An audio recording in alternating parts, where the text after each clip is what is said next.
Mr Chair, I advise that Councillor Owen, Councillor Atwood, Councillor Cunningham and Councillor Hammond will be absent today, and I move that they be granted a leave of absence from the meeting. Seconded. Councillor Landers, can you give me those names again, please? Councillor Owen, Atwood, Cunningham, Hammond. Thank you. It has been moved by Councillor Landers and seconded by Councillor Wines that Councillors Cunningham, Atwood, Owen and Hammond be granted leave of absence from today's meeting. All in favour, please say aye. Aye. To the contrary, no. The ayes have it. I have an apology, Chair. Cassidy. I move that Councillor Cook be granted a leave of absence for today's meeting. Seconded. It has been moved by Councillor Cassidy and seconded by Councillor Strunk that Councillor Cook be granted leave of absence from today's meeting. All in favour, please say aye. Aye. To the contrary, no. The ayes have it. Confirmation of minutes, please. Mr Chair, I move that the minutes of the 4,659th meeting held on Tuesday, 31st of August 2021 be received, taken as read and confirmed. Second. It has been moved by Councillor Landers and seconded by Councillor Wines that the meeting of the 4,659th meeting of Council held on the 31st of August 2021 be received, taken as read and confirmed. All in favour, please say aye. Aye. To the contrary, no. No. The ayes have it. Councillors, we have two public participants today. I'd like first to call on Mrs Jackie Lashmond, who will address the Chamber on Challenge DV, supporting Council's domestic and family violence strategy.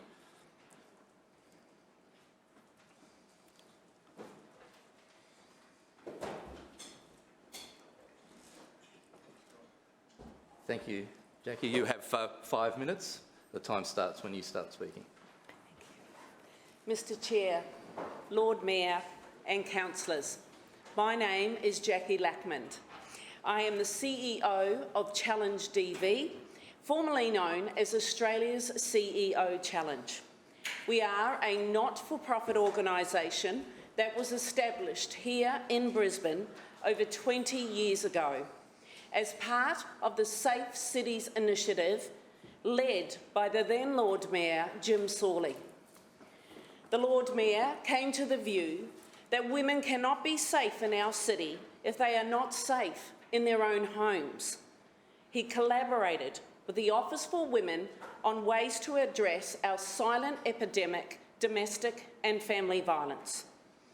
From this initiative came our organisation. Since then, we have partnered with businesses, government, agencies and the frontline service sector to educate and raise awareness of domestic and family violence. Fast forward to 2015, where the Queensland Government appointed Quinton Bryce to head a domestic and family violence task force, which came back with our landmark Not Now, Not Ever report, 140 recommendations. Recommendation 48 named our organisation as a workplace that could support workplaces to support their people. Challenge DV applauds the Brisbane City Council's ongoing commitment to support the right of all people to live free from violence, abuse or intimidation as articulated in your domestic and family violence strategy. As you know from your strategy, 1 in 4 women and 1 in 13 men over the age of 15 are affected by domestic and family violence. We understand from your most recent annual report from Council that you employ approximately 8,000 staff. This means that it is likely that many hundreds of Council's own employees are affected each day by domestic and family violence. We know that violence and abuse at home impacts your people at work, that the injuries, continuous electronic surveillance and constant interruptions impact on the workplace. They also reduce productivity, absenteeism, presenteeism, which may be costing ratepayers more and decreasing the quality of services. But work can also be a safe place. A place for those living with violence. We know that a supportive workplace can make a real difference and have a huge impact. We want to help. Challenge DV would like to work with the Brisbane City Council. We offer formal training to leaders, managers and supervisors to recognise the signs of domestic and family violence, to be able to respond appropriately and link that person into support services. We also provide training which can be made available to all employees so they can better understand the issue, to understand the impacts on people and on people living with domestic and family violence. For over 20 years, we have been facilitating workplace training programs. These programs have stood the test of time, have been continuously improved on best practice, on evidence, and they work. The Queensland Government has made our online Recognise, Respond and Refer training available to every employee across the state, as well as implementing the Not Now, Not Ever recommendations. We have been supporting their leaders and staff for the past 3 years, and the government has just signed a new contract with us to continue that important work to support their people. We believe that we can make a real difference in the lives of council's employees who are impacted by violence and abuse in their lives. We want to help you keep them safe. I am a survivor of domestic and family violence, and my workplace helped me get out. I'm from New Zealand, and hold it against me. I came to this beautiful state on a plane that was paid for by my workplace. I now live free from violence, and I want to help you help your people. I'd like to thank you for your time, and I'm happy to answer any questions. Thank you, Mrs Lackman. Lord Mayor or Councillor Wang, would you like to respond, please?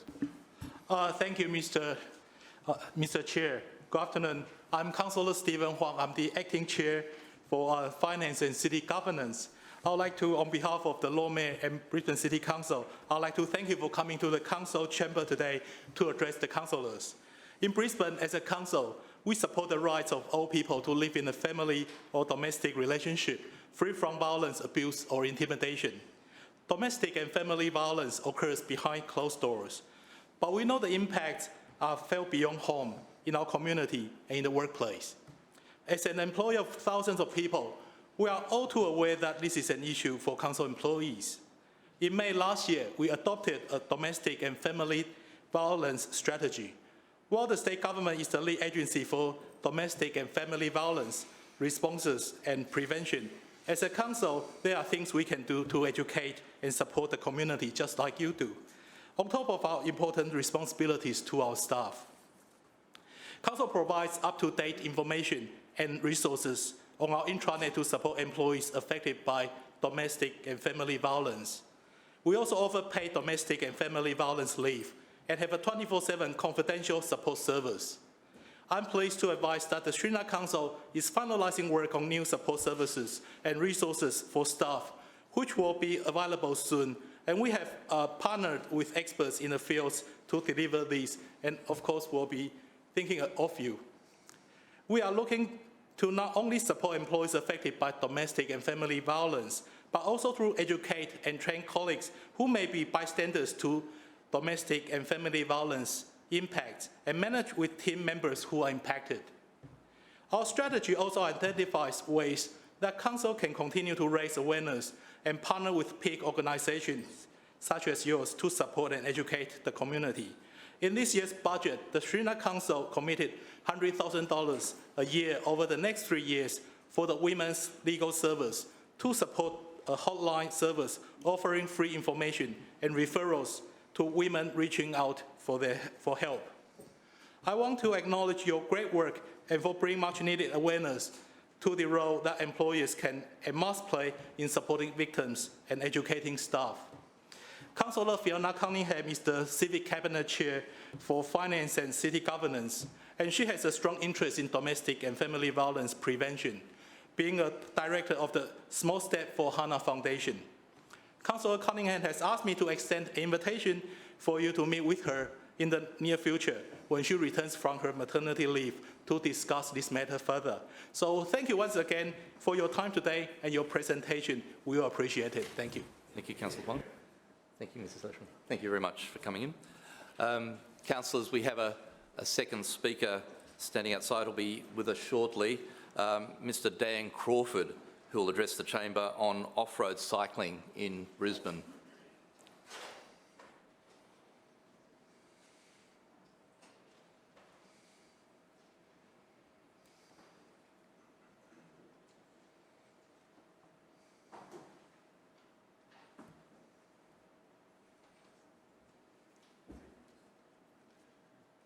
Thank you, Mr. Crawford. You'll have 5 minutes to speak. The time starts when you start speaking. Thank you very much. Thank you. Mr. Chair, Lord Mayor and councillors, thank you for the opportunity to highlight the community's support for off-road cycling. I'm the President of the Brisbane Off-Road Riders Alliance, and for me, going off-road is about riding on a skinny dirt trail in the bush. I ride a mountain bike, but however you do it, riding a bike in the bush is a connection to nature, and it's fitness by stealth. Just as much as I like the riding, I love the banter, and I love a chat over coffee or a beer after the ride. It's not about sport for me, it's about recreation, and it's good for my mental health. But that's just my story. The Brisbane Off-Road Riders Alliance is a volunteer group dedicated to advocacy. We are just 2 years old and formed to give enthusiasts a voice. Based on a study by Cycling's Peak Body in Australia last year, we estimate that there are more than 40,000 mountain bikers in the Brisbane local area. Mountain biking has seen steady growth for many years, and even with the current boom, participation rates are still relatively low by global standards, sitting at just over 1% versus 4% globally. So, given our perfect weather that we have here in Brisbane, we would expect to see growth for decades to come.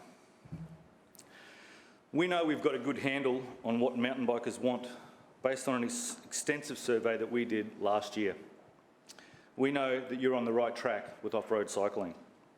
Developing a strategy to meet the needs of this growing community is the best way to protect Brisbane's natural environment. And we know that most riders are looking for better access to natural areas to ride in. We strongly support better access to the areas highlighted in the Council's draft strategy.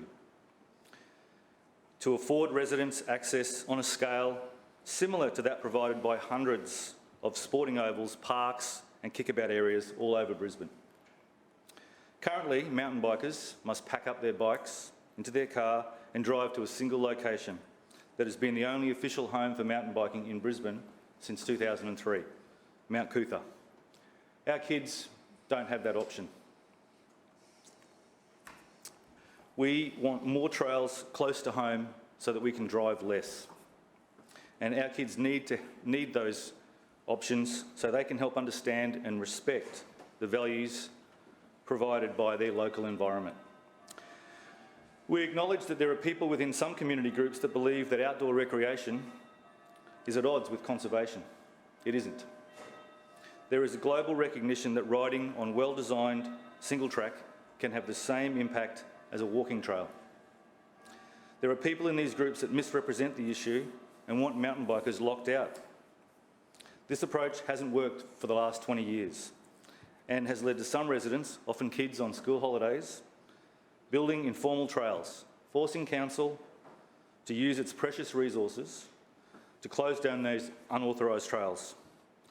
Whilst this small group of people have taken a strong and emotional anti-mountain biker stance, this has not been healthy for building good community relations, nor responding to the demands for recreational opportunities. I want you to know that the public support for mountain biking in natural areas is bigger than that. The community wants to be active and healthy in this clean and green city. We want a sustainable, connected network of trails in natural areas. We know this because when the draft strategy was open for feedback, you got 2,000 positive responses in that feedback. We know this because in 2019, over 6,500 people signed a petition to save informal trails.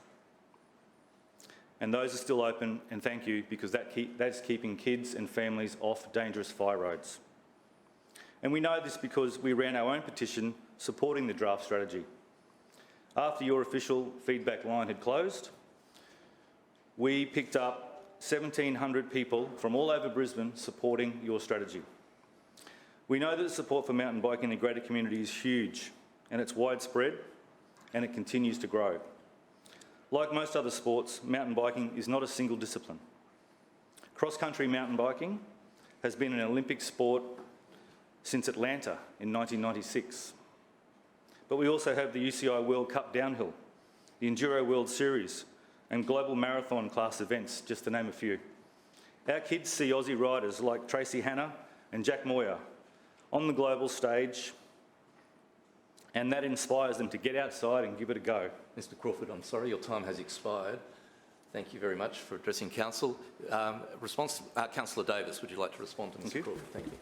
Well, thank you very much, Mr Chair, and thank you very much, Mr Crawford, for coming in and speaking to Council. And I want to thank you for sharing your time with me recently and to other members of BORA to talk about your membership and what your vision for finding a balance between conservation and recreation in terms of moving forward with off-road cycling opportunities for enthusiasts like yourself. And it gave me the opportunity to learn more about your sport. And it's not just about your particular discipline, as you said. There are off-road cycling opportunities that not necessarily go through our bushland areas, but simply provide, whether it's a pump track or other such opportunities for people to get out and about and enjoy our great outdoor Brisbane lifestyle. As you are aware, and I thank you very much for your support of this council moving forward with an off-road cycling draft strategy, and as discussed the other day, we're still looking at the feedback because we did get a lot of feedback about the strategy, and our aim is to really provide those low impact opportunities that provide riders like yourself and those members of BORA to be able to get out and enjoy our bushland without impacting negatively on the environment. Now, we have over 2,100 parks in Brisbane and 130 in that estate are bushland reserves. And as you mentioned, Mount Cootha is the place that we have focused on to provide opportunities for off-road cycling.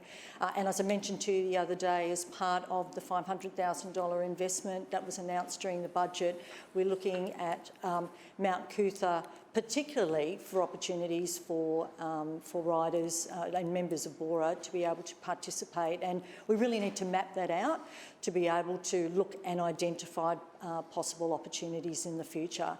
But it is all about finding a balance between our natural areas and those that wish to participate in off-road cycling activities, and we're working very hard to try and get that balance. And I look forward to working with you in the future and BORA and hearing more about what you have planned. It was exciting to learn about your plans for the Diagula Ranges and creating more tourist-based off-road cycling opportunities. And whilst I understand that that's outside of the Brisbane City Council area, I know that you see that there are some synergies between what we can do localised here in Brisbane and what happens, outside in other areas of Queensland. So thank you very much for your time. We are working very hard and we should have something to provide in the not-so-distant future. Thank you. Thank you. Councillor Davis. Thank you, Mr Crawford. Thanks for coming in. Councillors, we move on to question time. Are there any questions of the Lord Mayor or a Civic Cabinet Chair of any of the standing committees? Councillor Landers. Thank you, Chair. My question is to the Lord Mayor.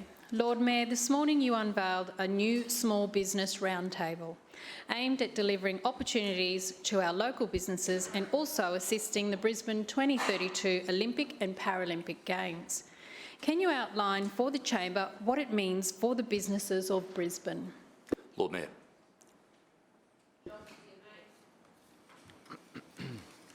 Thank you, Mr Chair, and through you to Councillor Landers for the question. When I became Lord Mayor, I made my vision and priorities for Brisbane very clear.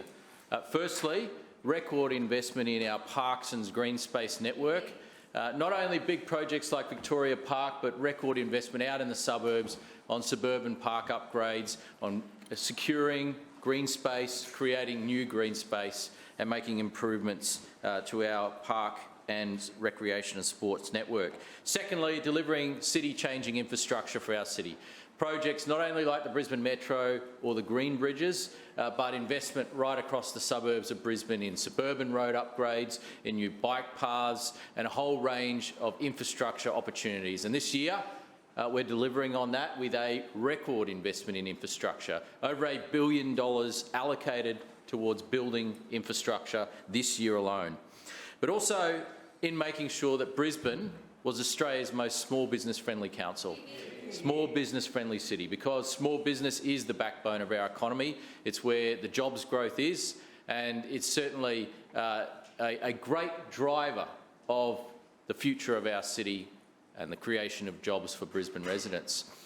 Coming from a small business background myself with my family small business, I know that small business is an entity that will relies very little on the government for what it does, but the government can get in its way. And so we need to make sure that we're getting out of the way wherever possible so that these jobs can be created, so that small business can be successful, and hopefully that small business turns into medium-sized business or even big business. And we've seen some wonderful examples of that here in our city. Just the other day, I had the opportunity to catch up with Don, the founder of Domino's, and Domino's is probably the biggest Brisbane-based business at this point in time.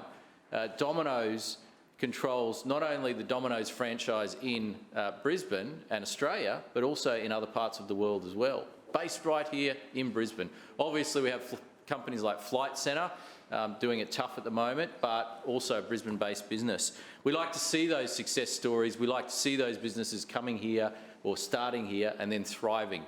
And so when we faced the challenges of the pandemic in recent times, I established, with the support of my team and Councillor Adam Allen, the Economic Recovery Task Force. And that task force resulted in a whole range of initiatives and recommendations which were rolled out. Many, in fact, over 40 of them have been implemented, and some great outcomes. The support for our business and our local business has been incredible. And also the initiatives like our local procurement policy, which sees almost $1 billion in 1 year invested through local business.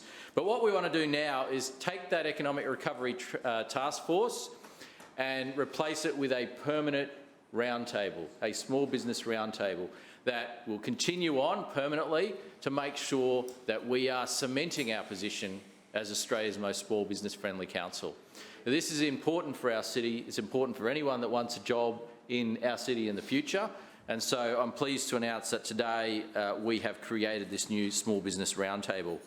The roundtable will be chaired by the Deputy Mayor in her new portfolio, but will include representatives from Retail First, one of the large shopping centre owners in our city, the Restaurant and Catering Association, the National Retail Association, Family Business Australia, the Chamber of Commerce and Industry Queensland, the Trifford and Fortitude Music Hall owner and investor John Collins, Business South Bank. Also, we'll have our brand new CEO of Brisbane Economic Development Agency, Anthony Ryan, which was also announced today as well. Anthony, who is currently the CEO of Young Care, will come across and work with us in the Brisbane Economic Development Agency. We'll also have Nimrod Clayman, who is the Head of Ventures from the University of Queensland. We'll have the Women's Network of Australia represented. We'll have Glenn Richards, who is well known as a local entrepreneur and Shark Tank participant. We'll have the Queensland Hotels Association represented. And of course, we'll have internal representation from our business hub, from our economic development manager, and from John Cowie as well. Now, I hear some interjections from the Leader of the Opposition, whose association with small business involves opposing small business through the union movement. Lord Mayor, your time has expired. Further questions? Councillor Cumming. Sorry, my apologies, sir. My question is to the Chair of the Community, Arts and Nighttime Economy Committee, Councillor Vicky Howard.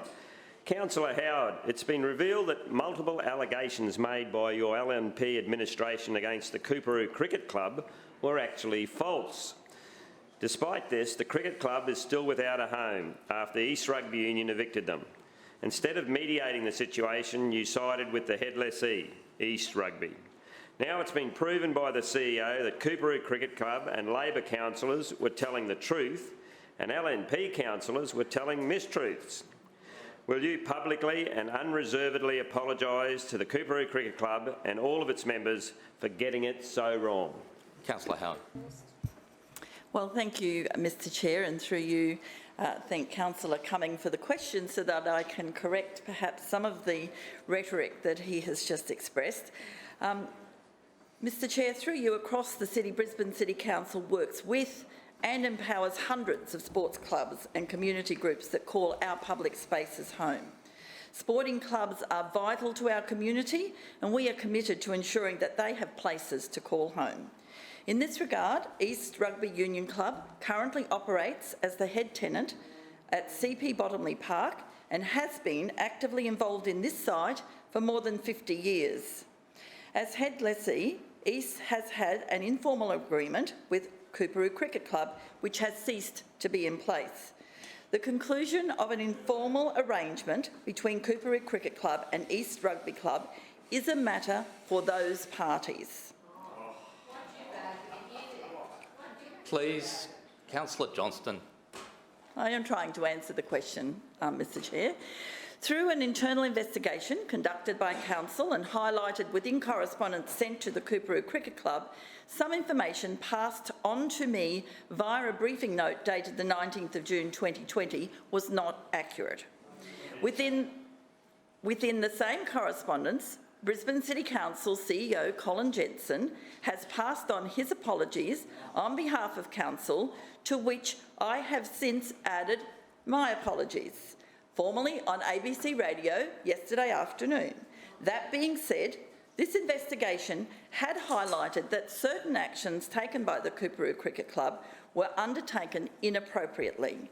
While I accept that errors and assumptions were made by Council, it does not materially change Council's justification to allow East Rugby Union to exercise their right not to extend Coorparoo Cricket Club's use of the ground. Coorparoo Cricket Club declined our offer of a seasonal licence at nearby Balmoral Sports Park, but they should stay in touch with Council for opportunity to apply for future sites that might become available. Thank you, Mr Chair. Thank you, Councillor Howard. Further questions? Councillor Mackay. Thanks, Chair. My question is to the Chair for City Standards, Councillor Marx. Councillor Marx, we heard last week of the state government enforcing a ban on single-use plastics from September. Can you update the Chamber on the background of this policy, including the Schrinner Council's position? Councillor Marx. Yes, thank you, Chair, and thank you for the question, Councillor Mackay. It's great to see the state government joining the fight against single-use plastics.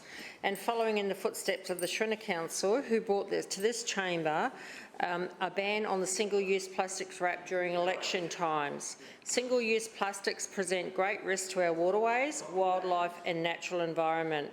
Looking after Brisbane's environment is up to all of us, and it is a responsibility that those of us in this chamber share with the residents of Brisbane. Mr Chair, this administration leads by example, so in 2018 we moved to protect the health of our waterways and reduce our use of single-use plastics. We banned the use of single-use plastic drinking straws and phased out helium balloons and single-use plastic bottles in all council operations. This mandate became Council's single-use plastic reduction project.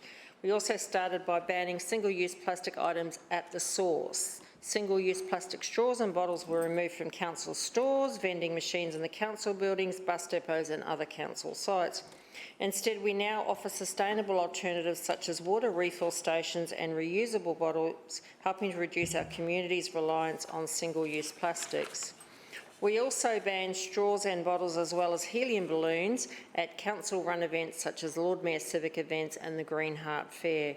What is clear is that a multi-pronged approach is necessary to create a clean and green city, and this council is tackling waste with a range of initiatives ranging from education programs to community composting hubs. Council's 1 or 4 or more litter initiative also aims to keep litter and plastic waste out of our streets, bushlands and waterways. This initiative encourages everyone to make a small contribution by picking up 2 pieces of litter per week, every week of the year, to make a big difference in keeping Brisbane clean and our city litter-free. We've also made it easier to recycle and reduce the waste sent to landfill. Food waste is the largest volume of avoidable material that goes into Brisbane landfill every year, representing about 1/4 of the average rubbish bin's contents from Brisbane homes. Brisbane City Council's Love Food Hate Waste program also aims to reduce the volume of food waste going into Brisbane's landfill each year. This movement encourages people to change household recycling habits for the better by educating residents of the sustainability benefits and how they can save money at the same time. Everybody here should know in this chamber that we do now provide council residents with the capacity to recycle additional material by waiving the $30 fee for residents ordering the larger yellow recycling bins as well as the green waste recycling bins. Finally, as a carbon neutral council, we're also helping Brisbane residents reduce their household carbon emissions from home energy use, transport and waste. By 2031, we're aiming to reduce household carbon emissions in Brisbane by 50%, and residents can use the Brisbane Carbon Challenge calculator to estimate their household's carbon footprint and receives tips on how to reduce it and save money at the same time. Thank you. Thank you, Councillor Marks. Further questions? Councillor Johnston. Yes, thank you, Mr Chairman. My question is to the Lord Mayor. Lord Mayor, in the 2020-2021 budget, $124,000 was allocated for a refuge on Honour Avenue at Chelmer outside Chelmer Rail Station, which was rolled over into the 2021-22 budget based on advice I was provided by Council's traffic engineering team. There was inadequate funding in last year's budget to undertake the construction works due to some complexities. Have you now fully funded this project, this important refuge outside Chelmer Rail Station, in this year's budget? Thank you, Councillor. Lord Mayor. Thank you for the question, Mr Chair. Through you to Councillor Johnston. As I was pointing out before, we've funded over $1 billion of infrastructure works and capital works this year. So there's a lot of things that are being done. I will investigate this particular project for you and provide you notice either through the Chair or in writing. Thank you, Lord Mayor. Further questions? Councillor Toomey. Thank you, Chair. My question is to the Chair of City Planning and Suburban Renewal, Councillor Allen. Councillor Allen, earlier this year, Council proposed an update of the local government infrastructure plan for Brisbane, which recently completed community consultation. Can you update the Chamber on the feedback received in relation to this plan and highlight some of the projects that the Schrinner Council have included to ensure we continue to deliver better suburbs? Thank you. Councillor Allen. Thank you, Mr Chair, and thank you to Councillor Toomey for the question. As the Councillor for the Gap, you have witnessed obviously significant change and growth in your area over the years, and obviously the city as a whole is growing, and we need to respond to that growth with investment in infrastructure. And I'm conscious in the context of the Gap Ward, you've had a bridge replacement at Gresham Street in recent times. So, Mr Chair, while it's one thing to plan for infrastructure, it's another thing to prioritise the investment to where it is most needed and then to get on and deliver it. Only the Schrinner Council has a demonstrated track record of vision, forward planning and delivery of infrastructure, which will be even more relevant in light of the opportunity presented by the 2032 Olympic and Paralympic Games. Mr Chair, on the 25th of May 2021, the interim amendment to the Brisbane City Plan 2014 Local Government Infrastructure Plan, interim LTIP Amendment 1A and the tailored amendment to Brisbane City Plan 2014, the Long-Term Infrastructure Plan, which is the LTIP amendment, were presented to Council. It's no secret that Brisbane is a growing city. the state's mandate to accommodate 386,000 additional residents by 2041 and an equivalent 188,000 new dwellings certainly puts into perspective the challenge we face and ensure that we have to have good planning and infrastructure delivery. The amendments across both of these packages were open to the community for consultation from the 31st of May to the 27th of June 2021. Mr Chair, we took this consultation very seriously and continued to accept submissions for a week after the consultation closed. A total of 429 submissions were received across both the LGIP and LTIP items. The fact that the majority of submissions were in support of the amendments indicates broad community support and that our plans are responding to the needs and priorities across the city. As many councillors would be aware, the LGIP is a delivery-focused blueprint which helps guide the growth of the city. It's a 10-year plan with a delivery time frame from 2016 to 2026. The total commitment is $2.1 billion. The proposed interim LGIP amendment was undertaken to ensure that the plans are kept current and relevant and are sequenced appropriately to respond to the actual growth of our city. To this point, I'd like to acknowledge the 219 submissions that were received in support of the inclusion of roads, pathways, parks and stormwater infrastructure in Pollara. This rapidly growing area, Councillor Owen's ward, is recognised by Council as needing support with the required infrastructure a priority. To meet this priority, we are revising the LGIP budget with an increase of nearly $28 million. The LGIP total plan expenditure will increase, or is increasing, by $146.7 million over the 10-year period. And this is partially due to the inclusion of a small number of high-value projects, including the Victoria Park upgrade, the Howard Smith Wharves Ferry Terminal, and obviously the 2 green bridges.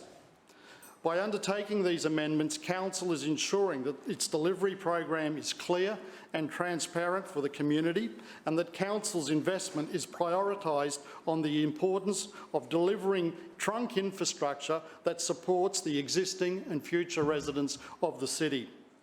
The LGIP will support our plans to invest in essential city infrastructure, continue to create exciting leisure and lifestyle opportunities, and continue to create a city that is enviable and has a fantastic multimodal transport system. We will ensure funding capacity to deliver the infrastructure that makes Brisbane a livable, vibrant, accessible and sustainable city. Chair, this Shrinner Council is more than just words. We are all about planning, delivering and ensuring that we generate outcomes for our residents. This cannot be evidenced better than with our commitment to transformative city-shaping infrastructure to service a growing city. And obviously I've mentioned projects such as the Green Bridges and Victoria Park.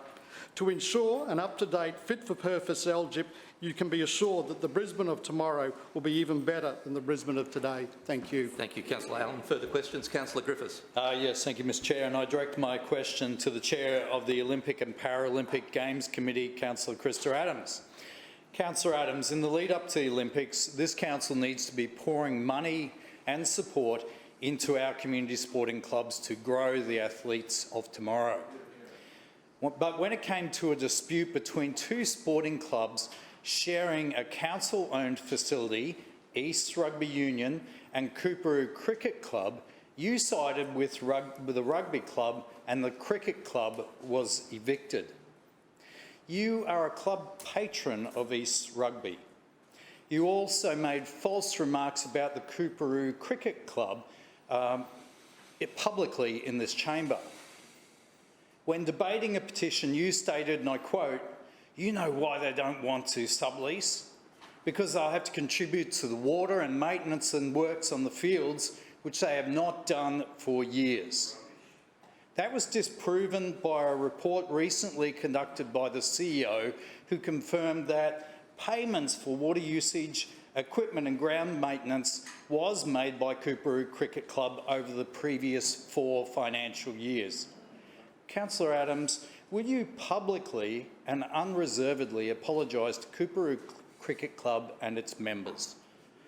Councillor Adams. Thank you, Mr Chair. And under the meetings local law, this is not within my portfolio. Thank you. Further questions? Councillor Hunt. Point of order, Thank you, Mr Chair. Chairman. I've already taken the question.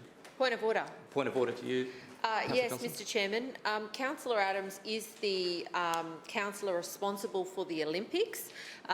Rugby is an Olympic sport. Our sporting facilities are part of and have been referred to on numerous occasions by all chairs. The reason we're involved in the Olympics is to upgrade sporting facilities. Councillor Johnson, I've heard your point of order. I know that Councillor Adams has said that she doesn't believe it's in her portfolio. I believe that it is, and I'm asking you as the chair to make a ruling. My ruling is that there was a very and not sustained link between the question and Councillor Adams' portfolio. Further questions? Councillor Hutton. Point of order, Mr Chairman. Point of order. Councillor Johnston. Just to be clear then, will you rule out in future, as a matter of consistency, any references to community sporting as part of the Olympics portfolio? Councillor Johnson, questions about community sporting should be directed to the relevant chair. Right. Thank you. Councillor Hutton. Thank you, Chair. My question is to the Chair of Economic Development and the Brisbane 2032 Olympic and Paralympic Games, Councillor Adams. Deputy Mayor, tomorrow a special edition of the Asia Pacific City Summit and Mayor's Forum will kick off in Brisbane. Could you please update the Chamber on what's in store for the summit this year, including what it means for Brisbane? Councillor Adams. Thank you, Mr Chair, and I thank Councillor Hutton for the question that is very clearly within my portfolio, which is the Asia Pacific City Summit for economic development, and also in Councillor supporting the Lord Mayor with international relations and multicultural affairs. For over 2 decades now, the Asia Pacific City Summit has provided countless opportunities for connection, for learning and relationships, building those between both civic and business leaders. Given the strict international border restrictions, this year's special edition will see the summit delivered in both a physical and virtual setting. Feedback from the team is that there were dozens of City who wanted to come to Brisbane in person, but obviously those restrictions and of course mandatory quarantine made it just not a feasible option at this time. In total, there are over 72 cities participating this year, with the clear majority being international cities, a key indicator that APCS is a truly global event. Including in these 72 cities, there are close to 600 delegates who have indicated and registered for the summit, 400 of those being physical and the rest being virtual. I am looking forward to hoping that we get the numbers of those that are saying they were going to come in person turning up over the next few days as we continue to see low numbers of community transmission in Queensland. Virtual attendance is not as good as being in person, obviously, but it is a testament to the value of APCS that people are committed to that virtual participation as well.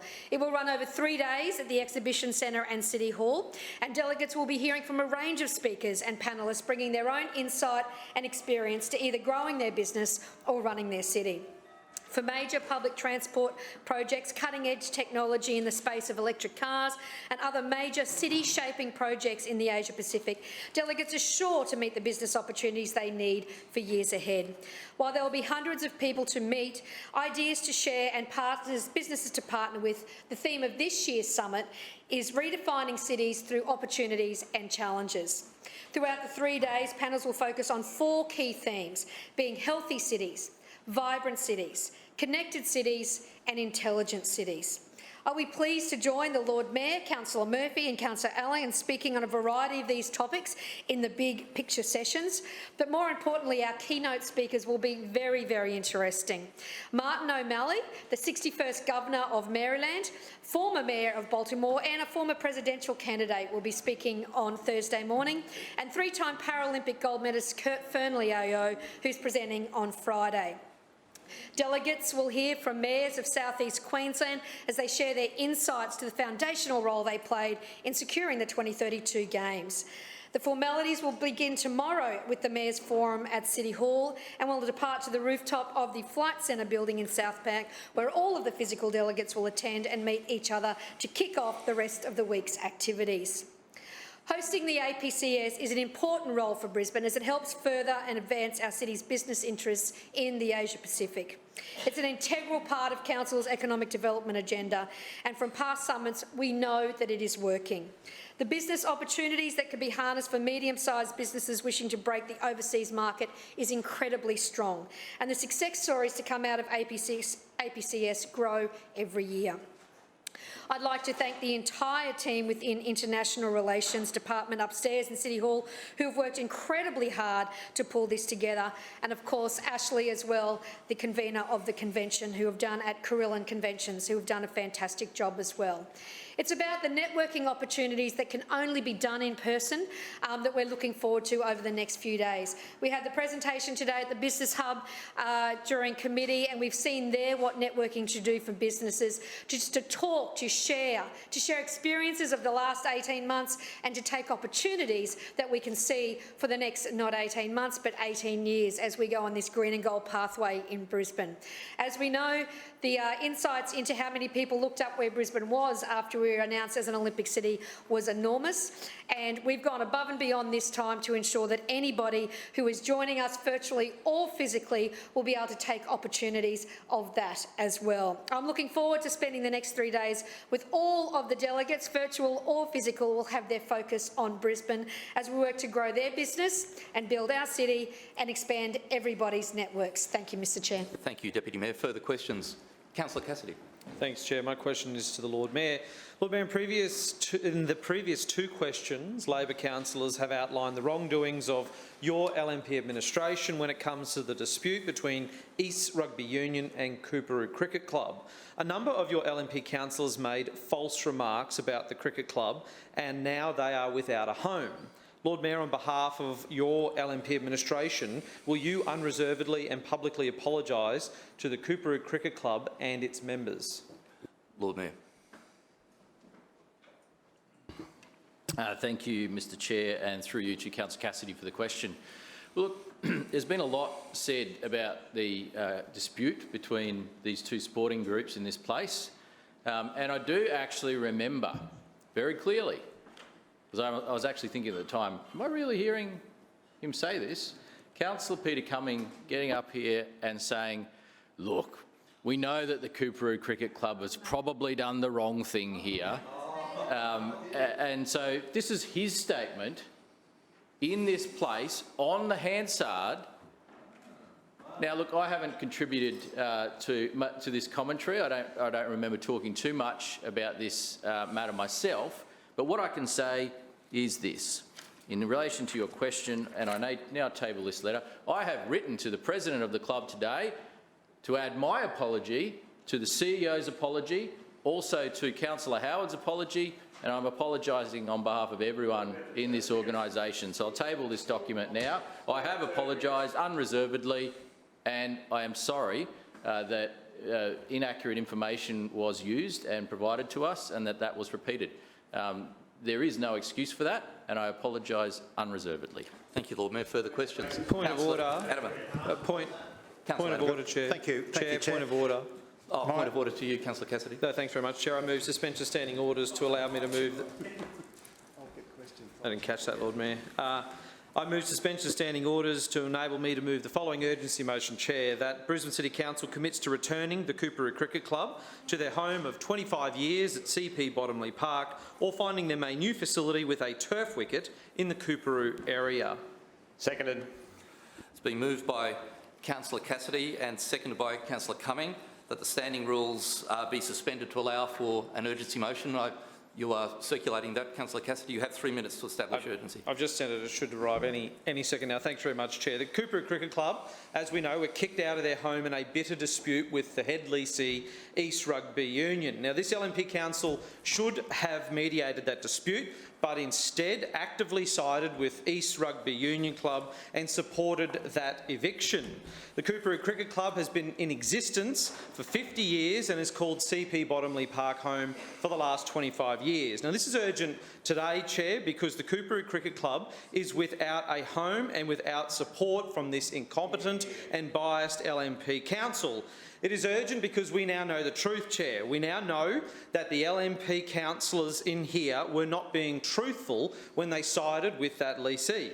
It is urgent, Chair, because LNP councillors were found to have made false remarks publicly in this chamber. Now, we should be supporting community clubs, Chair, not turning them against each other and making false allegations about them in a public setting. LNP councillors have brought this whole council into disrepute when it comes to sporting clubs in our community. Now, the LNP administration here, Chair, should have been bending over backwards doing everything it could to help the Coorparoo Cricket Club, and they should be begging for forgiveness for the way in which they have treated this volunteer-run community club. It is no way to treat a community club. Labor councillors will not stand for it, and this council must today commit to finding the Coorparoo Cricket Club a new suitable home with a turf wicket or return them to CP Bottomley Park. Thank you, Councillor Cassidy. I'll now put the motion. All those in favour, please say aye. Aye. All those to the contrary, please say no. No. The noes have it. Division. Division has been called by Councillor Cassidy and Councillor Strunk. Please ring the bells.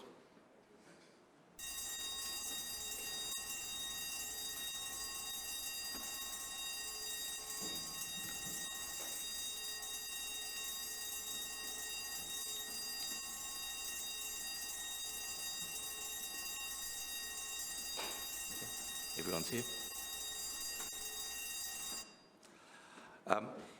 On this motion, all those in favour, please say aye. Raise your hands. Aye.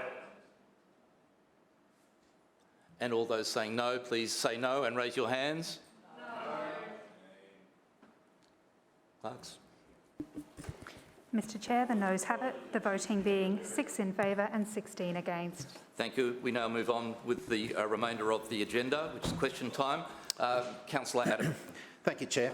My question is to the Acting Chair for Finance and City Governance, Councillor Huang. Severe weather is a natural part of living in Brisbane's subtropical climate. How is the Shrinner Council preparing for storm season, and how can residents prepare their families and properties? Thank you. Councillor Huang. Who needs to get to the microphone?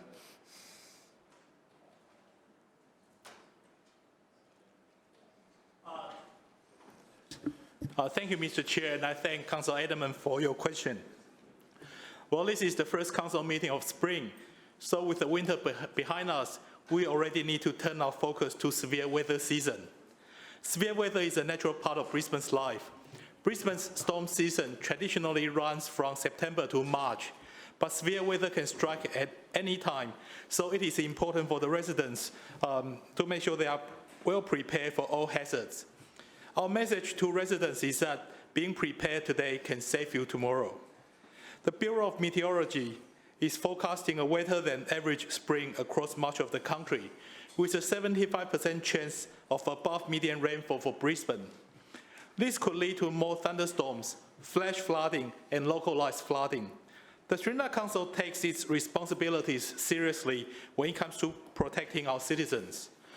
I recently had the privilege of attending a disaster management exercise at the Hibiscus Sports Complex in my ward, which we had a presentation this morning and auto report next week's council meeting. A mock evacuation centre was set up as part of the exercise led by City Resilience. And council worked alongside multiple agencies, including the Red Cross, police, the SES, Salvation Army, St. John's Ambulance, Save the Children, and the Tzu Chi Foundation. The exercise was based on a scenario in which a severe weather event resulted in residents being displaced from their homes. The evacuation center exercise also factored in COVID-safe practices, something which realistically will be a big factor in our emergency response for some time.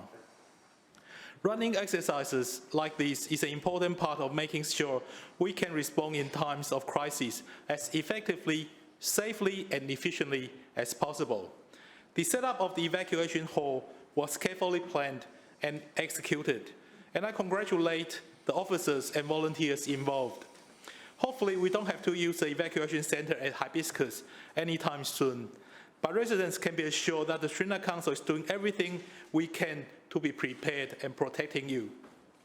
Ahead of this year's severe weather season, we are asking residents to take simple steps to prepare.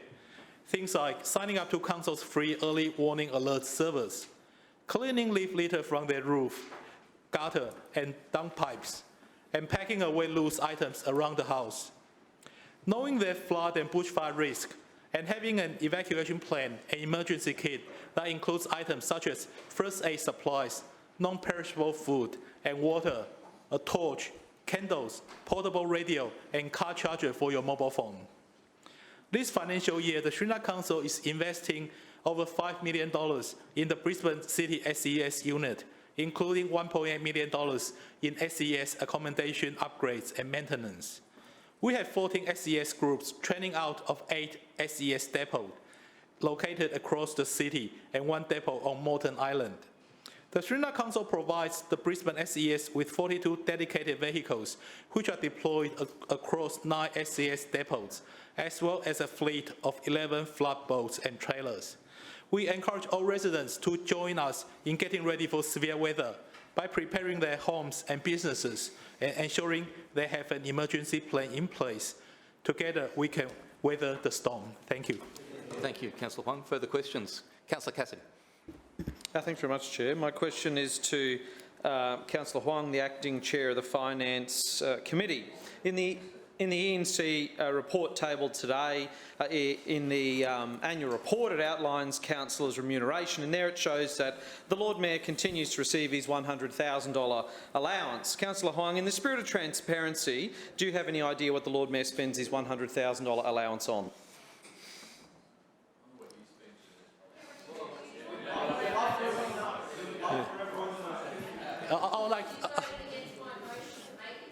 I would like to thank Councillor Cassidy for your question, and I can assure you that the Trinidad Council is the most transparent council in Australia.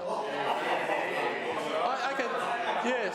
If you look at the annual report today, you'll see it is that thick. The answer to be heard in silence. Can you imagine this happened in the Sulu years or Tinkwin years?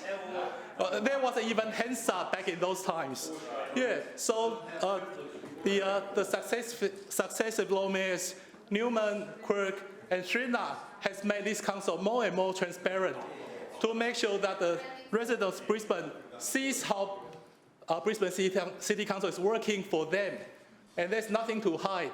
So you've been campaigning on this issue, and the people of Brisbane have made the decision to re-elect the Trinidad Council. So look, I understand it's a political question, and I honestly think that if there's nothing better for the Labor to ask, the people of Brisbane will be very disappointed. And I'm sure that in 2024, people will choose to re-elect Trinidad Council again. And I'm sure you'll be asking the same question in 2024 anyway. So, yeah, if you're still around, not running for Lily or other seats. Point of order to Councillor Griffiths. Point of order. I would ask you to bring the chairperson back. It's not answering the question. Question very clear. How is that money spent? I think the chair has just about completed his response. Thank you. Look, the report's been audited by QAO, and I mean, if QAO approves how the Lord Mayor spends, and that's how the Lord Mayor spends. So look, there's nothing to hide. It is apparent. Like, are you going to tell us how you spend your opposition leaders' allowances? Yeah. I remember you were saying you were going to donate it. Have you done that? Point of order, Mr. Chair. Point of order. Point of order, Mr. Chair. It's been audited by QAO. Point of order. Sorry. Point of order, Councillor Strang. Yes, Chair. I believe it's not really properly. It's not proper that the chair ask the leader of the opposition a question. He's supposed to be answering. He's supposed to be answering our question. He's not supposed to be posing a question. Thank you, Councillor Strunk. I believe the chair is responding to the question asked. That's right. Yeah. I think I said I remember you were saying. I didn't ask you. Have you done that? So yeah. But anyway, so look. I mean, there are so much items contained in this great report, and if that's the only thing you can come up with, I think that's pretty pathetic. Yeah. So, but look, it's been audited by Queensland Auditor's Office, and there's nothing to hide. this is the most transparent council in Australia. And yeah, and if you have, honestly, I look forward to you asking something more substantial than just how the lawmaker is spending the money who is legally provided and audited by Queensland Auditor's Office. Thank you. Further questions? Councillor Matic.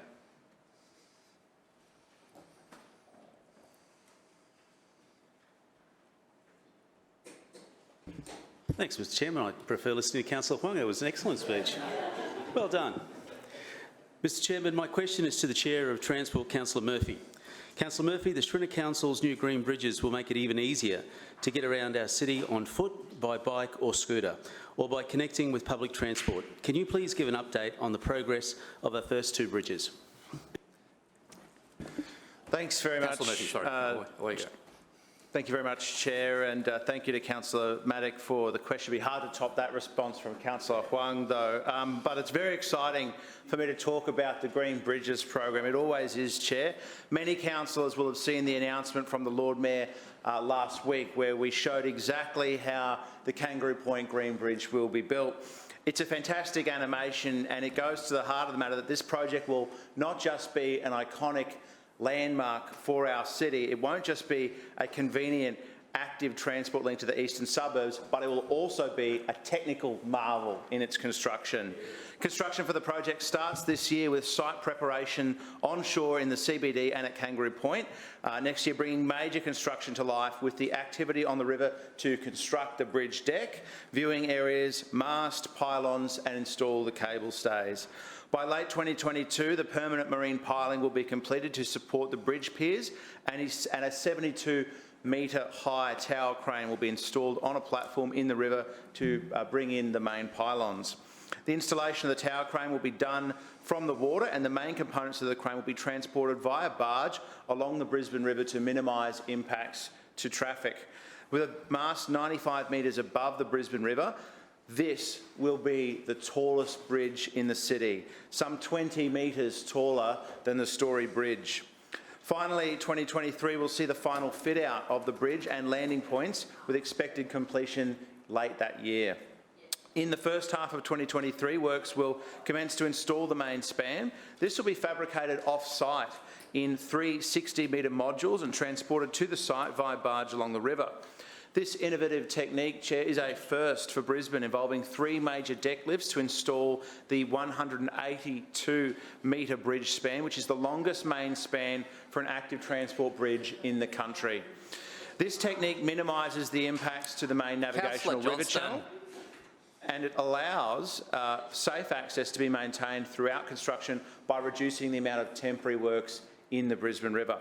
With all this construction comes some obstacles in making sure our river remains safe and accessible, but there will be minimal impacts on local residents during construction.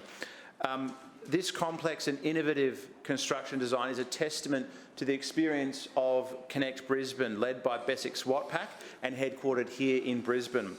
Connect Brisbane and its partners have been involved in a diverse range of local and national projects, Chair, including the Mattagarrett Bridge, the Neville Bonner Bridge, the Toowoomba Second Range Crossing, the Townsville Stadium, South Road Urban Superway, and then a bit further afield, Chair, the Dubai Water Canal Bridges and the Sheikh Zayed Bridge.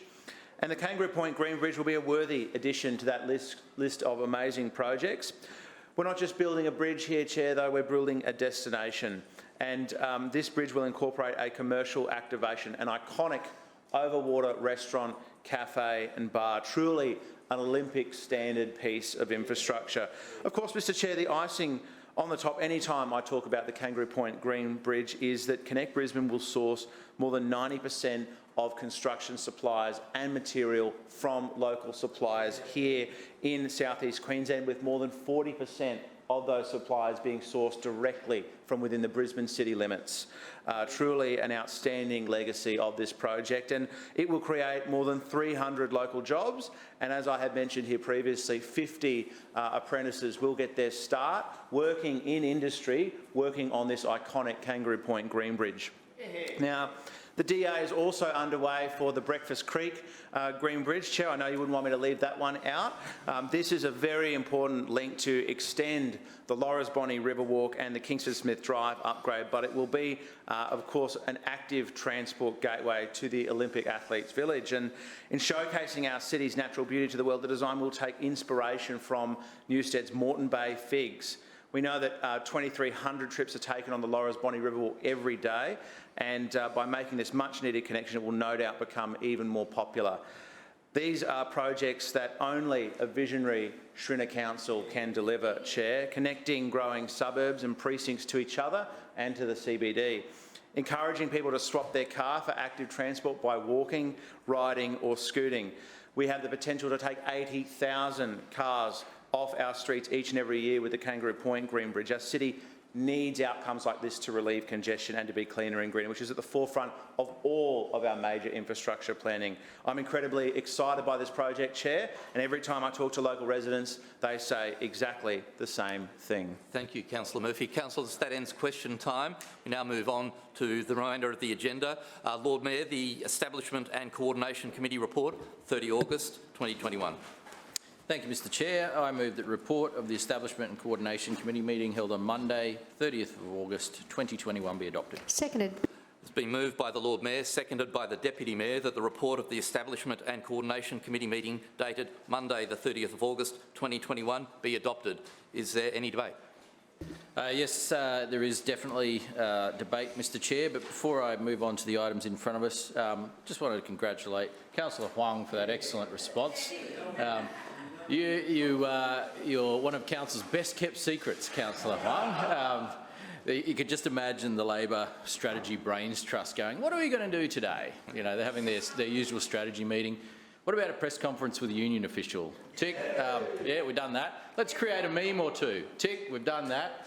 Let's look after our mates in the Coorparoo Cricket Club. Tick, we've done that. Yep. And then if we run out of things to do, let's raise the failed 2021 election theme where they tipped $2.1 million into this same issue, and they still believe that only if one more person had heard about this issue, they maybe might have won the election.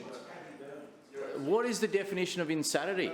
Doing the same thing over and over again and expecting a different outcome. But that is exactly the opposition that we have here. If it's not about their union mates or their mates elsewhere, then they're not interested. It's a shame. It's a real shame, but that's all right. Good news is we'll keep getting on with running this city and building a better Brisbane. We'll keep getting on with the agenda, which is outlined very clearly in this annual report. Feel the weight of it. Feel the weight of that delivery. All of the achievements that has been delivered in the last 12 months alone, the investment that has been made, the progress towards building a better Brisbane that has been made, fantastic, and look forward to talking about that further shortly. I did want to table two documents today, as we've been doing recently, and I've mentioned before, when we receive particular financial reports or documents, we table them at the next available meeting of Council. And so I have a couple of items for tabling here. First of all is the final management report for the Brisbane City Council. Now, Councillor Huang mentioned this before, and as we always do, we get the Auditor-General to audit our financial statements and also our organisation, not just the statements, but our organisation. And this is an independent audit by a state government entity that has no association with us at all. Once again, as we always get, we have got an unmodified audit opinion on our financial statements and a good tick of approval for our organisation. Now, an unmodified opinion is a very good thing, just in case you're not aware of what that means. That is exactly what you want. If you get a modified opinion, then obviously there's issues that need to be addressed. Unmodified opinion is what we're after and is what has been once again delivered, so I'll table that, Billy. We also have the annual report and financial statements of the City Parklands Pty Ltd, which is the entity that we have established to deliver services and run the maintenance of South Bank Parklands, Roma Street Parklands, and going forward, Victoria Park as well. So I have those for tabling. Now, before I move on to the items in the agenda, wanted to do as I always do, let people know about some of the community events and important milestone dates that are coming up. Tonight, Brisbane City Hall will be lit purple and orange to support Women's Health Week. And the Jean Hales Foundation is a not-for-profit women's health organisation dedicated to improving women's health across Australia through every stage of life. And Women's Health Week puts a focus on good health and well-being for women and girls. So we're supporting that in City Hall tonight. On Wednesday and Thursday, Brisbane City Hall and the Story Bridge will be lit blue to celebrate the 2021 Asia Pacific Cities Summit Special and Mayor's Forum Special Edition that was mentioned by the Deputy Mayor just before. Because of the global pandemic and the fact that the previous host city could not go ahead, we've taken this opportunity on to keep the Asia Pacific Cities Summit and Mayor's Forum going, and there's going to be some great discussion over the coming days with city leaders from right across the region and across the globe, so I'm very excited about that. Friday is White Balloon Day, which is in support of Bravehearts. Everyone knows about Bravehearts. It's Australia's leading child protection organisation working holistically to prevent child sexual exploitation and exploitation generally. White Balloon Day is their dedicated day to unite communities and make a commitment to protecting our kids. Story Bridge will be lit purple and white on Friday evening to show our support for this important day. Item A in front of us is the audited consolidated financial statements, and this submission presents the final signed 2021 audited consolidated financial statements which have been audited by the Auditor General. And this is obviously something we do every year, and once again we're demonstrating our strong commitment to responsible management of the city's finances. And I want to thank all of the officers in that finance team that help us deliver these great results. It is always a team effort, and they do an exceptional job on our behalf in making sure all of the I's are dotted and the T's are crossed, and that we continue to be an entity, an organisation which is the envy of so many others around not only the state but so many others around Australia. And in fact, we've heard recently it's the envy of the state government as well. They are envious of our balance sheet and our finances, and so we continue to strive for that excellence in financial management. Item B is the SCP for the construction of the Dockside and Mowbray Park ferry terminals. Now, we are dedicated and committed to investing more than ever before into our public transport network, and you see the record year after year we invest more into public transport, not only on services but also on infrastructure as well. And upgrading and replacing our ferry terminals is an ongoing program and one that we are very firmly committed to. So in June, we announced a $53 million program over the next 3 years to upgrade terminals at South Bank, Mowbray Park and Dockside, as well as continuing the construction of the new Howard Smith Wharves terminal. And so these upgrades are all about making our terminals more accessible, more convenient to access, but also more resilient to the impacts of climate change, and also more resilient to the impacts of natural disasters such as floods and storms. The Brisbane River can be an angry river at times, and as we saw in the 2011 flood, many of our terminals were severely damaged or washed away. We saw Labor's floating Riverwalk washed away down the river, and we've since been making sure that our infrastructure in the river is far more resilient to natural disasters and flooding events, but also more accessible for people, whether they have a disability or whether it's just parents with prams or other mobility devices. We're making sure that our public transport is accessible to all.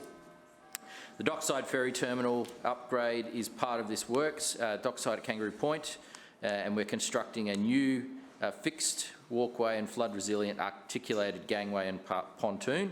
The Mowbray Park Ferry Terminal will also be upgraded, once again, with an additional fixed walkway and new flood-resilient gangway and dual-berth pontoon. There's also some landside works that are required at Mowbray Park. Dockside ferry terminal will be upgraded first. And the good news is we'll ensure that Mowbray Park terminal stays open while Dockside is under construction, so that they're not both closed at the same time. Okay, item C is the Stores Board submission on the for the lease and operation of the Manipu Golf Course. Apologies. This is obviously something that's a very exciting new creation in the eastern suburbs, a creation that helps facilitate council having 2 public golf courses available. And obviously this goes hand in hand with our vision for Victoria Park, where we're converting Victoria Park into a publicly accessible green space and parkland wonderland for the people of Brisbane to enjoy, but by the same token delivering a new 18-hole golf course which is publicly available and affordable. Once complete, the Manipu Park Golf Course will be Brisbane's first new public golf course in more than 70 years and Brisbane's only public golf course south of the Brisbane River. Obviously, when it comes to operating these facilities, there's a lot of expertise out there in the market, and we have some great operators around the city, both in the public golf course, places like St Lucia, but also in the other golf courses in our city where they do a fantastic job. Your time has expired. Move for an extension. Seconded. I've received a motion for an extension of time for the Lord Mayor from the Deputy Mayor and seconded by Councillor Landers. All those in favour, please say aye. Aye. Or any opposed, please say no. The ayes have it. Lord Mayor, you have 10 minutes. Thank you. So there's a lot of expertise out there that we're looking to tap into. So we're looking for opportunities to partner with an operator for this course to use their expertise to make sure it is well run and it is affordable for the people of Brisbane. But also there's an opportunity for people that do want to invest in some of the facilities there as well. We saw that in examples both like St Lucia and also Victoria Park, where the operator for those golf courses has also delivered other offerings to the people as well that use that site. So we've seen some great facilities delivered through this kind of partnership, and we're looking forward to working with potential operators to see new opportunities created with the Manipu Golf Course. Item D is the consent to enter into a right of entry deed and register a mortgage over the lease to Sunnybank Rugby Union Club. So council is the registered proprietor of land described as 470 McCulloch Street, McGregor, or the Sunnybank Rugby Union Club. And the current registered lease is expiring on the 31st of July 2046, so obviously a long-term lease, and once again an example of where a club has invested in facilities, hence they get a long lease. The club is in the process of refinancing its commercial finance arrangements from the ANZ Bank to the Commonwealth Bank, and they're seeking our consent to make this change. The club is not borrowing any more money, they're simply just refinancing their existing commitments, and obviously we're asking councillors to support this request from the club. Item E is the annual report which I referred to before, and we see another successful year under what are challenging circumstances. We have continued to be going through a global pandemic. There have been significant pressures placed on council as an organisation, placed on our staff and placed on our finances as well, with revenues declining and with a lot of new expectations arising from the community. Expectations of support for local businesses, support for community clubs and sporting facilities, and we have delivered that support and we have risen to the occasion. But we've continued to do that while getting on with the job of running Australia's largest council. And there's some interesting figures in here if you look at the report. There's obviously a lot of detail in here, but the community represented by Brisbane City Council is now 1.27 million people. And that is very significant by any measure. And so the next largest council is half our size. The next largest council in Australia is half our size. We see Brisbane City Council representing more people than all of the other capital cities combined, and then double that number. So if you get all of the other capital cities councils combined and you double it, that's what we're representing. You also see that we're representing approximately the same number of people as the state of Tasmania, the Australian Capital Territory, or the ACT, Canberra, and the Northern Territory combined. This is a significant organisation that provides incredible service to those 1.27 million people. But there's great figures about the diversity of our residents as well, including 28% of people speaking a language other than English at home. My daughter Petra is yet to master the English language, so I don't know if she fits into that. We say that she speaks Petch, but certainly it's a very diverse community, which is great, which makes us better, which makes us richer and more vibrant. And 36% of residents born outside Australia, and we even have some in this chamber, and that's a good thing as well. Once again, it is a very young city with a median age of only 35, and that is something that is a big strength for our city as well. But it's a city that also has a very strong environment, a healthy environment, and one that we're determined to protect. A city that has more than 1,300 square kilometres of landmass. We have 114 kilometres of the river, the Brisbane River, in our city, and we have over 800 species of wildlife and more than 2,500 species of native plants. We are the most biodiverse capital city in Australia, and someone was reminding me of this the other day, because not many of us get the opportunity to travel at the moment, but when you do travel and you fly into Brisbane Airport, the thing that always strikes you, you're looking at the city as you fly over it, is how green it is, how much greenery there is right across the city. And that is not the case when you fly into a lot of other cities. You see concrete and glass as far as the eye can see, whereas Brisbane is a very green city, and we want to improve on that and even increase the biodiversity of our city and certainly protect what we have. We also have a very strong economy as well. There are 134,889 businesses registered, of which 97.2% are small businesses. And this is something, those businesses together employ over 915,000 people. Obviously, that includes people coming from outside the city of Brisbane to work each day, but around 68% of people employed in Brisbane also live in Brisbane. But on the other side of the coin, that means that we have a lot of people commuting in as well each day, which is why we're investing in infrastructure like Brisbane Metro, new green bridges, suburban road and safety upgrades, new bikeways, active travel links and other connections. And it's why we're investing record amounts in footpaths as well. The simple fact of walking around our green city, and for every tree that you see planted on a street, that tree probably means a cracked footpath. But in the end, we invest the money to make sure that those footpaths are fixed, because we love our trees and we also love our footpaths. And so that's an ongoing process of work, and we're investing more than ever before into that. I did want to draw councillors' attention to page 35 and 36, which is something that makes me very proud, and every council employee should also be very proud, which is the list of over 30 different awards that have been won by Brisbane City Council and its employees and its departments, and as an organisation over the past 12 months. More than 30 different awards. And if you look at the breadth and depth of those awards, just some fantastic outcomes there.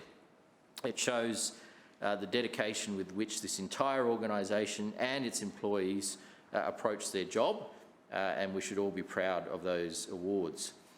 Interestingly though, last year's Brisbane City Council annual report actually won a gold award in the Australasian Reporting Awards. So we're not just reporting on the awards, our report wins awards as well. So that is a good thing, and congratulations to the team that put this document together. When it comes to our assets, as a community, the assets under the control of Brisbane City Council grow each year, and they are significant. And we call that community equity because they are community assets and they are to benefit the community. But that includes 2,180 parks. It includes 6,217 bus stops, 29 community halls, 4,935 kilometres of pathways and walkways, 91 wharves and jetties, pontoons and boat ramps, 158 dog off-leash areas in parks, which are well received by the community, more than 9,940 hectares of natural areas and conservation reserves, 12 cemeteries and crematoria, also an important asset for the city. We have 6,754 hectares of urban parks maintained by councils, which includes sports parks. We have 33 libraries plus the mobile library, making 34 libraries. We control and manage 8 cross-river bridges, about to be a few more, which we're excited about, 22 swimming pools, 5,781 kilometres of road, 5 kitty cats and 22 city cats, 1,267 buses and 595 picnic grounds. So the scale is just massive, but I know that the community appreciates the ongoing investment in all of those assets and our efforts to grow those assets. So there's been incredible results this year, another positive year, and this document, all 246 pages of it, goes through in detail all of the achievements. Lord Mayor, your time has expired. Move for an extension. Second. I'm done. Yeah. Finished, Lord Mayor. Further debate. Councillor Cassidy. Thanks very much, Chair. I just ask that item A and E be taken seriatim for voting together, please. A and E seriatim for voting together? Yes, thanks very much, Chair. So I'll speak on these items before us today. And starting with A, the tabling and presentation of the audited and consolidated financial statements for the year ended 30 June 2021. And this document reveals the truth about this LNP administration's financial position. And it's not as dire as the LNP mayor has led or misled Brisbane residents to believe.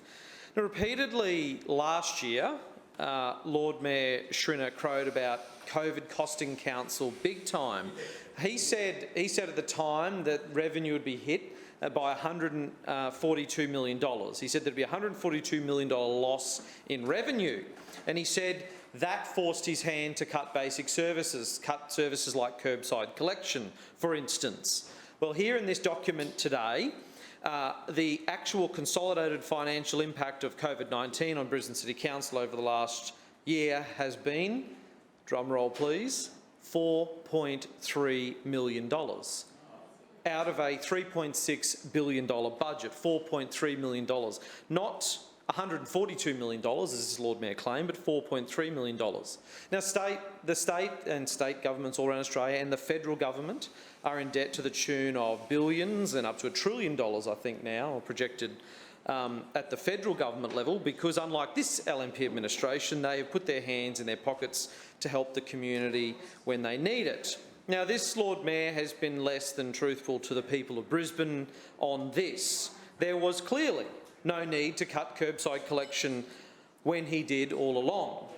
It was a political decision, not a financial decision, and a bad one at that. It's clear that the Lord Mayor cares about himself and his administration, but not so much the suburbs of Brisbane. In the middle of a crisis last year, we see revealed here he cut curbside collection, cut public transport, cut grants to community clubs, froze the wages of hard-working council employees for 2 years, and at the same time he increased his advertising spend, the number of those self-promotional newsletters, and refused to give up that $100,000 cash bonus we heard about earlier. And this, Brisbane, is where your rates are actually being spent. COVID, as we know here today, hardly had any impact on council's budget at all. Again, a $4.3 million hit to revenue, not a $142 million hit like this Lord Mayor was running around and saying. So while this Lord Mayor sits in his ivory tower here in City Hall, making residents and workers of this city think otherwise, so he can spend their hard-earned rates on advertising himself instead of on basic community services. On Clause B, Chair, just the submission for a significant contracting plan for the construction of the Dockside and Mowbray Park ferry terminals. We'll be supporting this item, but we certainly hope that these terminals won't be shipped in from overseas like the New Farm Ferry terminal was. We know at the time those local jobs had gone wanting, and they were just down the road in Murarrie for that project. We know that council had to send employees over to China, which is where it was being constructed at the time, because we didn't have local oversight on that project.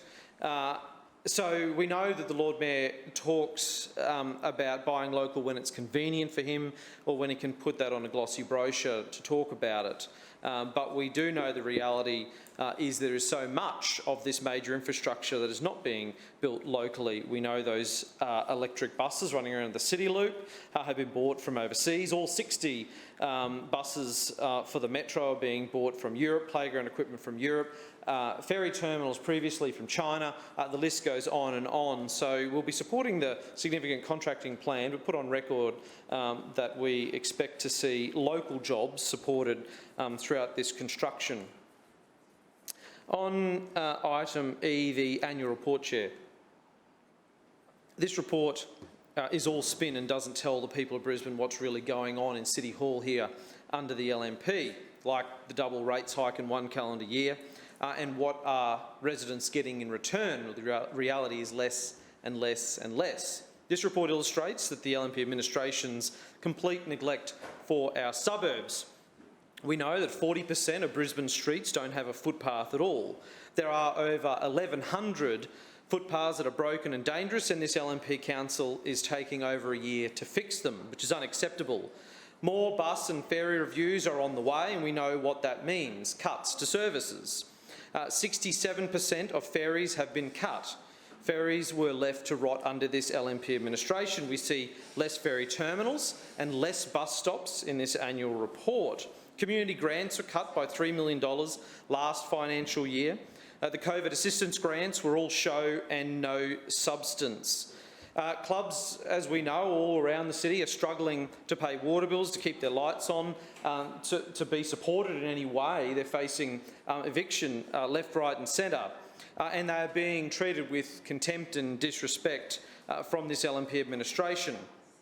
And again, in this report, we saw the cutting of curbside collection, which was clearly a political decision and not a financial decision. This report also highlights the LNP's rorts and complete misuse of ratepayers' money, Chair. The Living in Brisbane brochure gets more funding than ever before. The number of editions has increased, and now it is costing residents $6 million. Councillor Schrinner's priority is self-promotion, not the people of Brisbane, Chair. He has refused to give back that $100,000 allowance or have it tracked and audited. And Lord Mayor, I thought he might have had an interjection then, he did earlier. I absolutely support a system where those allowances are tracked and audited and they are published in the annual report. I'd sign up to that today, and I certainly hope you would too, Lord Mayor. We have 8 executives being paid between $3.6 and $4.4 million a year. The CEO's wage is now over $700,000, and Councillor Schrinner spends $3 million on billboards, and that spending continues, Chair. $1.6 million marketing the Brisbane Metro before one single shovel has hit the ground, and $500,000 splurged on social media advertising. This Lord Mayor, Chair, is addicted to advertising, and residents are being forced to fund this habit. We also have a company owned by a key management personnel of council, so that's either a councillor in this room, or a senior executive member of this organisation that has been awarded contracts for design, data processing, print and mail services to Brisbane Green Heart City Smart. But we have no idea who those contracts were awarded to. It could have been a councillor in this room. It could be the Lord Mayor. It could be a relative of a councillor in here. But that's being kept secret again this year. Where is the transparency around the use of ratepayers' money? If the LNP are awarding contracts to councillors or their relatives behind closed doors, I think the public deserve to know who they Point are. of order, Mr Chair. The point of order, Deputy Mayor. I believe Councillor Cassidy is imputing motive. Yes, Councillor Cassidy, I'm not sure how you're able to establish your assertions here. Please get back to the report, please. Oh yeah, this is on page 216 and 217 in the annual financial statements. Yes, but you're making statements that aren't contained there. Sorry, I don't understand, Chair. You're imputing motive, Councillor Cassidy. I think I said if the LNP is awarding contracts to councillors and their relatives, which is clearly the case, there are hundreds of thousands of dollars being awarded to key management personnel in terms of contracts. What are you claiming is clearly the case? It is the case. Point of order, Chair. You're debating the letting of contracts, and your implication is that they're being let to either councillors or to relatives of councillors. Point of order, Chair. Point of order to you, Councillor Sri. I guess I'm concerned that it feels like you're entering into a debate about the substance of what Councillor Cassidy is speaking to, and I think in a healthy democracy it's important that he's allowed to speak his mind on the matter before him. It's not really your place to debate whether he's correct or not. Thank you, Councillor Sri. Without imputing motive, please continue, Councillor Cassidy. Thanks very much, Chair. So the reality is this annual report talks about key management personnel or the key management personnel's relatives being awarded council contracts. It's in the annual report. Now, a key management personnel of council, Chair, is either a councillor or the Lord Mayor or a senior executive within council. The annual report details hundreds of thousands of dollars being awarded to those KMPs or their family members for contracts. It also talks about, as I said there, that's one example I've given which is contained in the annual report before us today. And what I am saying is there needs to be more transparency around that. If ratepayers want to find out which councillor in this chamber or their family member or senior executive within council or their family member... Councillor Cassidy, your time has expired. Point of order. Can I move an extension? Seconded. A motion has been received for extension of time for Councillor Cassidy, for Councillor Strunk, seconded by Councillor Griffiths. All those in favour, please say aye. Aye. All opposed, please say no. The ayes have it. Thank you, Chair. So if a ratepayer wants to know which key management personnel, which councillor or senior executive or their family members are getting council contracts, where do they go? How are they to find out? It's not contained within the annual report, it's kept behind closed doors, and that's the point I'm making. We've raised this point in the past, and we are consistent on that. The use of ratepayers' money should be fully transparent. Now, Chair, this report is also riddled with mentions of this LNP administration's pet projects, which have been mismanaged from the start, resulting in enormous cost blowouts being paid for by the ratepayers of Brisbane. We've seen a $300 million blowout on the Metro project before that's even started, a $60 million blowout on the Indooroopilly roundabout, which hasn't even begun yet, green bridges which are underfunded and undercosted, and we know that because there are enormous contingencies built into those projects, all of those projects, and we know how those contingencies work. They get spent because those projects are so poorly managed. Now, and contained in the annual report is also about council's workforce. And every week we see more ongoing work being contracted out by this LNP administration. In fact, contractor and consultancy services have gone up by just under $10 million since last year. That's an increase of more than 20%. So more than 20% increases in temporary and unsecure work over the last year by this LNP administration, which is a shameful figure. For this LNP administration, the more disposable a worker is, the better they are. Under the LNP, workers are more at risk of being exploited and underpaid. Council's in-house capabilities are more hollow than ever, and again, we see the results of that. We see the results of that because there are poorly planned projects, there are projects that require redesign because council doesn't have that capability anymore to mitigate those risks. Every basic piece of ongoing council work now has to go through lengthy, costly procurement processes. Things like mowing, landscaping, bus stop works, footpath, road repairs, all being done by Labor hire workers now. Contracting this basic work out creates unstable employment. It does not support our economy, it doesn't support our communities, and it doesn't support workers' rights.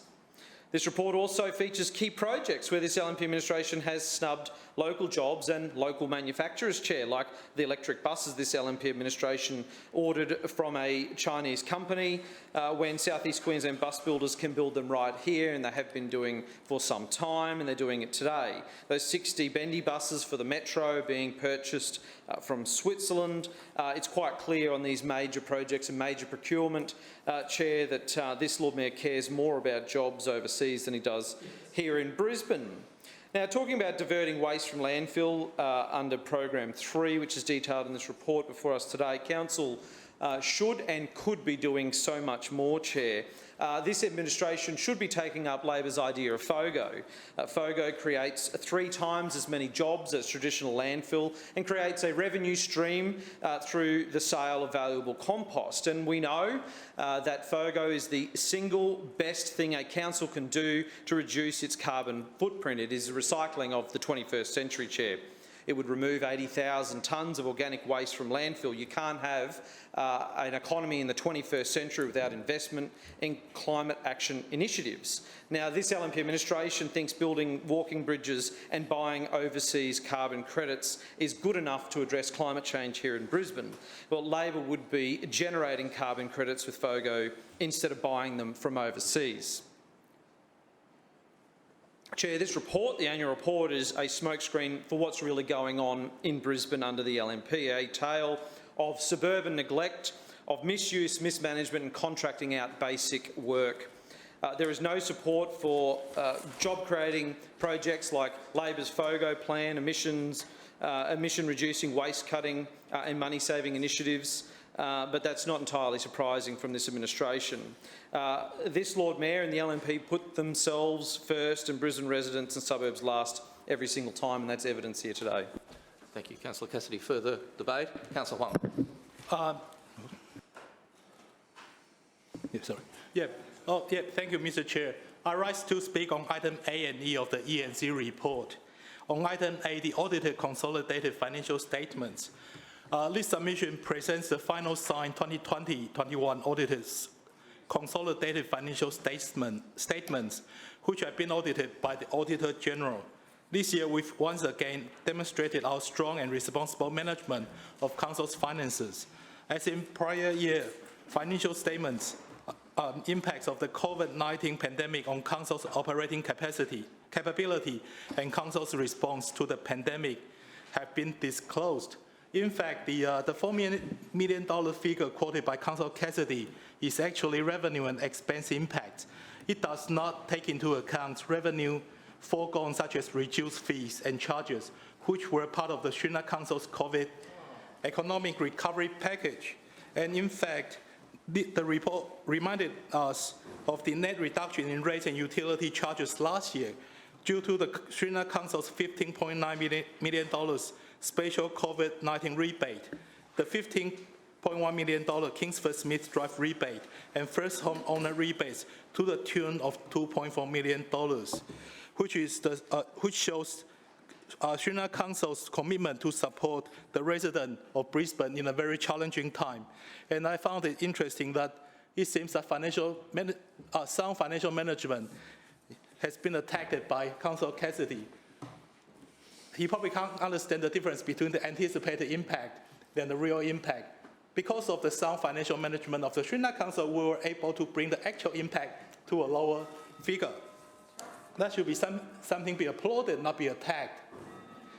And also, I'd like to speak on the on item E, the award-winning annual report. The Council annual report for the 2020-21. We are only in early September, and already we have the annual report for the financial year, which has just finished. And I'd like to take this opportunity to congratulate and thank to all in Council who have contributed to this report. Well done. Council's annual report has retained gold standards since 2016-17. We received confirmation in August that this has been retained again for 2019-20 report, and we are confident the report for the 2020-21 will continue to meet best practice in annual reporting, ensuring our achievements and outcomes for the community. The annual report provides an insight into the achievements this Council last year, and also show how we are adapting to meet the challenges of ever-changing world around us. It also provides a snapshot of Council as an organization. And this was the first year Council employees have spent 5 generations, from the lucky generation right now to 9 staff who are part of the iGen. Also of note is that over the past year, Council has retained or increased representation of women in our workforce and in executive roles. In fact, I think there are more Fiona in the civic in Team Shrina than the women in Labour team. Yeah. And in terms of the city governance program area, it was another successful year.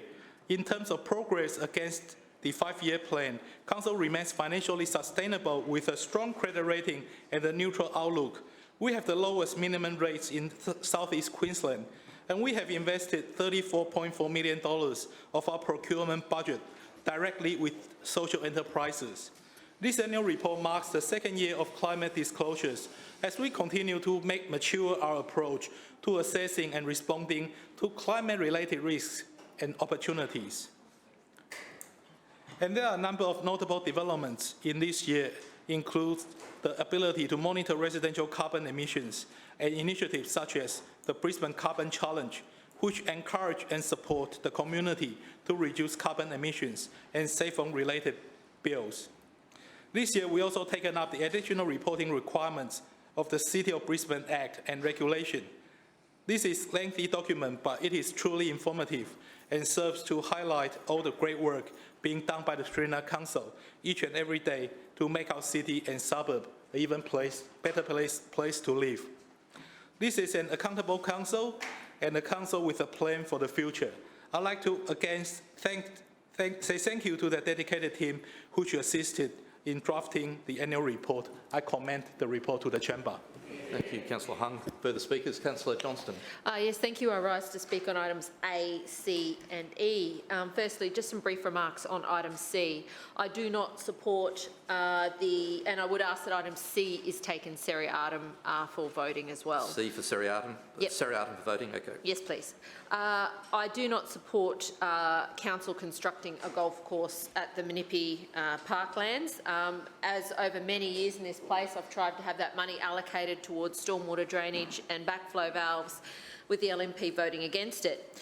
I do not, under any circumstances, believe Council should be investing some $50 million over the next 20 years in building a golf course.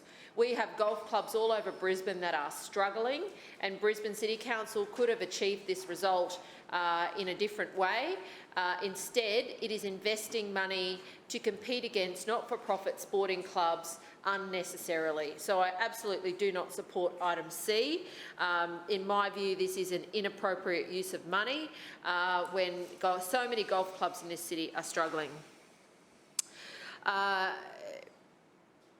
With respect to item A, the audited financial statements and Auditor General's report for the year, I actually had reason to write to the Auditor General during the week. I was reading Council's tabling the CBIC report, and I am concerned about the dividends that are being allocated back to Council. The financial report of the CBIC says that $20 million in dividends has been paid to Brisbane City Council, and the Director's report says it's $15 million that has been provided in a dividend back to Brisbane City Council. So I've written to the CEO and to the Auditor General to clarify how much money, in fact, the CBIC has given. Now, in the annual report and the financial reports before us today, that's lumped into a bigger sum called other revenue. But $5 million is a significant sum of money, and either the Director's report is wrong or the audited financial statement that the Auditor General did is wrong, and I would like to know which one is correct. It's not reflected in the notes here, and it really should be. With respect to the financial report of this council, let's look at the long-term financial sustainability statement. Brisbane City Council sets a range of benchmarks that it puts in place to assess its financial performance over the long term. Good idea, great to track how we're going.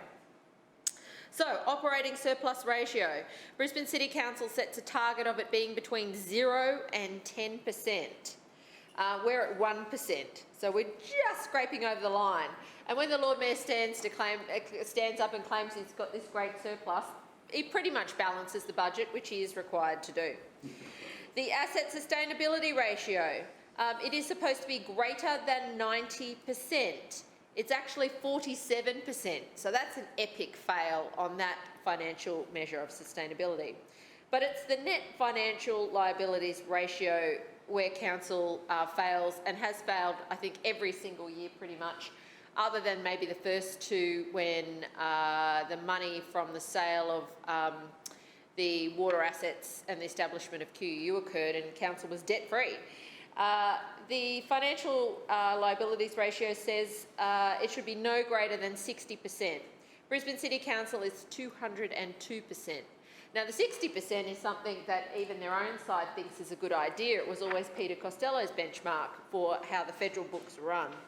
So this administration just fails on every significant financial marker that you can find. It gets better, though, when you get to the annual report.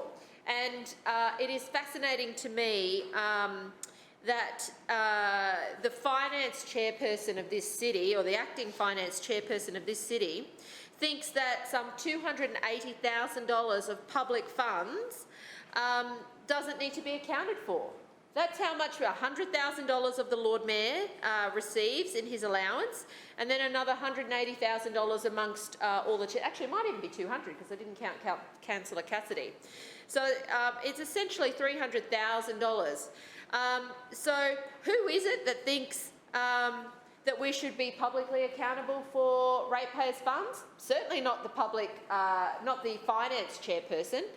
Councillor Wong said it's pathetic that somebody should account for the expenditure of public funds. Now, let's be clear, he was then applauded by the Lord Mayor, the major beneficiary of the unaccountable funds, and told what a great job he's doing, not disclosing how this money was spent. Now, I moved a motion in this place a few years ago calling for a system, just like we have to do as councillors to account for our expenditure, to be put in place for the expenditure of the allowances. And guess who voted it down? The LNP. Those measures are the opposite of being accountable and transparent. And the fact that the acting finance chair thinks that it is pathetic that some $300,000 in ratepayers' funds, public funds, does not need to be accounted for publicly, is okay, says that there is something very wrong with this administration. Now, let's look at the annual report itself. The annual report outlines a number of medium-term objectives that Council reports against. There are 137 objectives that Council outlines across all of the portfolios. They are measured against a range of benchmarks. Ongoing, delivered. There is one that says monitor closely, and action required. Now, of the 137 objectives that Council sets for itself, these are not externally, we're going to benchmark you. This is what Council says they're going to do. So it's not decided outside of council. They're not independent or objective benchmarks. Of the 137 objectives, does anyone want to guess how many council actually has marked as delivered? Anybody want to have a guess? No. One. There is one. There are 6 that are in the category saying monitor closely, and all the rest of them are listed as ongoing. So let's be clear, some of these things, to be fair, are ongoing. Some of them not so much. But what I can say is, of the 137 objectives that this council sets for itself in this annual report document before us today, just 1 has been delivered. That's their own reporting against their own benchmarks. It's not like someone independently has come in and said, yeah, no, you've only done 1 of the 137 things that you're going to do. That's what they set for themselves, and then they met just the 1.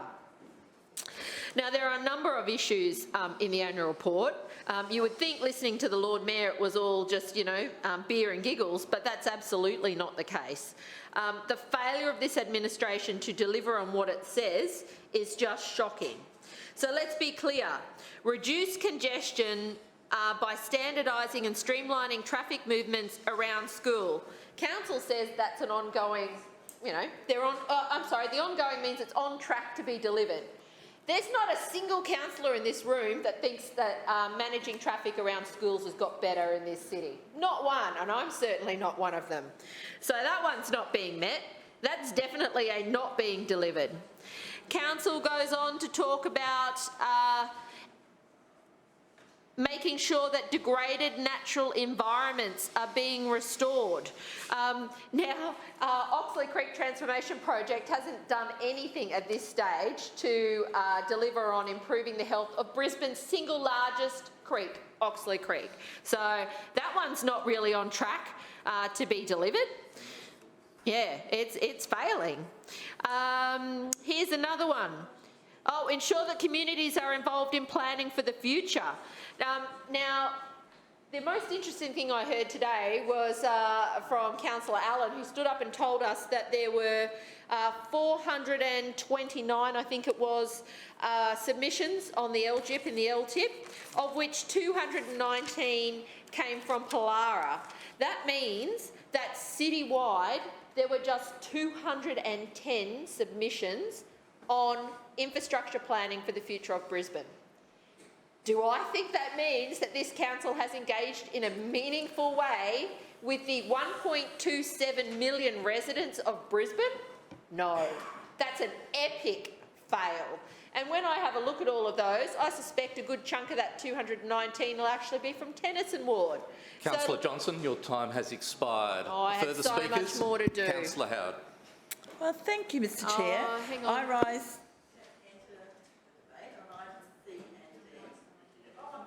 Oh, it's not on. There we go. It says I've already, oh, there we go. Thank you. Thanks, Mr. Chair.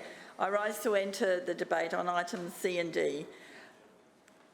Item C is the Manipu Golf Course, and I would like the opportunity to speak to this item and to discuss the ambitious plans that the Shrinner Council has for the Manipu Golf Course. I'd like to explain some of the background as to the history of the site and the strides that this Shrinner Council has taken to activate this very appealing site. As the Lord Mayor mentioned, Manipu Golf Course will be Brisbane's first new golf course in more than 70 years and the first ever public course on the city's south side. As one of the fastest growing participation sports in Brisbane, it is important that the Shrinner Council work proactively to meet the demand for access to quality, accessible golf courses for the residents of Brisbane. Although the announcement of the Manipu Golf Course and the residential estate were first announced in 2014, the early discussions regarding the development commenced in 1994. Councillors, if you're speaking to each other, please can you take the discussion outside? It is quite distracting, thank Yes. you. Developmental delays imposed by the state government for a significant period contributed to the delay of actions needed to activate this then underutilised site. In 2014, progress in regard to the development was made and an agreement between Council and Urbex being reached for the development of the residential estate and golf course. At the lower end of the proposed golf course and adjoining the Bulimba Creek was once a redundant landfill site. In 2015 and 2016, Council undertook remediation works to ensure that this area does not pose a safety or environment risk to the community or to golfers. The remediation works were funded by Council at an estimated cost of $1 million to ensure that this land was properly and appropriately remediated. The development of the residential estate is to be completed in 5 different stages, and the first 4 areas were completed between 2016 and 2020, with Council retaining a trust account to cover the costs of the golf course development. The subdivision and civil works for the final residential stage is currently underway, and it is hoped that it will be completed to coincide with the completion of the golf course and supporting facilities. The construction of the golf course commenced in early October 2020, with works well underway. McMahon's Construction have been appointed by Urbex to complete the construction works on the golf course at this time. McMahon's Construction are specialist golf course construction contractors, and works on the golf course are well progressed and include the construction of the water storage dams, bridges over waterways, an emergency access pathway, tree removal, fairways and perimeter fencing. It is anticipated that the golf course construction will be completed and the golf course operational in mid to late 2022. Moving to item D, the Sunnybank Rugby Union Club holds the current lease with Council until the 31st of July 2046, and as the Lord Mayor said, is in the process of refinancing their commercial finance arrangements from Australia and New Zealand Banking Group to the Commonwealth Bank of Australia, and the opportunity to refinance the existing loan facilities to enable further improvement works to be completed at the lease premises located at DM Henderson Park at McGregor. As part of the refinance process, the Rugby Union Club is seeking consent to allow CBA to register a mortgage over the current lease to replace the existing ANZ mortgage. The Rugby Club is also seeking a consent from Brisbane City Council to accept the CBA right of entry deed. The Sunnybank Rugby Union Club is compliant with the terms and conditions of their current lease in meeting the annual community contributions, and we have done substantial reviewing of their financial performance, and we actually know that they have the ability to suitably meet the repayment amounts and the terms for the proposed new loan facility with CBA. So the Lifestyle and Community Services supports the application for consent to mortgage for SRUC and continue to make improvements to their lease premises and support the Sunnybank community, and I recommend it to the Chamber. Thank you, Councillor Howard. Point of order, Chair. Point of order to you, Councillor Lenders. Mr Chair, I move that Council now adjourn for afternoon tea for 15 minutes, which commences only when all councillors have vacated the chamber and the doors have been locked. Seconded. It's been moved by Councillor Landers and seconded by Councillor Wines that Council now adjourn for afternoon tea for 15 minutes, which commences when all councillors have vacated the chamber. Doors have been locked. All in favour, please say aye. Aye. Any opposed, please say no. The ayes have it. We now adjourn.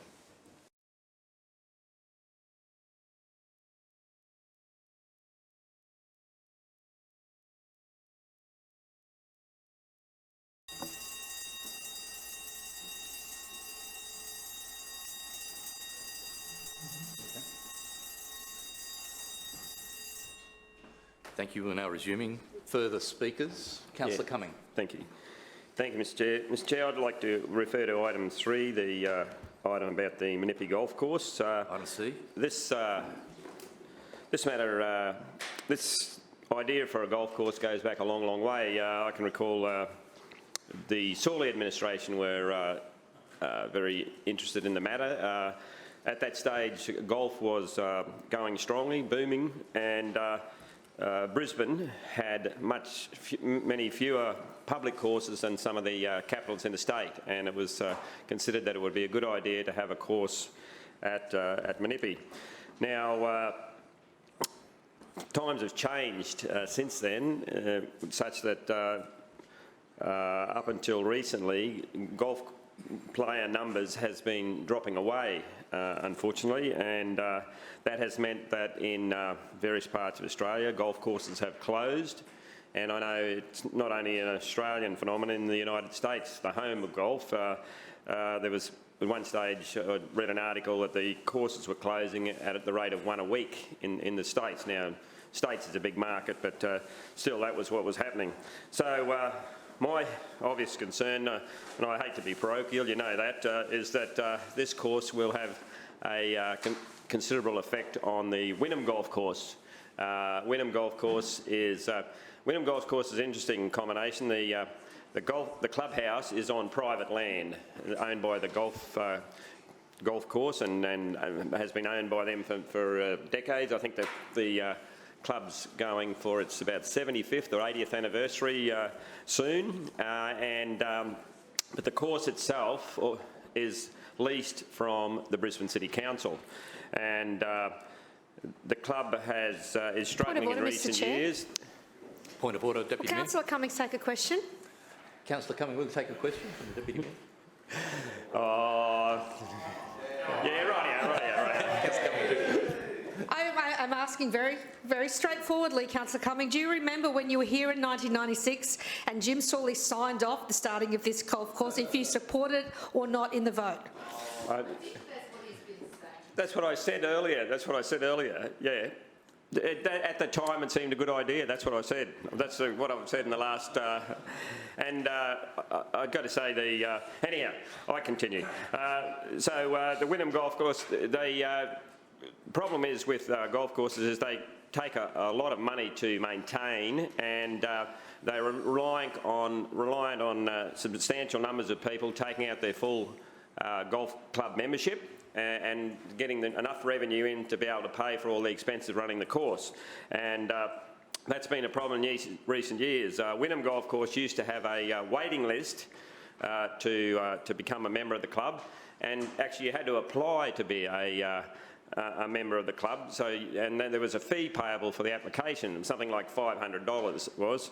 And then once you got accepted, then you had to pay your full membership fee on top of that. Well, they've had to scrap the application fee. That's not in the market, can't deal with that anymore. And so that's the problem. And the number of actual members of the course of the club have been falling away as well. But anyhow, look, I wish the Manipu Golf Course well. However, I just hope that it doesn't. It's not something that is. I noticed there's the running of it. There's reference in the material here that the council will be paying for the maintenance of the course, which that means there's been a fairly substantial ratepayer subsidy of the course, which of course Wynnum Golf Course doesn't have. And so my concern is that if that undermines the viability of the Wynnum course, that it could be face more problems as time goes on. So that's right. I just want to put that on the record. That's my concerns, and but I wish the BMD and the council do get a good operator, and the Manipu Golf Course is a success as well. But hopefully that it won't put other courses out of operation. Thank you. Thank you, Councillor Cummings. Further debate on the E&C report? No further speakers. Oh, Councillor Sri. Yeah, right.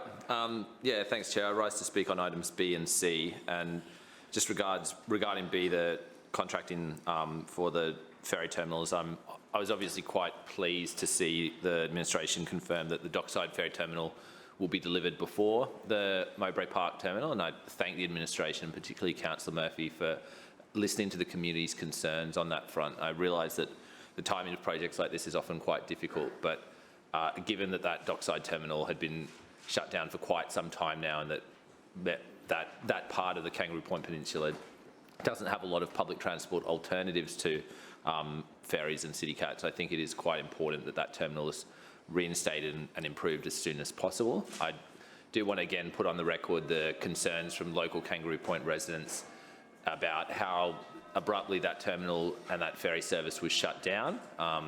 And I won't go into that again at length, but residents still remain dubious that it wasn't possible to make minor or temporary alterations to the terminal to facilitate ferries stopping there in the short term. And I'm not going to unpack that again at length, but I think residents have made their voices very clear on that. That if ferries have been able to stop there for many years, why suddenly was it not possible for them to stop there anymore? the other piece of the puzzle I wanted to highlight, sorry, Councillor Adam?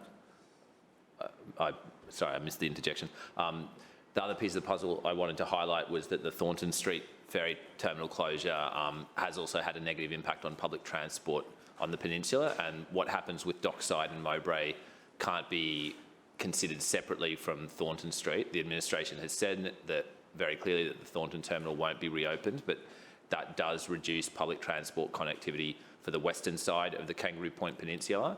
And if the administration is dead set on not reopening that terminal, residents of that side of Kangaroo Point will need better bus services or another public transport option to move around, rather than everyone simply having to walk all the way up to Holman Street or to cross the Story Bridge and to cross under the Story Bridge and get to the Dockside terminal when it reopens. But yeah, we are very pleased to see that the terminal works are progressing. A lot of money. I do wonder a little bit whether it would have been cheaper to do some of this work in-house, and the fact that council no longer has the capacity to do projects like this in-house is perhaps a little bit concerning. I'm always concerned about the ongoing privatisation of the delivery of essential public infrastructure, and this is perhaps just another step down that road where council is simply relegating itself to the role of contract manager rather than doing any of the work itself. I would just add finally that with both of these ferry terminal redevelopments, I still don't think the local residents are fully aware of what's proposed or understand that the Mowbray Park terminal will be shutting down for refurbishment works. That the terminal itself is now outside my electorate, but I'm still closely connected to a lot of residents in that area, and it's still not widely known that that terminal is going to be closed down and rebuilt. So perhaps that's a flag that the administration does need to do a little bit more clear communication about what that means in terms of the network and where people will be able to access alternative services, etc. So I just wanted to place that on Councillor Murphy's radar and make sure it's not forgotten. I know the Mowbray terminal redevelopment is still a little while away. Wouldn't be surprised if by the time we get up to it, council's trying to drop a restaurant on top of the ferry terminal as well. I shouldn't give you ideas. Don't. Yeah.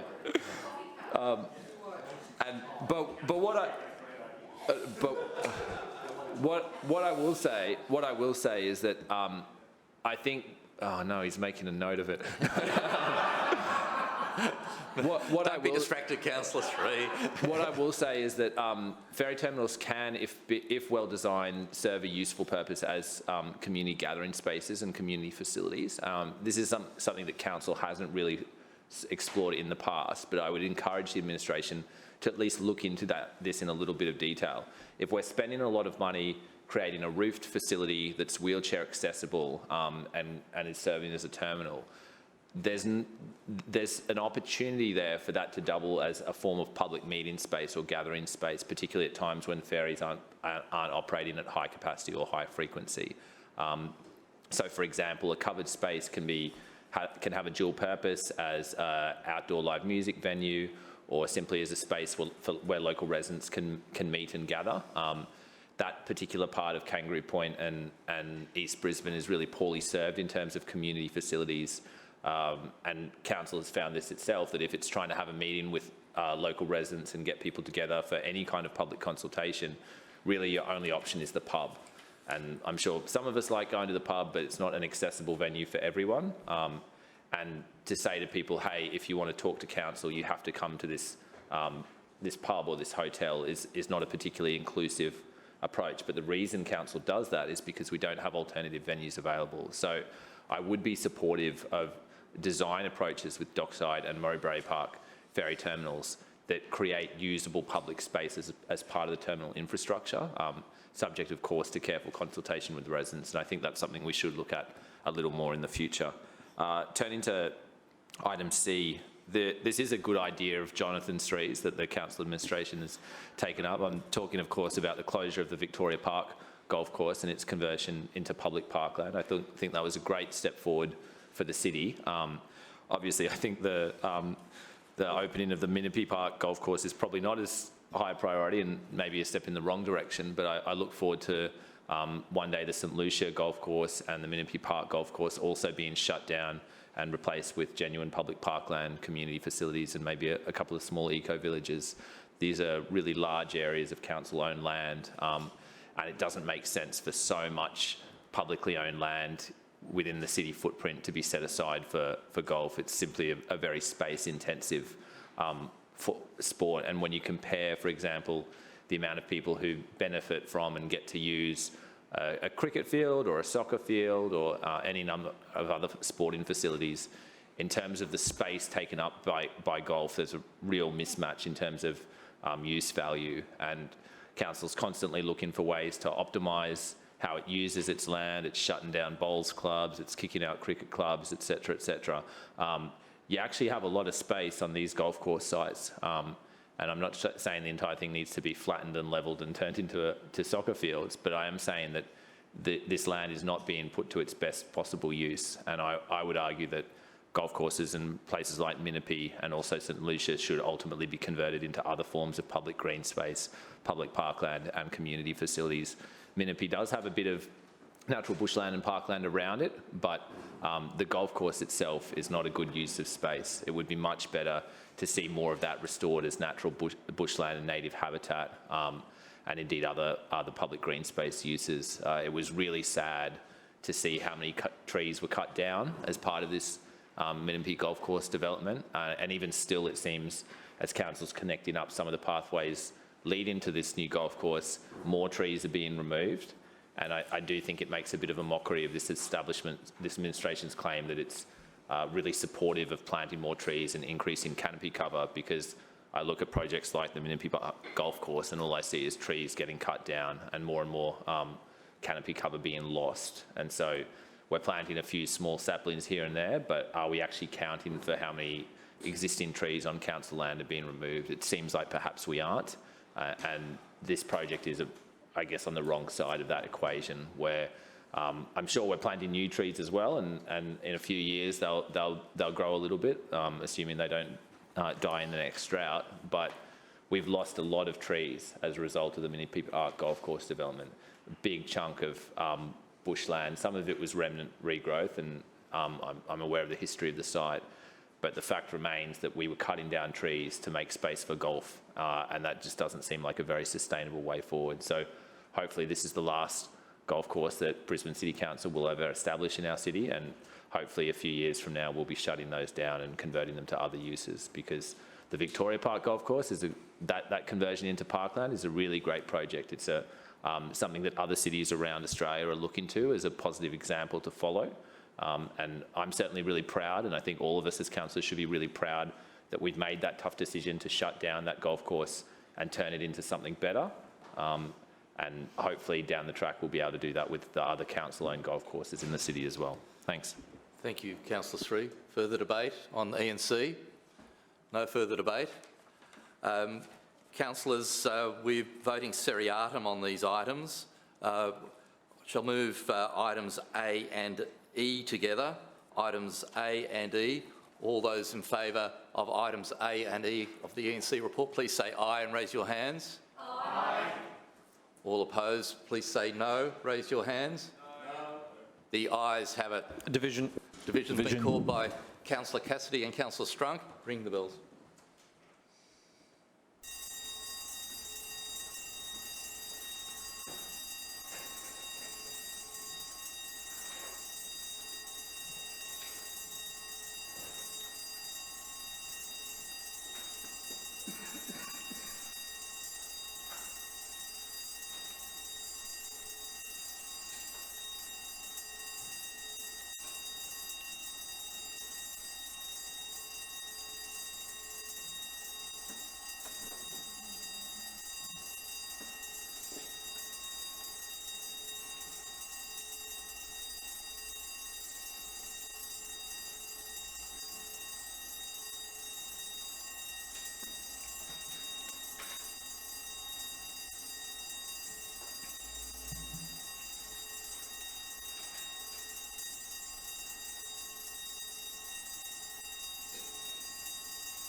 Councillors, the division is on items A and E in the E&C report.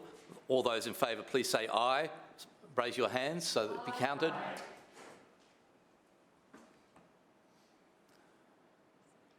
And the nays, please say so and raise your hands. No. Any abstentions? One abstention.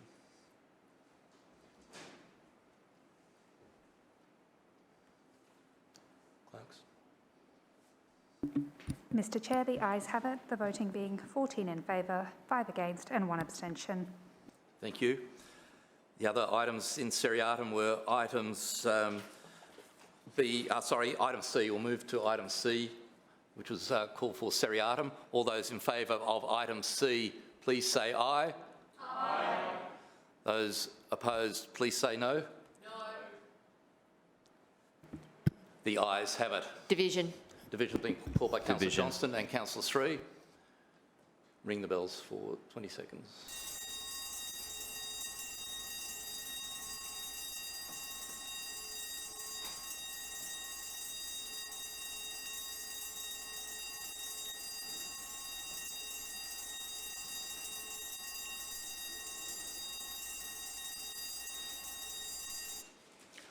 Item C of the E&C report. All in favour, please say aye and raise your hands. Aye.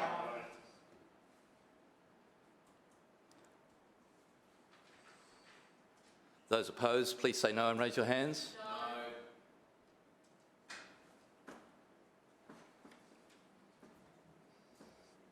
Yes, clerks.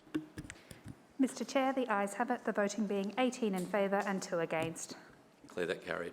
And the final two items are B. Point of order, Mr Chair. Yeah, just abstentions? Were there any, my apologies, were there any abstentions on item C? No? I think we recorded everybody who voted. Thank you. Items B and D in the E&C report. All in favour, please say aye. Aye. Any opposed, please say no. The ayes have it. Thank you. Councillors, we move on to the Economic Development and Brisbane 2032 Olympic and Paralympic Games Committee.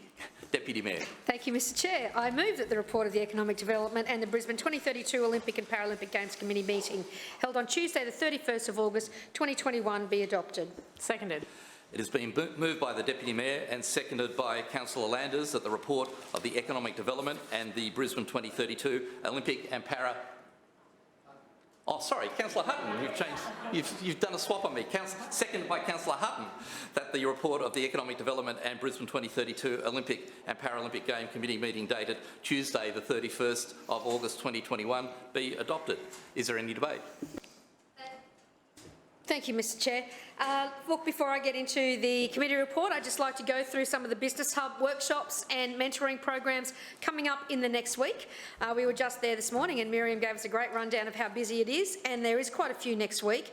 Please pass on to your businesses throughout your networks as a councillor to let them know that these are on, free of charge.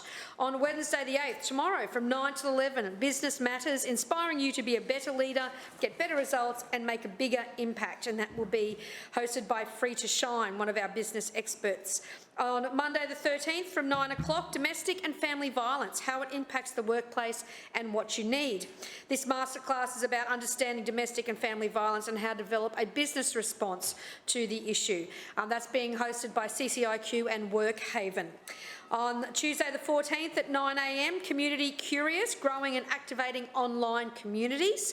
It's about connecting people who are aspiring to become a community manager and help businesses to start a customer community, being hosted by Social Mediology. And then next Tuesday at 3 p.m, how to master your why and share it with confidence. This is about making your business stand out and help you leave with confidence to share your business story. And that is being hosted by one of our business partners, P4 Group. So a bit of things for everybody, as well as don't forget the mentoring if you have businesses or business people that would like support in that space as well. The committee presentation last week was on the Brisbane Business Summit. It was the first time, the inaugural time we've held that on the 21st of April this year. It was a pivot, dare I use the word, over the last 18 months where we've had a Brisbane Innovate day over the last 4 or 5 years while I've been Economic Development Chair, which was about bringing scale-ups, ideas and using data to drive solutions in the community. We saw a new need, obviously, coming out of the back of the last 12 months to get businesses, local, interstate, together to see what it was going to look like from beyond 2021. And that was all about what the focus of the day was, the opportunities for businesses amid a changing economic environment. So there was 860 registrations on the day, 285 in person, 271 who came along virtually, and 114 unique views from that afterwards because we kept the things online for a little while as well. So we need to, in these uncertain times, make sure we do virtual and in person, as we'll see over the next 3 days. But it was fantastic. We had great guest speakers. Mark Grindle, a demographer and social researcher, did a fantastic opening keynote speech. Then we had other directors from businesses like Matthew Tobin from UAP speaking on how his Brisbane-based business grew to where it is today and how art brings so much of a city to life. Andrea Culligan, who's a partner in Deloitte Australia, talking around data and how it can be used to predict. We had a panel, which I joined myself with Lee Schwan Sin from the Queensland Ballet, Dimity Dornan from Director of Hear and Say, Lou Jury, who's a Director of Sprint Ventures, and that was about our city, our strengths. Very interesting from the other panel members. And of course, the closing keynote was Mark Burris from Yellow Brick Road, which you will know from The Apprentice, I think. Am I showing? Yes, Apprentice. Showing my non-millennial trademark there. I don't know if I've watched that one. How to survive the new normal in business. Well, I can tell you what, everybody knew who Mark Burris was, whether they watched his TV show or not, because we couldn't get him off stage and nobody wanted to leave. He was extremely popular and he did very, very well. We got great positive feedback from the day. We are planning already for bigger and better next year and look forward to all councillors sharing this with their communities and joining us on the day as well. Thank you, Mr Chair. Thank you, Deputy Mayor. Further debate? Any further debate? No? We'll now move the report, which is the report of the Economic Development and Brisbane 2032 Olympic and Paralympic Games Committee meeting, dated the Tuesday, the 31st of August 2021. I love saying that committee name. All those in favour, please say aye. Aye. Any opposed, please say no. The ayes have it.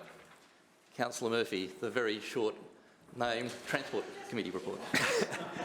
Mr Chair, I move that the report of the Transport Committee held on Tuesday the 31st of August 2021 be adopted. Seconded. It has been moved by Councillor Murphy and seconded by Councillor Hutton that the report of the Transport Committee meeting dated Tuesday the 31st of August 2021 be adopted. Is there any debate? Thanks, Chair. Look, earlier in question time I spoke extensively about our ambitious Green Bridges program in response to a question from Councillor Maddox, so I won't belabour that point again. Last week the Transport Committee was given an update on that program as well. We also received a number of petitions. We considered 4 petitions, each urging Council not to proceed with any of the alignment options for the West End to St Lucia Green Bridge, and one asking us not to proceed with the project overall. Council's engaged extensively in consultation on this project, as we have with all of the Green Bridges in the Green Bridge program. In addition to consultation that was undertaken directly by Councillors Mackay and Sri, over a period of 4 months from the 23rd of November 2020 to the 31st of March 2021, Council invited the community to have their say on a shortlist of preferred alignments and landing locations for the St Lucia to West End Green Bridge. The shortlisted options were informed by a range of technical investigations, including traffic and transport modelling, environmental studies, site investigations and initial cost estimates. Key feedback from residents and stakeholders on the St Lucia to West End Green Bridge included general positive support for option A, Chair, which was the Guyot Park to Orley Park option, with 64% of survey respondents completely or somewhat supportive of that alignment. Requests for impacts to green space at landing locations be minimised, with some residents objecting to any impact on Guyot Park. Limited support for option B, which was the Munro Street to Ryan Street line, and then there was some support for option C, which was Keith Street to to Boundary Street, with concerns from some residents about the impact of these alignments on local communities, particularly in relation to some of the private property requirements and the resumptions that council would need to undertake. Following technical investigations and feasibility assessments and taking into account the outcomes of community consultation, option A, connecting Guyatt Park to Orley Park near Morrie Street, has been identified as the preferred alignment for the St Lucia to West End Green Bridge, and we're now developing a business case that will consider the feedback received by community during the consultation period and subsequent to it in the process. I recently held a Teams meeting with representatives of St Lucia Community Association and the Friends of Guyatt Park groups to discuss these concerns further, and we're both committed to engaging further on this issue, although we did not see eye to eye on a number of matters. I, of course, will ensure that Council is committed to continual engagement with communities on both sides of the river, anyone who is impacted by not only the St Lucia to West End Green Bridge, but also the Toowong to West End Green Bridge. We want to make sure that these bridges are absolutely supported by those communities for the benefits that they will bring, not only to those who live adjacent to them, but to the wider city of Brisbane. And I'll leave further debate to the chamber. Thank you, Councillor Murphy. Further debate? For the speakers, Councillor Sri. Thanks, Chair. Just really briefly regarding the Green Bridge petitions. I always say really briefly, but it's not going to be brief. I'm concerned about. I'm concerned about the loss of public green space associated with some of these public infrastructure projects, and I know that some in the chamber are a little bit incredulous or sceptical when I say that people are concerned about losing the amount of land that we lose to these projects, because in the context of a large area of public parkland, a couple of 100 square metres for a bridge landing doesn't seem like much.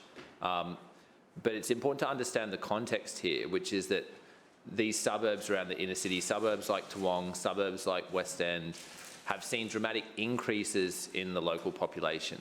Thousands of additional residents moving into these areas in housing styles that don't have private green space.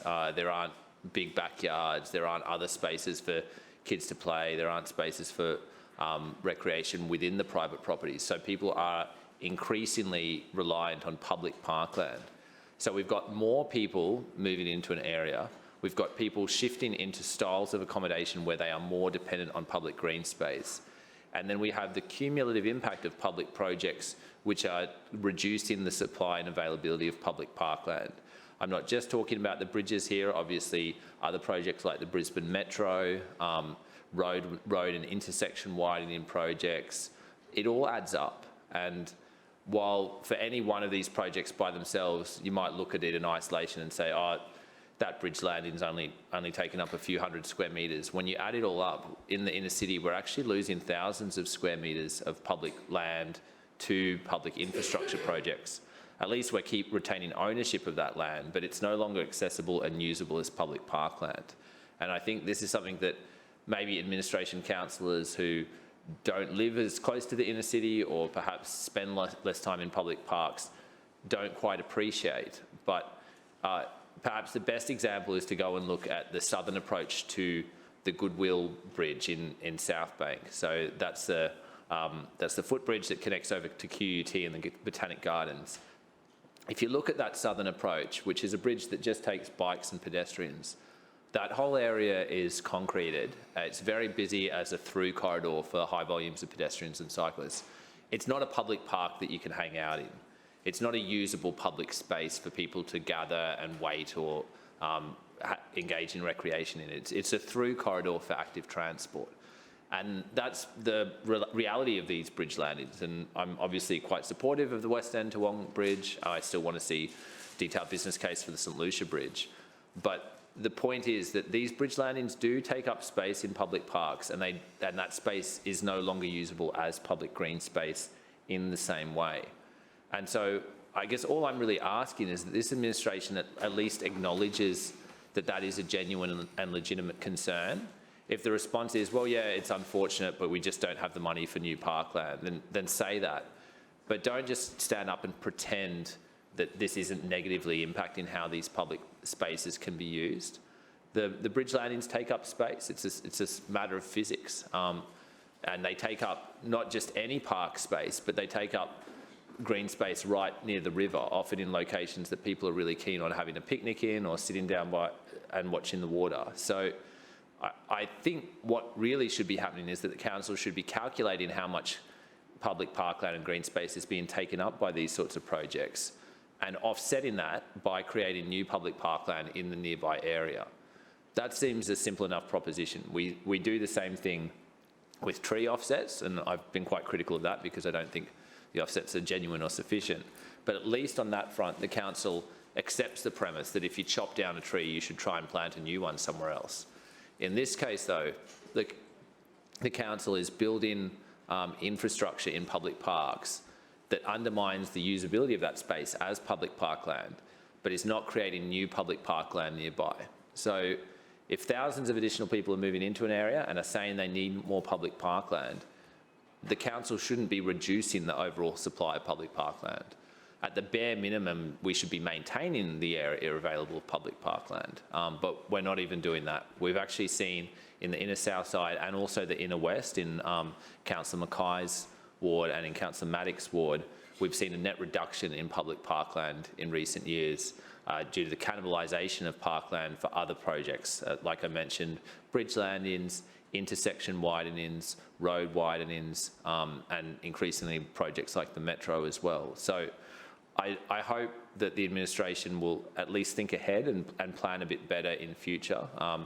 We don't want the situation we're seeing now, which is where positive public infrastructure projects like a footbridge are being resisted on the grounds that they're negatively impacting green space. We want these projects to be celebrated by everyone, and if there was the creation of new parkland nearby, I think the detractors would be a lot less vocal and we'd be able to get a lot more public support for these kinds of projects. And public support is going to be important for these projects because it seems like these bridges aren't fully funded by Brisbane City Council. So that means this council administration is going to have to go to the state and federal governments to seek funding. And those residents who are concerned about negative impacts to the public parkland are also going to be going to those state and federal MPs and saying, we don't want you to fund this bridge because it's ruining our park. We shouldn't be playing those kinds of divisive games. We shouldn't be turning residents against each other, and we shouldn't be turning residents against positive public projects. If we just put a little bit more money into creating new public parkland around these bridge landing areas, I think that would go a long way to easing those concerns. And I've made those suggestions repeatedly regarding the West End to Wong Bridge. We've identified parts of Orley Street and Hill End Drive, I believe it is, or Hill End Terrace, that can be converted into parkland, where we can narrow the roadway significantly and create more green space without council even having to buy new land. We simply need to convert a bit of bitumen into green space. It's a relatively cheap way to offset the green space that's being lost by the bridge landings. Local residents are supportive of this idea. It doesn't even necessarily result in a reduction in street parking. It's simply narrowing the roadway a little bit.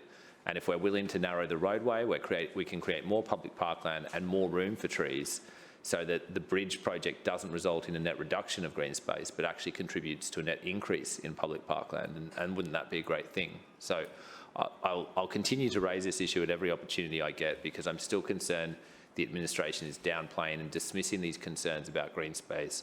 We want the bridges to happen, but we also want improvements to accessibility of public parkland. And I'm sure Councillor Mackay's residents are letting him know about this as well. And I think it would be a great thing if we could deliver some new public parkland as part of these projects. Thank you. Thank you, Councillor Sri. Further discussion? Councillor Mackay. Thanks, Chair. I rise to speak on the petitions regarding the St Lucia Green Bridge.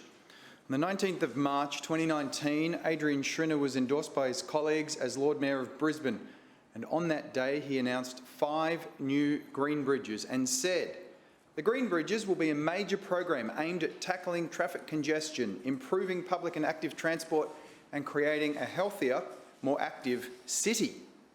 Since that time, 2 extensive consultation sessions have been conducted, with the most recent finishing in March this year. I'm referring specifically to the St Lucia Bridge. More than 4,000 people gave feedback about green bridges in St Lucia and Toowong in that community consultation. While my personal preference for the St Lucia Bridge was for a site other than Guyatt Park, the community has spoken and the message is clear. The majority of respondents indicated support for a green bridge to land at Guyatt Park. We do know, however, that the St Lucia Bridge will not proceed until the Toowong Bridge has been constructed. At the moment, a preliminary design and business case is underway, and we should see them by the end of the year. The Toowong Bridge will be wonderful for the local communities on both sides of the river. The Green Bridge program will be truly city-changing. We also know that many people want any bridge at Guyatt Park to minimise the impact on green space. Council heard that message and has released an indicative map of Guyatt Park that has expanded the potential bridge landing option rather than the prescriptive site that was first presented. I've had confirmation from the Lord Mayor that only concept designs released to date are indicative and not final. This gives us the opportunity to fine-tune the design and location of the bridge. It gives us the opportunity to provide the bridge that people want while complementing the existing green space and facilities. It gives us the opportunity to manage feedback points, such as the dissection of the park and loss of significant trees. But one thing I do need to put on record about these petitions is the position of others in the chamber. Where are the Greens on this? I'm not sure, because I can't get a clear message. But here are some clues directly related to the St Lucia Green Bridge. Chair, you know I've passed comment on this before, but for those watching at home, I'll say it again. In the 2020 state election, one of the Greens plastered their signs all over the western suburbs. It was writ large, delivering for the west side 2 new green bridges. On the other hand, the Greens councillor can't even bring himself to use the term green bridge. It hurts so much that he has to use the term proposed new pedestrian and cycling bridges on his Facebook posts. He's also said in this place before that he hasn't yet decided if he supports the St Lucia Green Bridge. And you just heard before he supports the Toowong Bridge but still waiting for the business case for the St Lucia Bridge. Well, I've got news, Chair. I have it here in writing that apparently the St Lucia Green Bridge is Greens' political party policy. Of course, this policy was announced after the Lord Mayor announced the bridges. Classic Greens political party policy. Just claim credit for stuff you didn't actually do. Another policy that's just come up is the 1 million social houses. Maybe it's Councillor Shree would like to see it on the St Lucia golf course because he wants eco-villages apparently. So how come these two representatives from the Greens political party aren't on the same page? Maybe they don't like each other. They certainly don't appear in photos together. As a reminder, the Greens political party did not fund the bridges. In fact, they didn't even write a letter of support for the St Lucia Bridge. And now, we're not even clear if the councillor supports it or not. Where are they? I've got a new slogan for the Greens party: any way the wind blows. Meanwhile, the Schrinner Council is getting on with the job. We have conducted 2 stages of consultation and there's more coming. Now we can continue the consultation, listen to the feedback and site the bridge in an optimal location to complement our wonderful green space. I look forward to the next stage of consultation. Thank you, Councillor Mackay. Further speakers? Councillor Murphy. Well, thank you, Chair. Can I thank Councillor Shree and Councillor Mackay for their wonderful contributions on this exciting topic. And Chair, whether you call them green bridges, whether you call them footbridges, the most important thing is that you actually support the principle, the underlying principle that we're trying to achieve here, which is getting people out of cars, out of fossil-fuelled locomotion and onto into active ways of travelling, whether it's by cycling, whether it's by e-scooters, whether it's by walking. Those are the principles which underpinned the entire program that the Lord Mayor announced on the day that he was elevated to the role. And I think it's tremendous to see the program so well advanced now. Starting construction on the Kangaroo Point Green Bridge, DA in for the Breakfast Creek Green Bridge, these other 2 green bridges with community consultation wrapped up and done, and proceeding to business cases at the end of this year. And we'll be having discussions with our friends and colleagues in the Commonwealth Government, Infrastructure Australia, and of course we'll be continuing to lobby the state government about funding for these important bridges as we continue to go.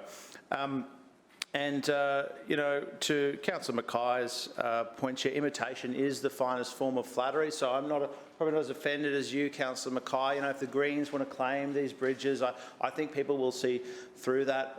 Quite frankly, this is our program, you know, they criticise us on the other side for saying, well, no one's contributed to your program. Well, there's plenty of people trying to claim that it's theirs. It's weird, isn't it? Must be pretty popular out there. I just want to make a number of points to some of the items that Councillor Sri raised, though, Chair. You know, firstly, green space in South Brisbane. And, you know, we've heard this time and again, but I just have to ask a question here, Chair. If green space was your number one priority, if green space was your number one priority in choosing where to live, would you go and live in South Brisbane? No, you'd probably live out in Councillor... Yeah, you'd probably live out in Pullen Vale Ward. You'd probably live out in Chandler Ward, one of the other wards that have plenty of green space per capita. But all of that being considered, they're not stopping moving to South Brisbane. People, despite the fact that it has a lower proportion of green space than probably any other ward in the city, people are still flocking to live in South Brisbane. So I just think it's not stopping people moving there, Chair. Clearly, people want to be close to things other than green space. They want to be close to the river. They want to be close to the wonderful schools. They want to be in the only ward represented by a Greens councillor.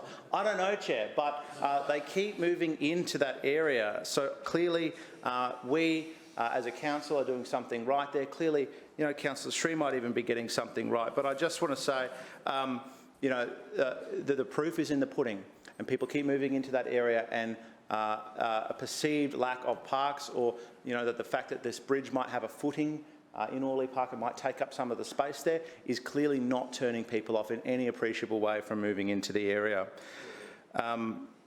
So I'd also just like to add that this administration, this council has never pretended that bridges don't literally take up some of the green space in a park. That's, of course, you know, beyond question. As Councillor Sri said, it's a matter of physics. It will take up a footing in the park. But our argument has always been that the fact that a bridge footing will be landing in the park on either side is not a good enough reason to oppose these projects, that the net benefit that these green bridges will bring the communities on both sides of the river is far greater than the net loss of that green space. You know, connecting people in West End... Point of order, Councillor Sri. Will Councillor McAfee take a quick question? Councillor Murphy, will you take a question? Thanks through you, Chair. I actually agree with you on that. I think the net benefit does justify the projects. But just to your previous point around lots of people are moving into West End, do you accept the premise that if we don't provide enough public green space locally, more of those residents are likely to drive further out to access public green space and thus impact traffic congestion issues? Well, I take the point that that people do, as the Lord Mayor said in this chamber last week, park tourism is a growing thing. People do travel to parks around the city.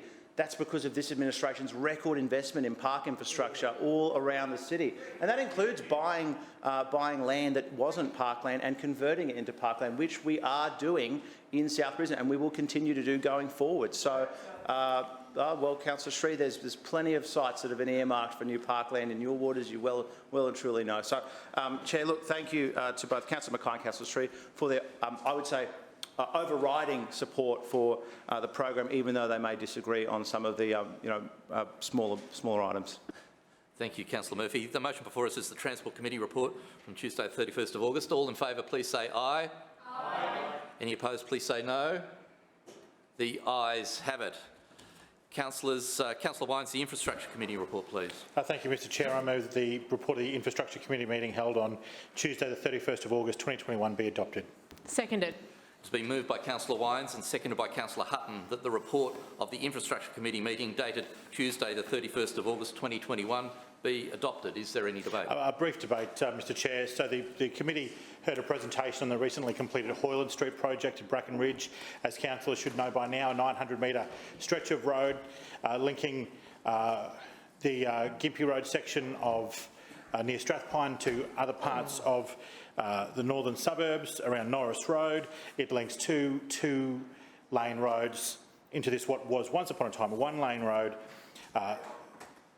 now making it a safer, more convenient road for the outer north, and one that I'm sure that I trust if Councillor Landers were here that she would be very appreciative of it, as would her residents. The project also saw work on a bikeway, new plantings, and the project itself has seen an increase in the operational safety. There's no longer a merge, as we heard last week. There were 7 crashes over the 6-year period up to 2019.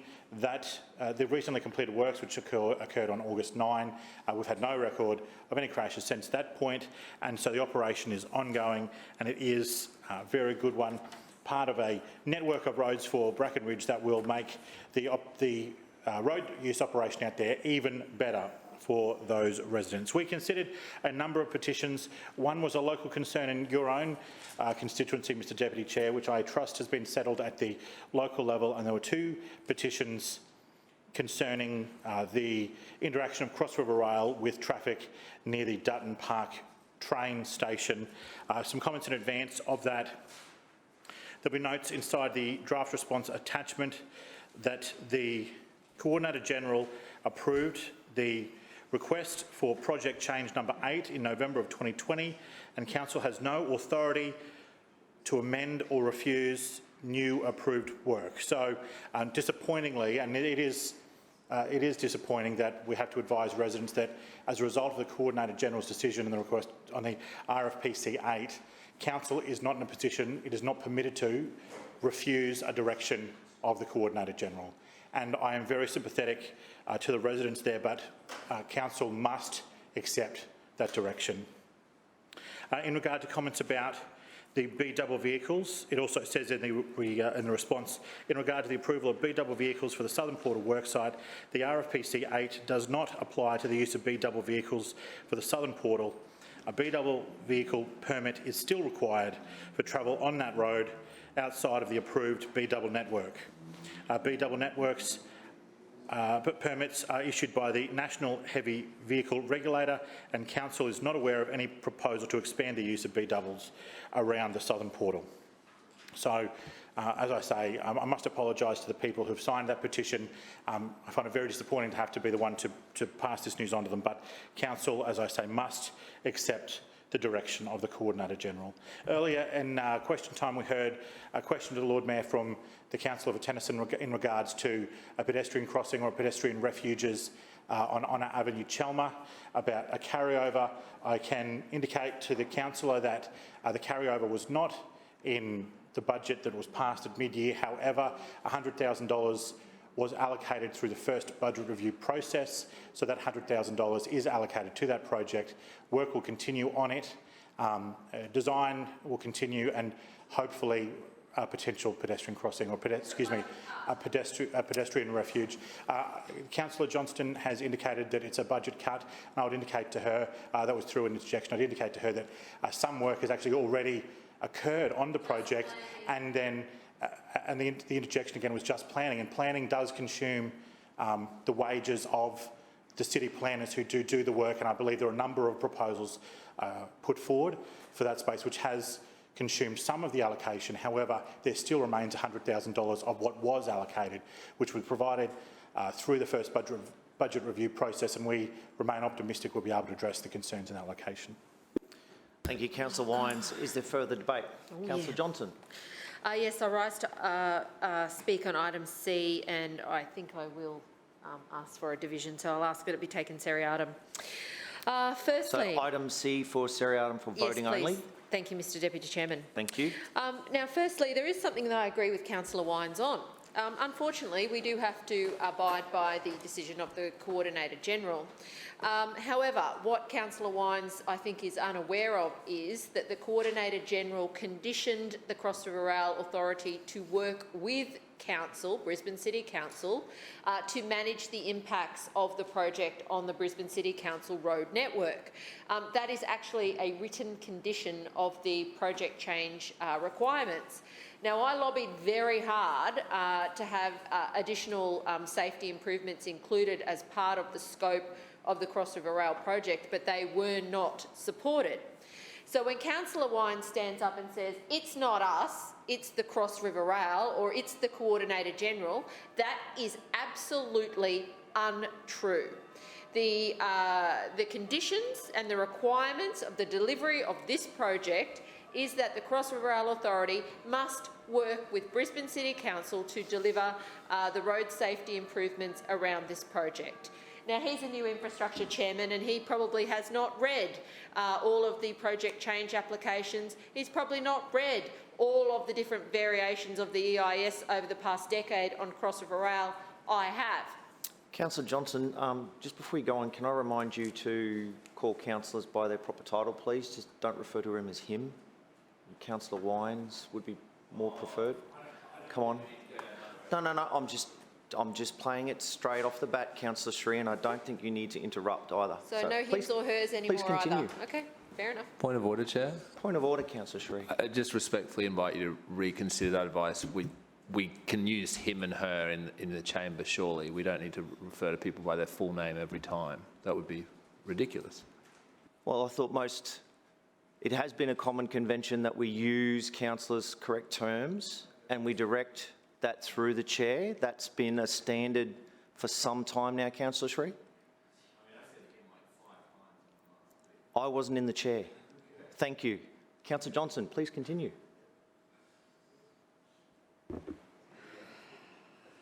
I am just going to respect your ruling, Mr Deputy Chairman, and every single time now someone says him or her in this place, I'm going to raise it as a point of order because you're, with all due respect, interpreting that the wrong way. It's going to cause chaos. So, Councillor... Sorry, before you go on, I just wouldn't want anybody to refer to you in the wrong sense and I'm to respect... referred to as her all the time. I don't have a problem. Yeah. I That's identify fine. as her if it helps. Please. So that's no problem from my point of view. You know, Councillor Johnston or her would be fine. I'd even go with Nicole, but I know that's not the rule. So, No. you know. So anyway, it's fine. You've made the rule. I'm just going to ask for it to be enforced now, and I'm sure your side will take it up with you. So let me be clear. Councillor Wine's statement that he can do nothing about this is false. The Cross River Rail Authority certainly has to work with Council to make the changes that they've done. Now that includes all council roads. These are council roads: Cornwall Street, Rusk Street and Annerley Road.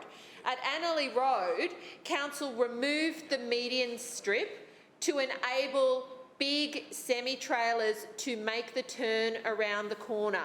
The trucks could not physically turn the corner on the intersection of Annerley Road and Cornwall Street to get around into Russ Street. Council modified the road network to allow this to happen. Helped them, facilitated it, made it easier. In my view, this is a retrograde step. We have no safe crossing point across Cornwall Street between Hefferon Park and Dutton Park Station. It's something that I have raised many, many times in this place. We've petitioned on.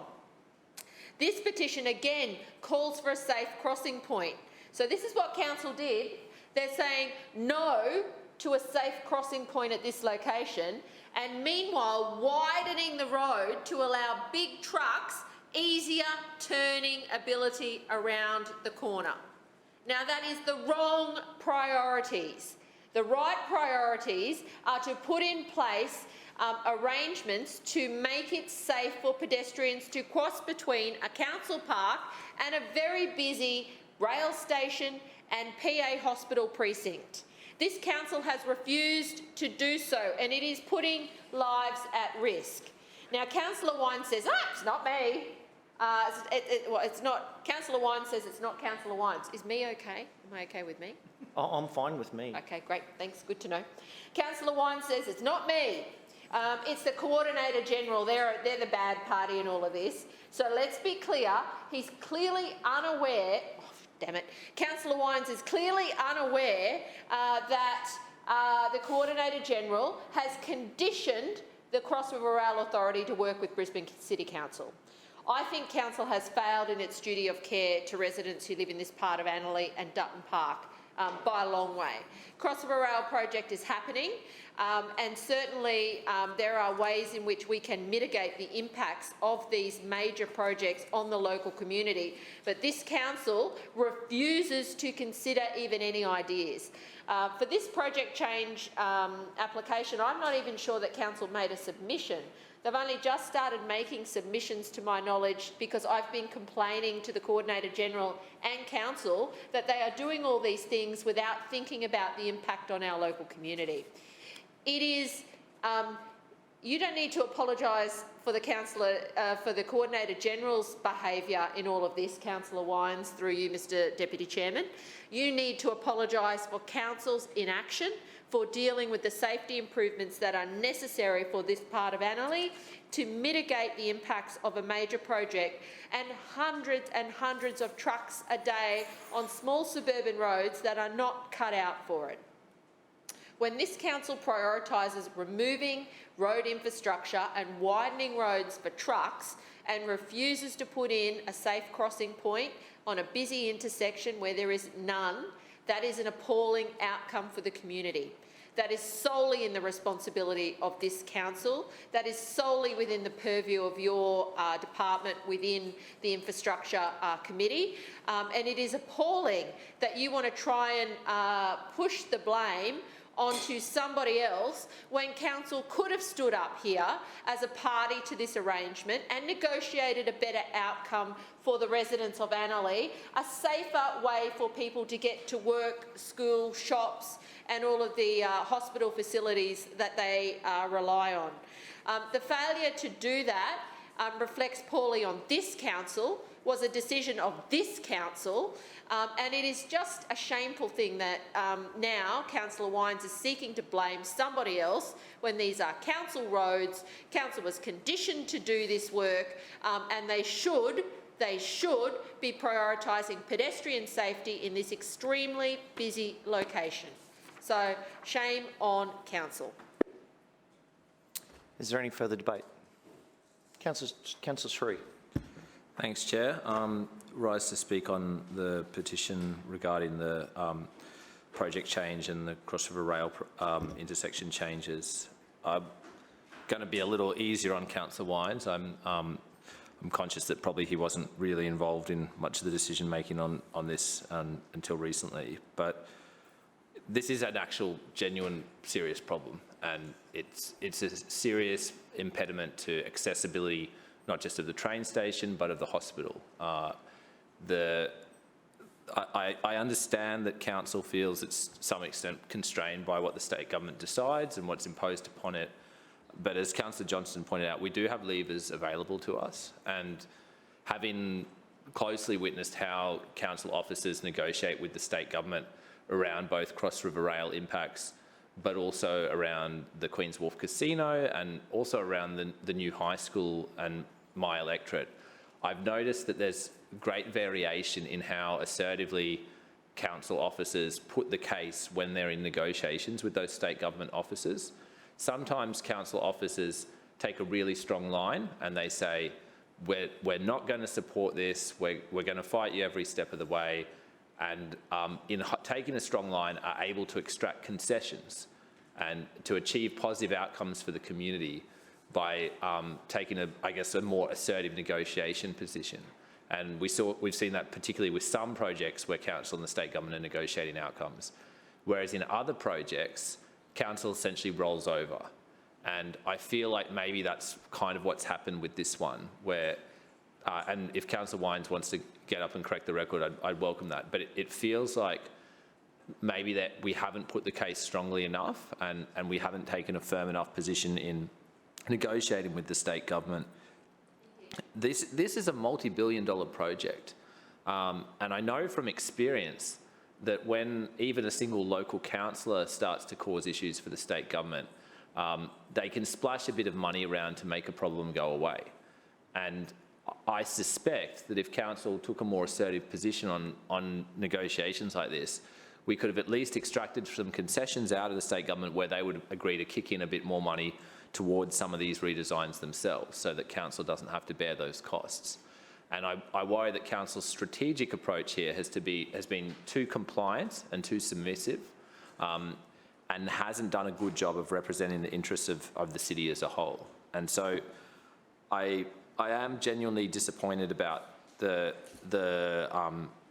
diminished access around this intersection. It's always been a major safety hazard, and I worry with more trucks using this area, it's going to get even worse. The hospital access has been a long-standing issue, where you've got lots of people walk into the PA hospital, people with disabilities, people who struggle to navigate the neighbourhood at the best of times, and then they have to find a way to cross busy Cornwall Street without even a pedestrian priority crossing of some kind. It's quite cruel, really, to say to people, hey, there's the hospital, it's just right there, but no, you can't cross the road because there's giant trucks coming through every few minutes. I think the administration could probably do better, and I encourage Councillor Wines to go back to the officers and ask, look, are you sure there's no way we can tweak this or make some other change to just at least partially mitigate the negative impacts of all those large trucks going through? A short stretch with a lower speed limit and some speed bumps, for example, maybe a wombat crossing at a strategically located point. There's always a design solution where there's the political will.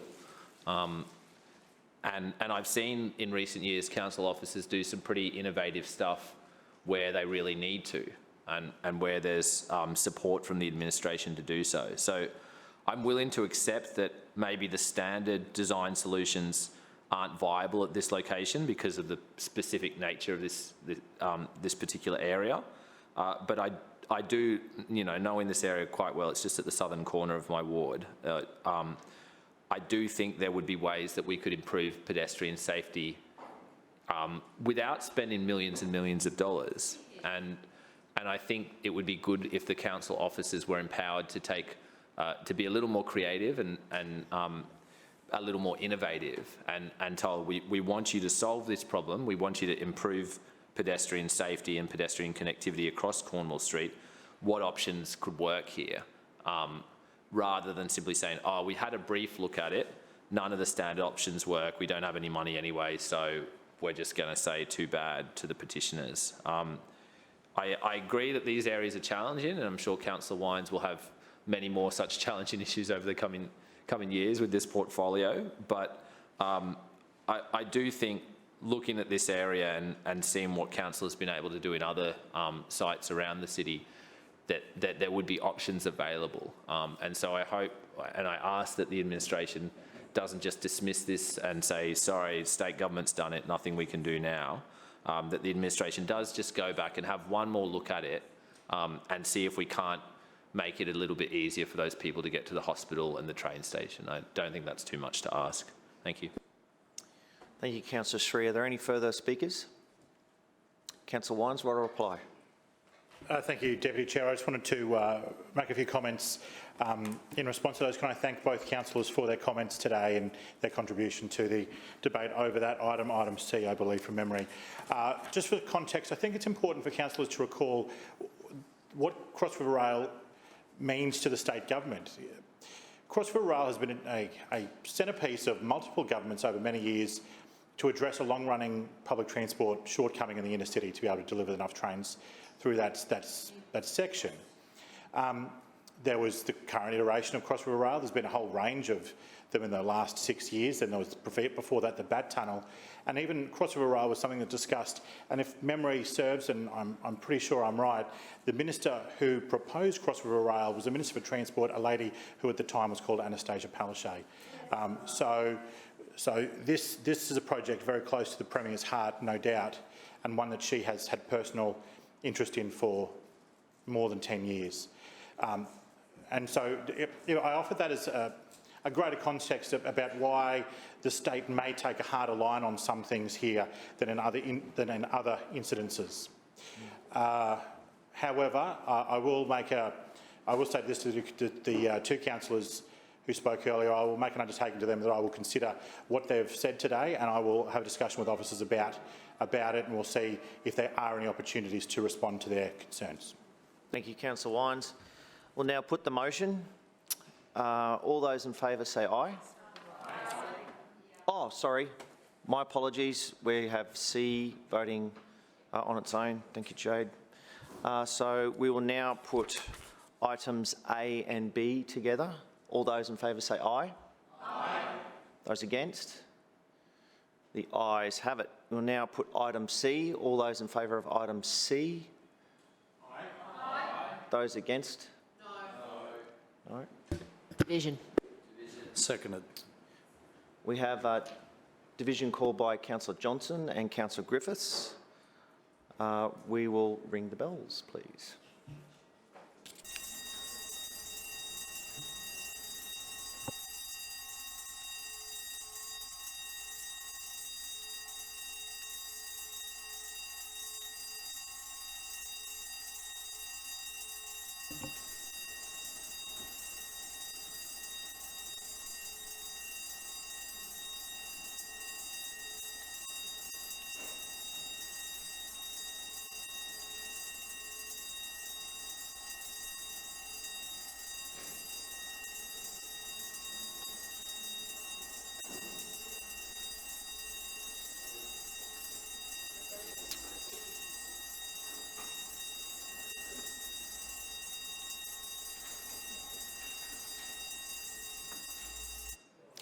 As the majority of councillors are in the chamber, we will now put item C. All those in favour say aye and raise your hand. Aye.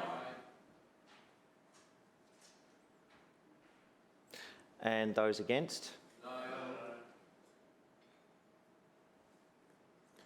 And for giggles, any abstentions?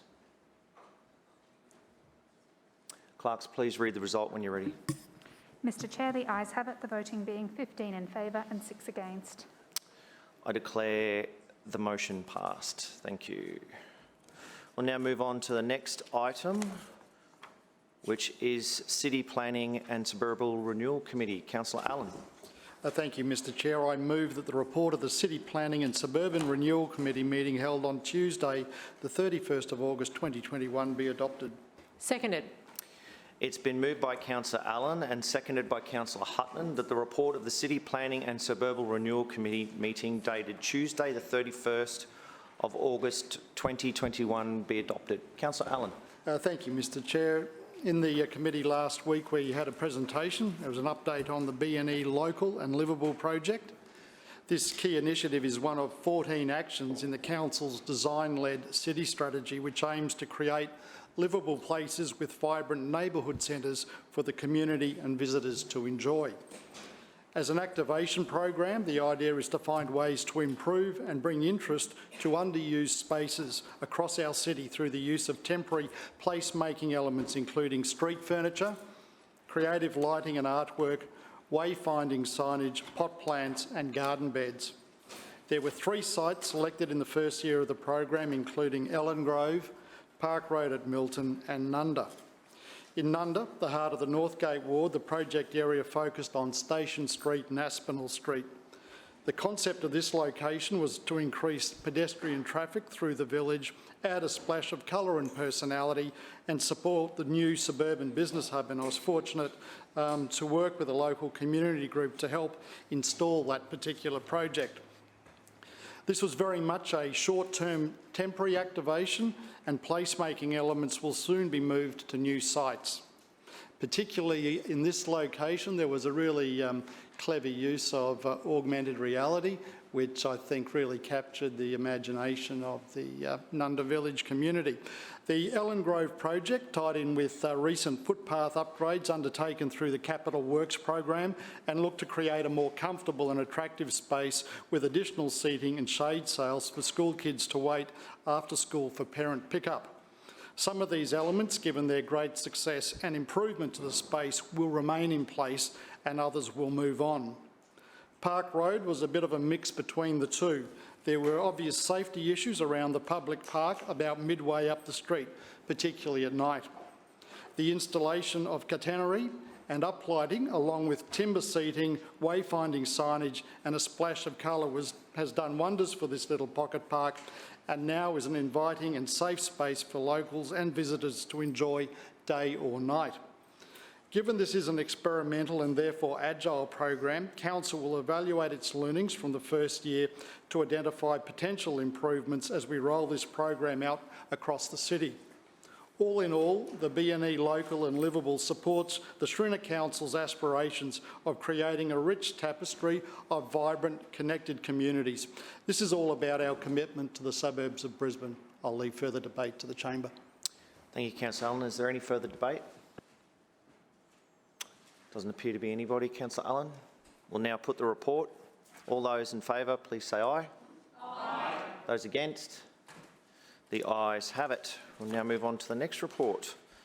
Environment, Parks and Sustainability Committee. Councillor Davis, please. Thank you, Mr Chair. Mr Chair, I move that the report of the Environment, Parks and Sustainability Committee meeting held on Tuesday, 31 August 2021 be adopted. Second it. It's been moved by Councillor Davis and seconded by Councillor Hutton that the report of the Environment, Parks and Sustainability Committee meeting dated the 31st of October 2021 be adopted. Councillor Davis. Thank you, Mr Chair. Our committee presentation last week was on the Wildlife Conservation Partnership Program. The Wildlife Conservation Partnership Program is one of the many initiatives Council undertakes as part of the Community Conservation Partnerships Program. To date, the Community Conservation Partnerships Program has delivered bushland and waterway improvements on 1,013 sites, comprising over 3,500 hectares, which has been delivered on public and private land, supported by more than 9,000 volunteers and partners. This partnership program has 4 key components. The Wildlife Conservation Partnership was established in 1996 and supports private landholders. Just under 50% of Brisbane's biodiversity values are contained on private ownership, and the Wildlife Conservation Partnership provides the city with an opportunity to actively involve 186 landholders to collectively manage more than 2,500 hectares. The program provides 5 agreement types, each providing a different level of protection and assistance, and they range from non-binding agreements with the landowner that provides information and assistance for bushland restoration, through to a covenant which is registered on the property title, making it binding on all landowners, as well as financial support. Council has a goal of achieving 40% natural ground cover, with 75% of Brisbane's natural habitat being connected and healthy. These goals are achievable with private landowner support and investment. Another component is Habitat Brisbane, which was established in 1990 and supports more than 160 Habitat Brisbane groups to restore natural habitat on public land. We estimate there are over 6,200 volunteers that help restore 583 hectares of key waterways and bushland across the city. Additionally, Community Conservation Assistance was established in 2013, and Council and Community have been working in partnership to deliver $4.2 million worth of works within 483 high-priority bushland and waterway restoration sites. Council has provided the assistance funding through support, not funds, to undertake the restoration works. Mr Chair, it was a very interesting presentation, and I commend the report to the Chamber and leave further debate to the Chamber. Thank you, Councillor Davis. Is there further debate? No one's rising. Councillor Davis, right reply? No. We'll now put the report. All those in favour say aye. Aye. Those against? The ayes have it. We will now move on to City Standards Committee. Councillor Marks. Thank you, Mr Chair. I move that the report of the City Standards Committee meeting held on Tuesday the 31st of August 2021 be adopted. Seconded. It's been moved by Councillor Marks and seconded by Councillor Hutton that the report of the City Standards Committee meeting dated Tuesday the 31st of August 2021 be adopted. Councillor Marks. Thank you, Mr Chair. Just briefly, we had a presentation on the animal rehoming centre enhancements that have taken place at Willawong. We had a grant that was given to us, and we were able to use that to do some reconstruction work. Mainly, one of the things we did was installation of new cat condos, which at the time of the presentation had been started but weren't finished, but they are now finished. We're also looking at, we're doing a new invasive species building, and the committee has made a comment that they would be keen to have a site visit, so I will be planning to organise that for them sometime in the new session when we start after recess again. Thank you, Mr Chair. Thank you, Councillor Marx. Is there further debate? Councillor Johnson. Yes, I rise to speak on item B and ask that it be taken seriatim for voting purposes. Noted. The petition before us today is from residents in Palm Avenue and nearby Hall Street and Egmont Street, requesting that a smallish fig tree in Palm Avenue, Sherwood, be retained. There are a few issues with the tree, without question, but when it comes to trees, I think all councillors know that residents either desperately love their tree or they desperately want the tree gone. There's usually not a lot of in between. In this case, we very clearly have a group of residents who live in a small dead-end street with no real thoroughfare other than for local residents, who wanted the fig tree retained, and they petitioned council to keep it. I tabled that petition on the 25th of May 2021. Now, instead of considering the residents' petition, this council cut the tree out. They did that on the 8th of July. So they didn't have the courtesy to consider the council, the residents' request in this petition before council. Now, it's not the first time it's happened in my ward. We had a problem down the end of Stevens Lane in Yeronga where this happened as well. Now, as I said last week in committee, I've got enormous respect for our arborists. They do a very hard job and they do it very well. In this case, I do not agree with their decision, and I find it reprehensible that council failed to even consider the request of the residents. That council went ahead and did this without any consideration of their request. This is a democratic chamber. This council says that it consults and listens to residents, but that's clearly not the case. Clearly not the case. If residents petition for something, it comes up to this place and this place makes a decision about what's going to happen. That didn't occur. This tree was cut down a month ago and residents' views on this issue were completely ignored. I find that just reprehensible. It gets worse though. So I've had a chat to the resident who's the head petitioner. She says council's planted a poinciana.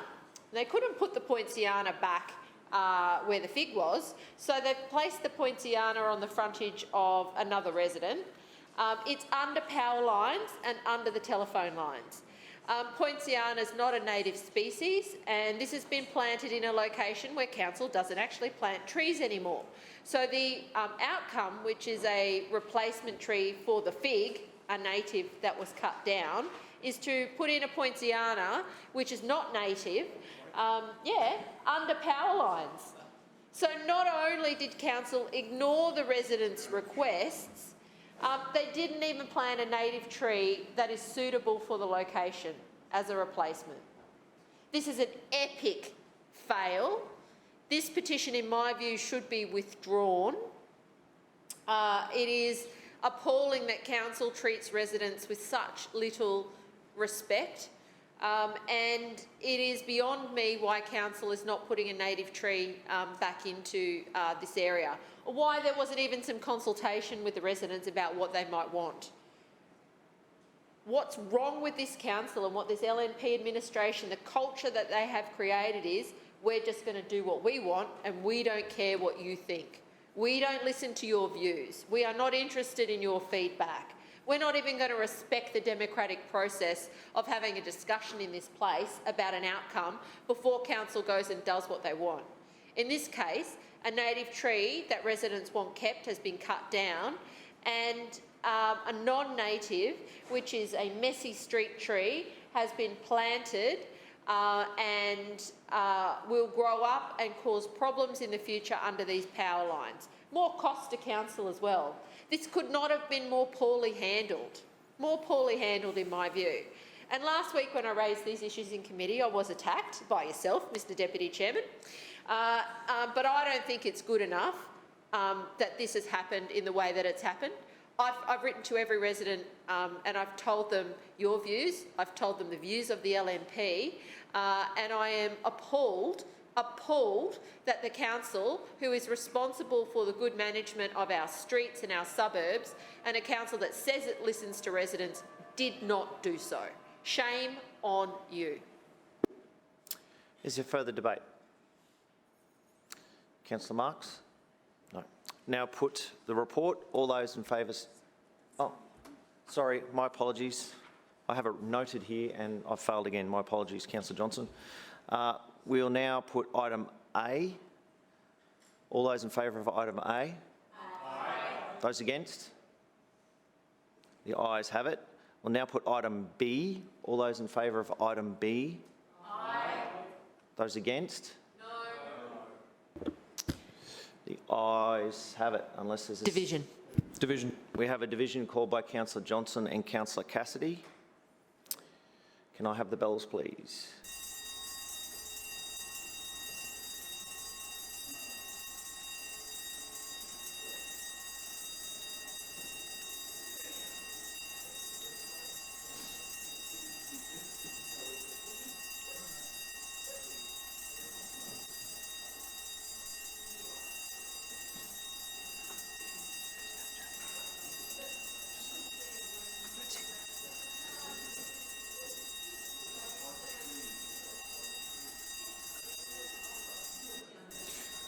As the majority of the councillors are in the chamber, we are putting item B of the report. All those in favour, raise your hand and say aye. Aye.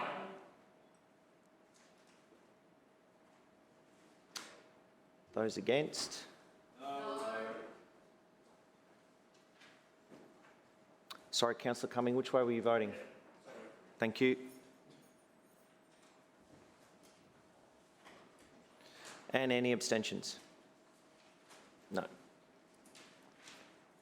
When you're ready. Mr Chair, the ayes have it, the voting being 14 in favour and 6 against. The ayes have it. Community Arts and Nighttime Economy Committee. Councillor Howard, how are you?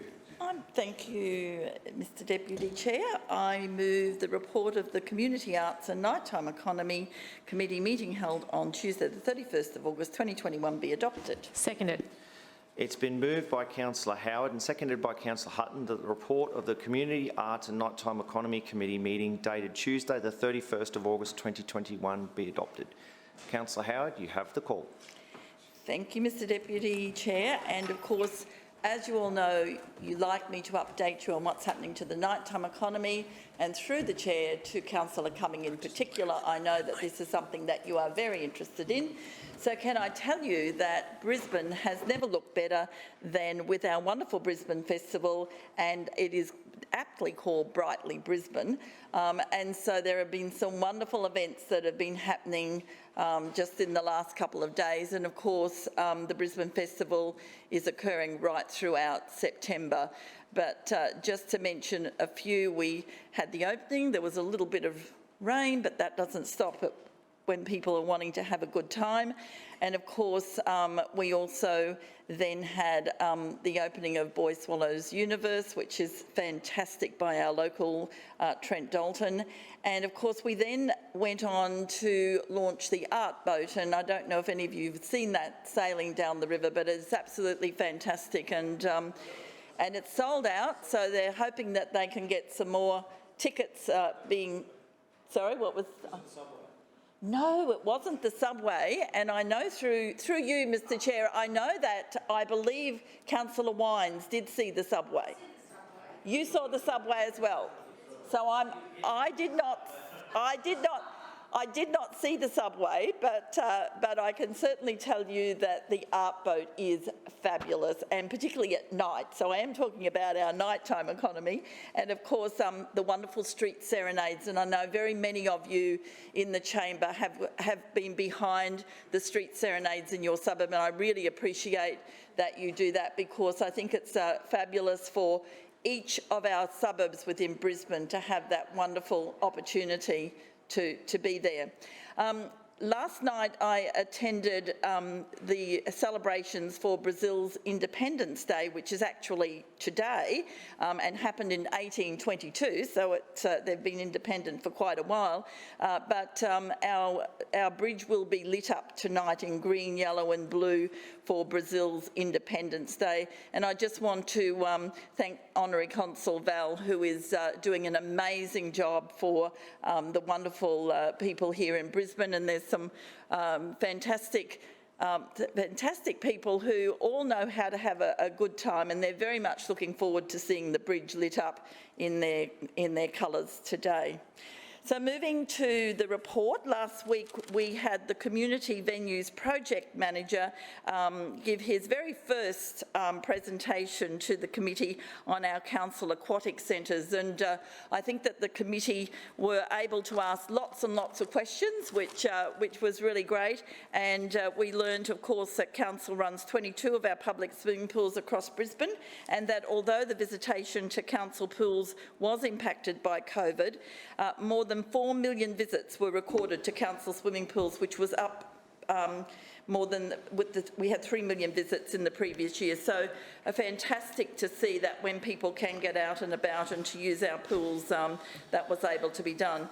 Council operates an ongoing enhancement and refurbishment program across the pool network with the intention of growing visitation, increasing the ways in which visitors engage with the centres. And I know that through you, Mr Chair, Councillor Cumming asked the question regarding the number of council pools which are heated and whether they remain open year-round, and I'm able to inform the chamber that we have 41 pool basins which are heated all year round. A further 6 pool basins are heated either side of the summer season, and 23 pool basins that only operate during summer. We work with the lessees on the appropriate operating models, taking into account patronage and costs. So that's the answer to that question that you asked, Councillor Cumming. And on that note, I will ask that to be passed. Thank you, Councillor Howard. Is there any further debate? No further debate. The motion before us is the report of the Community Arts and Nighttime Economy Committee report. All those in favour, please say aye. Aye. Any opposed, please say no. Any abstentions? The ayes have it. Thank you. We now move on to the Finance and City Governance Committee report. Councillor Huang. Thank you, Mr Chair. I move that the report of the Finance and City Governance Committee meeting held on Tuesday, 31st August 2021 be adopted. Seconded. To be moved by Councillor Huang, seconded by Councillor Hutton, that the report of the Finance and City Governance Committee meeting dated Tuesday, the 31st of August 2021 be adopted. Is there any debate? Councillor Huang. Yep, thank you, Mr Chair. The committee presentation last week was on an update from our Chief Information Officer on innovation in council. Innovation in council looks at ideas that are new or applied differently, that changes a product or process for the better, and which improves outcomes for residents.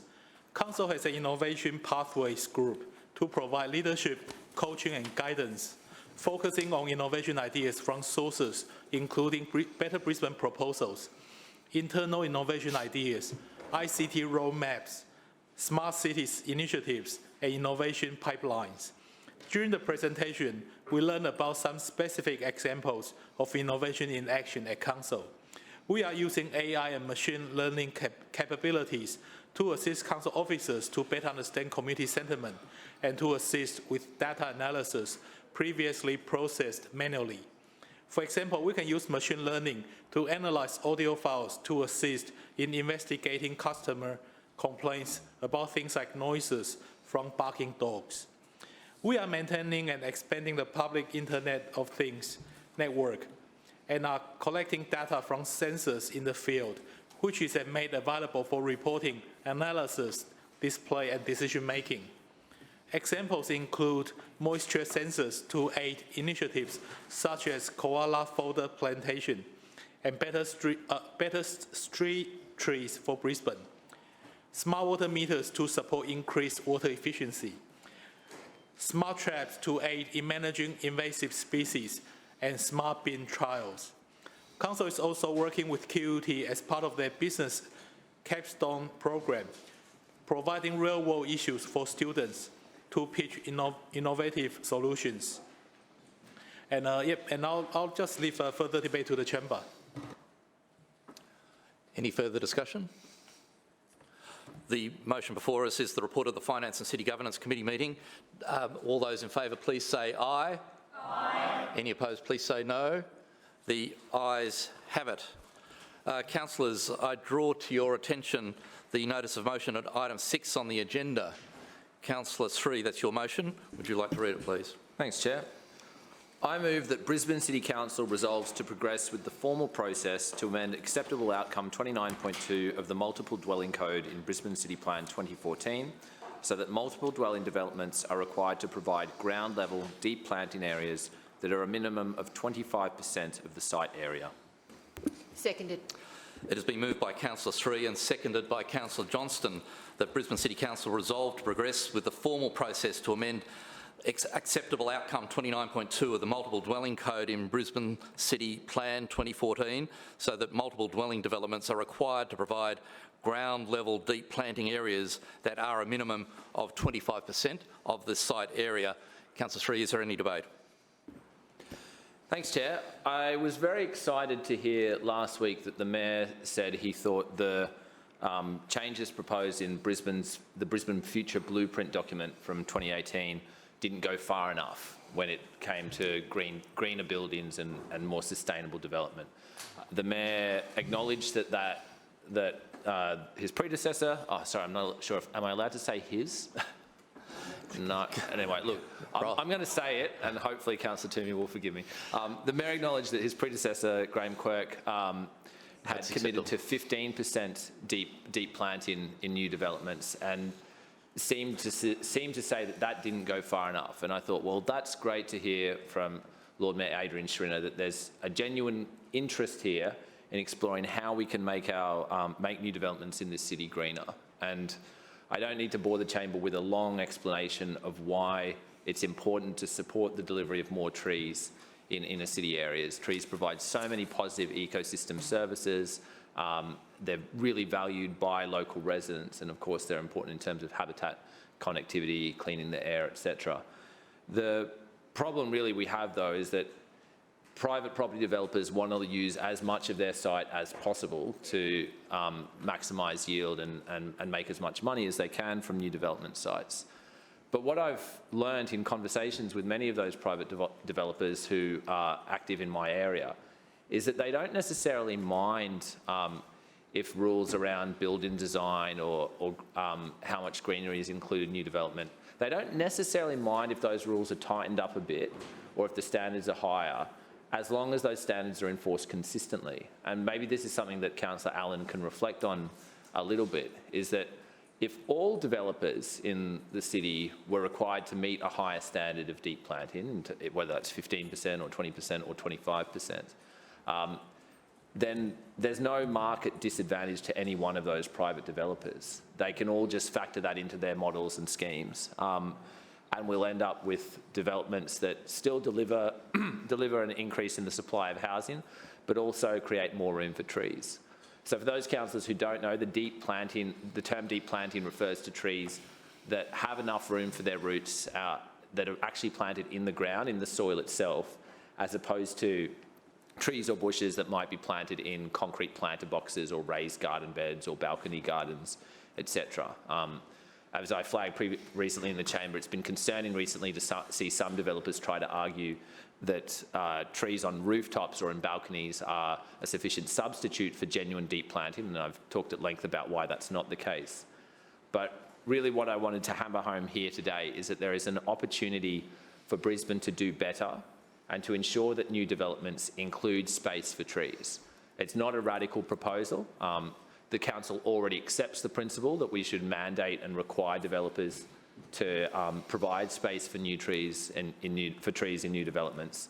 I'm simply suggesting that requirement should be increased a little bit. So the proposal on the table, or the wording of the motion, refers to 25% of the site area. So that would be 25% of the entire site set aside for trees. It's up to developers to decide where on the site they want those trees to go. It's up to them to decide whether they plant them along boundaries or in one area or as part of an internal courtyard, etc. It's not particularly prescriptive, and it still leaves 75% of a private development site for the other things we need to achieve, including open space requirements, but also the building footprint itself. So if you look at other cities around the world, you'll see that there's wild divergences in terms of deep planting requirements in new developments. Some cities and some jurisdictions within Australia don't require minimum deep planting areas at all. And we see that particularly in some of the council areas around Sydney, where they've lost a huge amount of tree cover and where new developments have really led to a predomination of concrete and steel and built form with very little greenery to offset that. In other councils, though, we're seeing that requirements around site cover and deep planting force developers to provide much more greenery and tree canopy cover within their development sites. And that's yielding very positive outcomes for those local council areas. And in fact, those are areas that and regions that people are most keen to live in because they have the benefit of so much greenery, particularly in the inner city where there's so much built form. I think it's important to highlight that Brisbane City Council's own canopy cover strategy identifies the need to create and provide more canopy cover within private development sites. I think it's a 40% target that council has set, and this goal of providing more trees across the city. That goal can only be met on current numbers and modelling if there are more trees included in private development sites. But the problem we're seeing right now, again and again and again in this city, is that developers are cutting down established trees to make way for new private development. Even in outer suburban areas, we're seeing this on a massive scale, but in the inner city, it's felt particularly acutely because there are so few trees to begin with. The damage is cumulative. It might not seem like much if one tree on one development site is cut down to make way for a new tower, but when literally every site, every one of those old backyards or the spaces around our warehouses, on every one of those sites, trees are being removed to make way for new development. We end up losing hundreds of trees. And I would estimate that in the 5 years I've been a councillor, we've probably lost a couple of thousand large trees to new development in my electorate. And that's not an exaggeration. That's some of these sites, it's wholesale clearing of the few trees that are left within the precinct. And so this amendment is brought here in good faith to have a conversation about what level of tree cover and what percentage of sites we think it's appropriate to require developers to deliver ground level trees. And the Mayor last week articulated his frustration that we don't make time for genuine, respectful debates in this chamber about our competing visions for the city. And I'm doing that here today. And my vision for this city is very clear. I think we should require developers to set aside more of their site footprints for deep planted trees. This is a proposed amendment to the multiple dwelling code, and what that means is that specific neighbourhood plans might still be able to override it in certain circumstances. So maybe there are certain parts of the city where, for whatever reason, council might decide, oh, actually in this area we don't need developers to set aside 25% of the site for trees. And if council makes that call, it can do that via the neighbourhood planning process, and it can set up specific neighbourhood plans in specific areas and say to those residents, hey, you don't get any trees. If council wants to go down that route, this particular motion doesn't stop that happening. But what this motion does is call for us to start that formal process to amend the city plan and require 25% deep planting within the multiple dwelling code.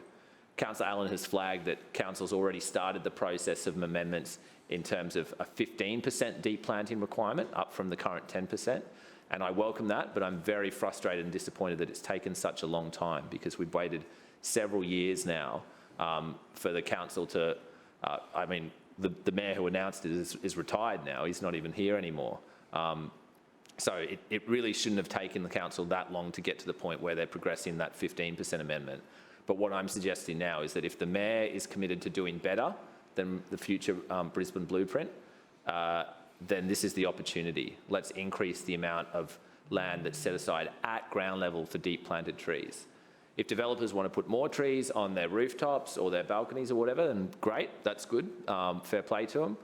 But what we need is that space at ground level. And that's particularly important, not just in terms of space for trees themselves, but also because it means that a certain proportion of the site is going to remain as impervious surfaces, which helps in terms of soaking up rainwater and mitigating flooding.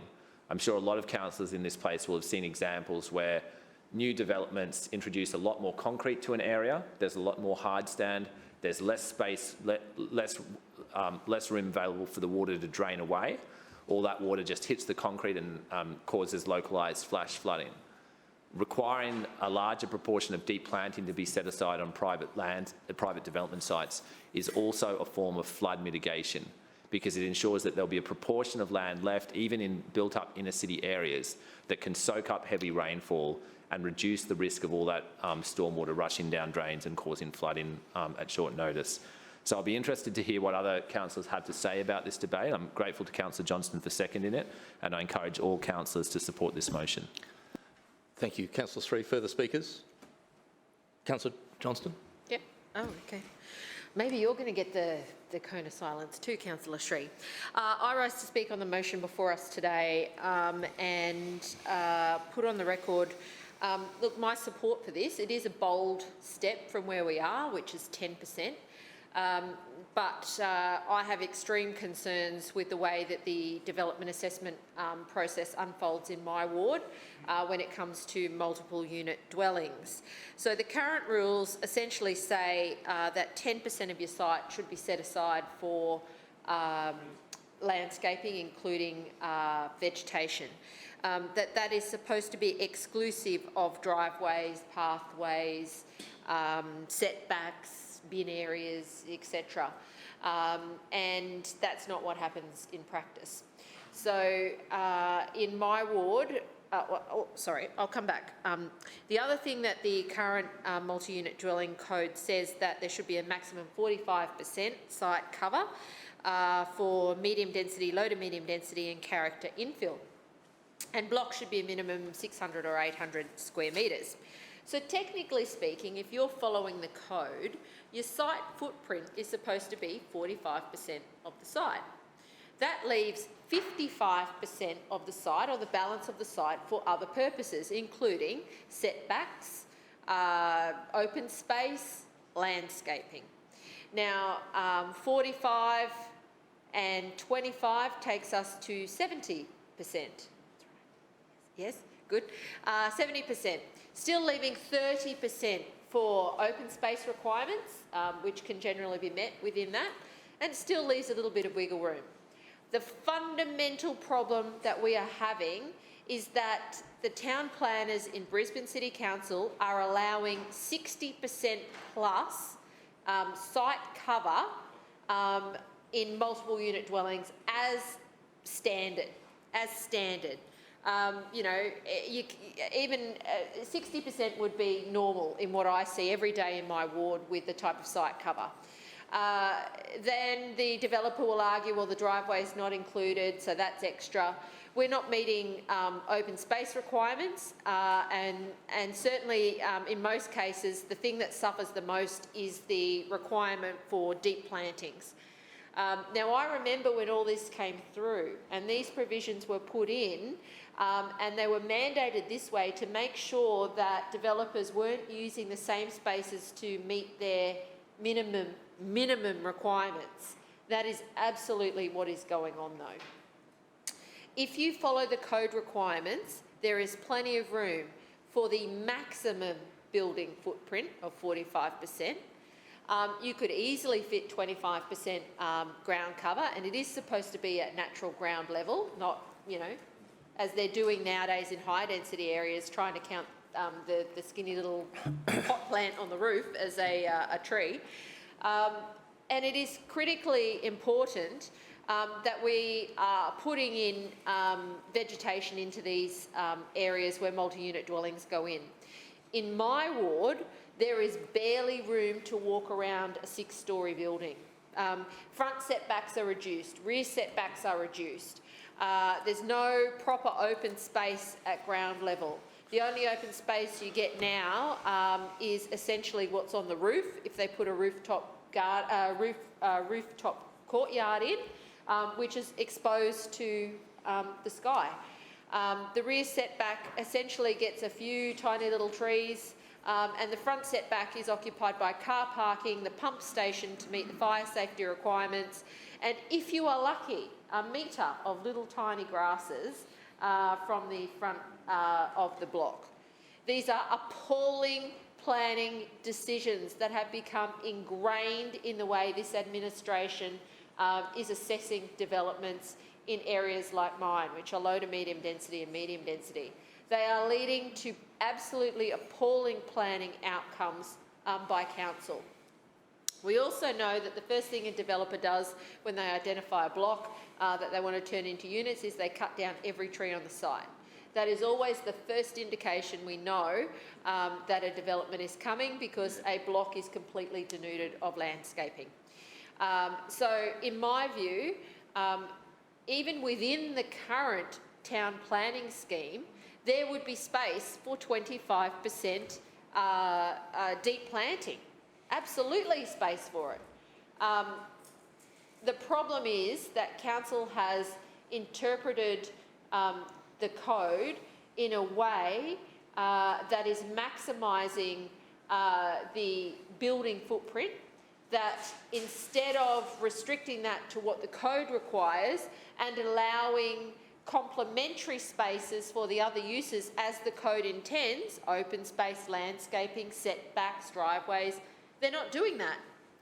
And the things that are suffering without question are 1, setbacks, 2, usable open space for residents, and 3, landscaping and deep planting. They are sacrificed every single time. I don't know that I've seen a multi-unit dwelling come through my ward that would meet all the acceptable solutions. I don't think I've ever seen one. So in my view, there is plenty of scope to do this within the existing city plan requirements, because I look forward to hearing from Councillor Allen, because my math's pretty good here. 45% is your maximum site cover. That leaves 55% for all the other requirements. Now, 25% of that being trees would be an excellent outcome. This council says it supports greening our environment, it supports saving backyards. None of those things are actually true when it comes to development applications. It just fundamentally does not happen. This is one way that we can ensure green spaces in our suburbs where there is increasing density. It will help cool suburbs. It will provide shade for residents who do want to sit outside. It provides a buffer between properties. You know, in my area, the setbacks between the buildings are reduced, which is such a fire risk. You know, it'll say it's 9 metres or 12 metres. You know, they reduce it down to the side setback of 1.5 or 2 metres and then 1.5 on the other side. And these are huge, big buildings right next to each other. There are appalling planning decisions being made. This is a really good step in addressing the lack of proper deep planting and landscaping around multi-unit dwellings. It is technically possible now. It would certainly be a good amendment to make, and I support it. Thank you, Councillor Johnson. Further speakers? Further speakers? Councillor Hutton. Thank you, Chair. I rise to speak on this motion, and I think we can all agree that the sustainability and building design is a top priority for the Schrinner Council. Our city is actually one of the fastest growing cities in Australia, and it's expected that 3.1 million people will call Brisbane home by 2030. In administration, we are faced with tough decisions about priorities and trade-offs every single day. The reality is, we are a city with a limited available land supply, but an ever-increasing demand for new housing. As Australia's largest local government and the country's only carbon-neutral government, we are taking real and practical action to tackle issues that a growing city inevitably faces. Last year, the Lord Mayor introduced the Green Building Incentive Policy to encourage well-designed, green and more energy-efficient buildings. through not only greater deep planting requirements, but green walls, podium plantings, green roofs and facades. We have a comprehensive set of strategies and guidelines that champion quality design and design excellence in buildings, like design-led city and buildings that breathe. We are constantly updating and amending city plan to ensure that design and character are prioritised in every decision. And recently, we saw the introduction of minimum dimensions for deep planting, which requires an unobstructed dimension of 4 metres in any direction. Now, Mr Chair, I certainly do not claim to be a planning expert, but after doing some homework on this subject and hearing the debate before us in the chamber, there are significant consequences to the motion before us. That notably being building design and development feasibility and housing supply and affordability. Much like everything in life, there must be a balance. And when that balance is tipped too far in one direction, something has got to give. You end up with the push-pull effect. I am perplexed to see what Councillor Sri proposes to surrender in return for more than a quarter of a site being dedicated to deep planting and landscaping. Because by the time you factor in the space required for car parking, driveways and pathways, communal open space, private open space and service areas, there's really not much room left. My only assumption, based on previous commentary from Councillor Sri, is that under his proposal that there would be less or in fact no car parking requirements on these developments. For the medium low-rise developments in particular, where car parking is typically located at the ground floor, creating a workable solution is virtually impossible. And I'll be very interested to understand how Councillor Cassidy and the opposition will be supporting this motion today, with potentially no car parking in multiple dwelling developments. Even basement parking would be problematic, with 25% of the site completely ruled out. In my view, this amendment is by stealth reducing the amount of car parking for new development. Either that, or we'll take a hit on the number of units capable of being delivered and ending up with a massive undersupply of housing, which certainly doesn't help Councillor Shree's affordability woes. We know that based on the feedback received during consultation on the blueprint, and even issues that we deal with on a daily basis as councillors, ensuring we have adequate parking and achieve good quality design outcomes is an absolute must. You're right, Councillor Shree. Point of order? Yeah. Point of order, Councillor Sri. Will the council take a question? No, sorry. Sorry, Councillor Sri. As Councillor Shree mentioned in his speech, the future blueprint that the Lord Mayor mentioned last week will be increasing to 15%. And as an administration, we cannot support the motion before us, and I call the opposition councillors to join with voting against this motion. Thank you. Further speakers? I now put the... Oh, Councillor Sri, sorry. Yes, you have right of reply. Thanks, Chair, and thanks for the debate to those few who participated. I have really fond memories of growing up in West Chermside and climbing trees. We called it West Chermside. The posh kids called it Chermside West. But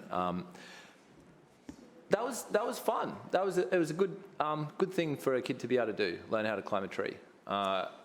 These days, though, even you go out to Chermside, which is certainly not the inner city. It's sort of the middle or outer suburbs. There are plenty of new apartments being built, even out there, where there aren't any trees on site that are large enough for a kid to climb. The balance that the council is striking at the moment is manifestly out of keeping with the best interests of the city long term, and out of keeping with resident expectations. Now, the previous speaker referred to the future blueprint consultation. Hands up. This quick poll, it's not a trick question. Hands up who remembers the question in the online survey where council asked us how much of the site we wanted set aside for deep planting. The question where they said, how much of a development site should be set aside for trees? Does anyone, hands up who remembers that question? No, I don't remember that question either because it wasn't asked. There wasn't actually any meaningful consultation about how much of, what percentage of site area should be set aside for trees. There was very strong feedback from residents in general term that they wanted more trees and green space. That came through even in the flawed and limited consultation that the administration ran. But the council has not consulted the people of Brisbane about how much tree cover they think is appropriate on private development sites. And I think we should be. I don't think it's satisfactory. I don't think it's democratic for this administration to presume to know the minds of the people of Brisbane when you haven't actually bothered to ask them. But what I do know is that the administration is constructing a false binary by suggesting that requiring developers to provide more trees on site necessarily means changes to parking ratios and parking maximums. There's enough space on these development sites to deliver adequate car parking for residents, to deliver adequate open space and provide more trees. If administration councillors are receiving advice from developers that this isn't feasible or that it won't be commercially viable to develop when we're required to provide 25% of the site as trees, you are being lied to by those developers. And we don't have to look to other cities for the proof. We can look at our own city and our own built form and see that for many years it was quite common for high density developments and for older apartment blocks to include ample space for trees around the building site. There are many older apartment buildings in our city where they've been set back quite away from property boundaries or from rear boundaries, and room for large trees has been included within the site boundaries. That was profitable to do back then when presumably demand for housing in general was a lot lower, so surely it's profitable now. The idea that we have to sacrifice something in order to make room for trees is nonsensical and is contradicted by the evidence before us in our own city. Now, residents are very clear on this. They want to see more trees included within new developments, and they want to see enough space set aside for them so that we don't have issues down the track with trees, tree roots conflicting with building foundations and that sort of thing. I know we've all seen that as well, where we don't set aside enough room for trees and they end up in conflict with other forms of infrastructure. But the simple fact is that there is room available. Again, it's a matter of physics. You can see that developers in the past in the city have been able to deliver more trees as part of new developments. So something has gone wrong in the recent past, in the last few years, where council has stopped requiring or developers have stopped caring about the importance of providing trees within new developments, and we're losing them in large numbers, and we're losing the space for them. But to Councillor Hutton's question, if developers do have to give up something, I'd suggest they could give up a little bit of concrete, because I'm seeing these new developments in the inner city, and there's a huge amount of space which is taken up by hard landscaping, by concrete, by non-essential impervious surfaces, and at the very least some of that space could be set aside for trees. But you know what, if we have to end up with some of these 3-bedroom apartments not having 3 bathrooms so that we can have room for a few more trees at ground level, that's an okay trade-off as well. I'm going to say it on the record, someone can attack me for it later. A 3-bedroom apartment doesn't need 3 bathrooms. And if we get a bit more thoughtful about how these developments are designed, there's plenty of space within these site footprints to deliver substantial yield without any meaningful impact on the supply of housing, while also creating more space for trees and nature. The council has been highlighting how difficult it is to find space for public parkland, particularly in inner city areas. And how difficult it is to find space for street trees and trees on public spaces. And the council's own strategy requires that we provide trees for, that we provide some of the tree canopy cover for the city on private land. So to vote down this motion would in some senses be an attack on council's own tree canopy strategy. If council says that it wants to meet its 40% tree canopy cut target, then how is it going to meet that target if it's not requiring developers to provide more trees on private land? I did also just want to flag though that this argument around requiring trees to be delivered on private developments is going to somehow reduce the supply of housing is utterly nonsensical. We've heard from the state government and from the planning minister in estimates and budget estimates that Brisbane City Council's existing zoning for new development has an ample supply, an ample latent supply of land zoned for new housing. There are thousands of blocks across this city that have already been zoned for high density development and cumulatively can deliver well above the state government regional plan target of 188,000 dwellings. There are literally thousands of sites capable of being developed. So even if all of those sites, 25% of the land has to be set aside for trees, there's still going to be enough new potential housing supply coming through the system. But I can see that the administration's got its own ideas about what percentage of trees should be required on new development sites. And I guess all I'd say to the administration is that at the very least, do what you promised to do 3.5 years ago and amend the plan to get us up to 15%. 10% is woefully inadequate, 15% is still inadequate. Heck, I'd settle for 20%, but I think 25% would be better. There's plenty of evidence that it's possible. It doesn't conflict with any of our city's other goals. It's what residents want. I think it's even what some property developers want. They just want consistency of the rules being applied. And so far, the only arguments I've heard against this amendment are, oh, we might not have room for car parking, which is not true, or it might reduce the supply of housing, which is also not true. So I'm not really sure what other arguments the administration has or can offer against this proposal, other than that they don't like it because it just feels weird to make space for trees.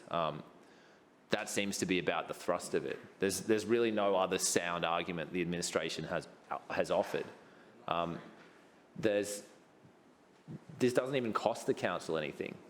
It's simply saying to developers, hey, set aside a bit of room in your new developments for nature. And like I said, this is something that people support. So I guess this motion is probably going to be voted down today, but I'm going to be raising this issue again and again and again until we see some movement on this. Because as the Lord Mayor said, one of the things that makes Brisbane special is that there's so much greenery and so much tree canopy cover around our city's footprint.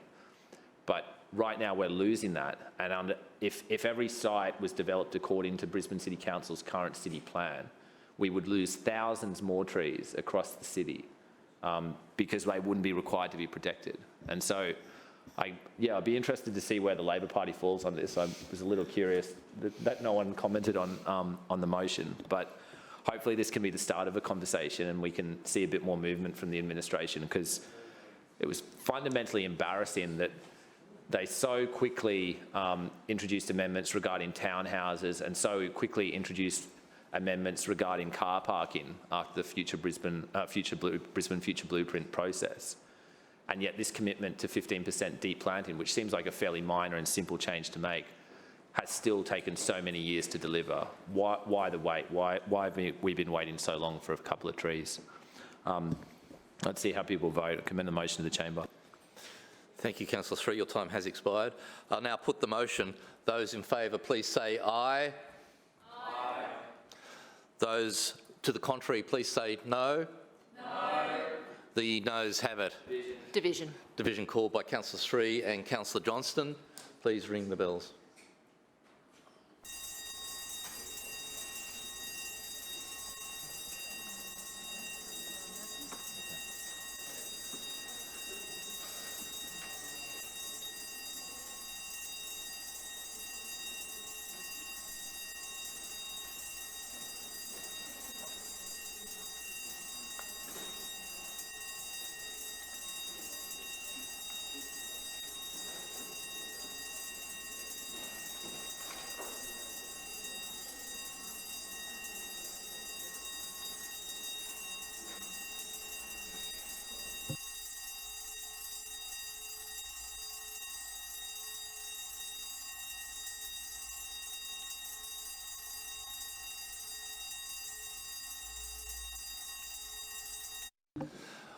We'll call it there.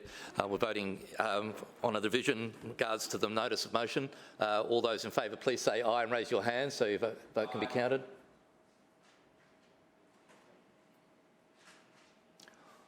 All against, please say no and raise your hands. No. No abstentions. Clerks.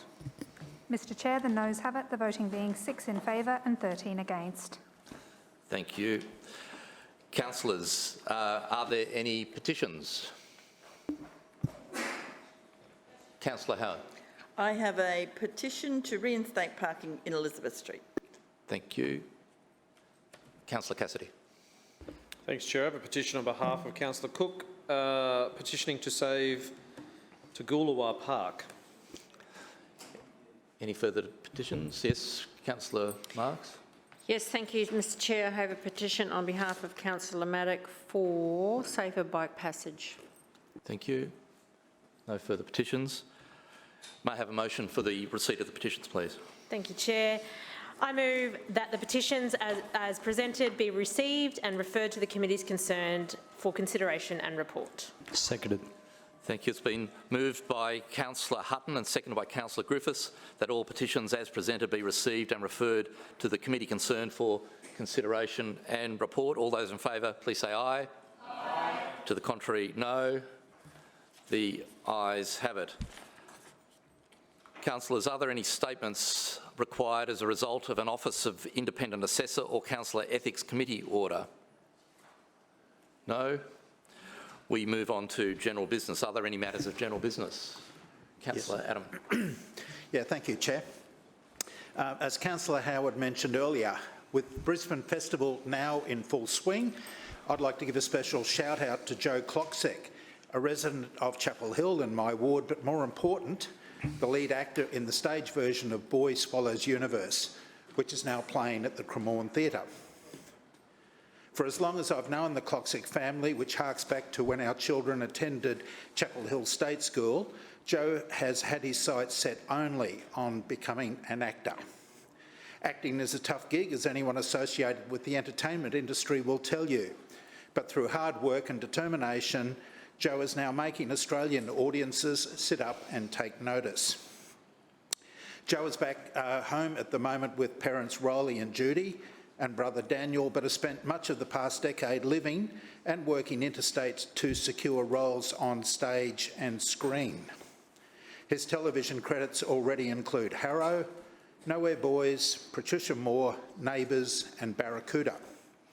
On the big screen, he has appeared in Children of the Corn, Pirates of the Caribbean and Dead Men Tell No Tales. But for me, the role that really brought him to our attention was playing the younger character of lead actor Eric Bana in the Australian film The Dry. In Boy Swallows Universe, Joe plays the role of Eli Bell, which depicts much of the earlier life of award-winning Courier Mail feature writer and author Trent Dalton. I had the pleasure of attending a preview performance of the show last week and couldn't be more proud of our local lad made good. The play itself goes for almost 3 hours and Joe is on stage for the entire time and didn't miss a beat. Chair, can I suggest that anyone with an interest in great local theatre and talent, that they get along to the Cremorne Theatre between now and early October to see Joe in Boy Swallows Universe. Thank you. Thank you, Councillor Adam. Further general business, Councillor Strunk. Thank you, Chair. I just rise to speak about one event that I attended last Sunday over at the Landmark restaurant over at Sunnybank Hills. And that was the, yeah, it's a great restaurant there. Tell you what, I've never seen so much food. Oh, it was amazing. Anyways, it was in support of a Miss Vietnam Queensland chapter's fashion. It was a fashion show, basically, or a fashion competition. And I had a good time. Yeah. Most of us had a really, really good time. But it was organised by the Vietnamese chapter here in Australia, the Queensland chapter, I should say, which was fundraising for the Vietnamese Boat People's Museum.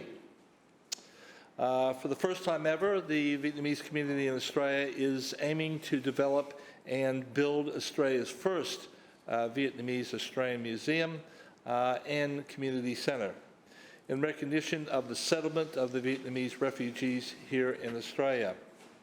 It is to collect and preserve and exhibit the Vietnamese culture, history and identity, and insight also into the ongoing journey of the Vietnamese community here in Australia. As I say, it was a fantastic event put on by the Vietnamese chapter, headed up by Dr. Quan Bui, and Q1 was the actual, did all the physical organisation, quite an amazing young woman, works for Queensland Police Department in a support role, or administrative role, and finds time to put a huge event. And honestly, there was singing, dancing, and it wasn't just a Vietnamese singing and dancing presentation. We had the Brazilian dance troupe up from the Gold Coast, which was mentioned a little bit earlier here today. Unbelievable what they can do. Anyways, but we had some really great singers, and you could tell some of these Vietnamese singers were professional, probably back in their own countries many years ago, but still can belt out a song. And as I said before, the food was unbelievable. Honestly, it was a fundraiser, but it was the quickest 3.5 hours I've ever spent in my life. And it was because they just kept things going. Now, we had the fashion show. There was four rounds in the fashion show, and they picked me as one of the judges. I'm an aficionado, don't you know? But honestly, it was absolute hoot. But I tell you what, and of course, all the gowns or all the dresses, whether they be traditional or innovative, there was, as I say, 4 rounds. The contestants all made it themselves, right? And if you want to have a look at some of these gowns, just have a look at my Facebook feed, because some of them are good as any courtier could possibly manufacture anywhere in the world. Some of these gowns were just world leading, as far as I'm concerned, anyways. We had in the end we had 12 contestants, and they. And you could tell that they had taken months to put everything together for their 5 minutes of runway collectively. And so I just want to congratulate the Vietnamese community and the Vietnamese chapter for all of those councillors that do have Vietnamese people living in your wards. It's a great cause, this museum that they're trying to put together. And it's no secret that every one of the chapters in every one of the states around Australia, they have a remit to raise $2 million each in 5 years, right? So it's a huge ask for all of them. But, you know, just get out there and support them wherever you can, because it's a really great cause. They're a fantastic community that's really Australia should be very proud of, and I know Australia is proud of them. And we just need to support them. Thank you, Chair. Thank you, Councillor Strunk. Any further general business? Yes. Councillor Johnston. Yes, just briefly, I rise to speak on a trend amongst the council chairs that I've noticed emerging in the past few weeks.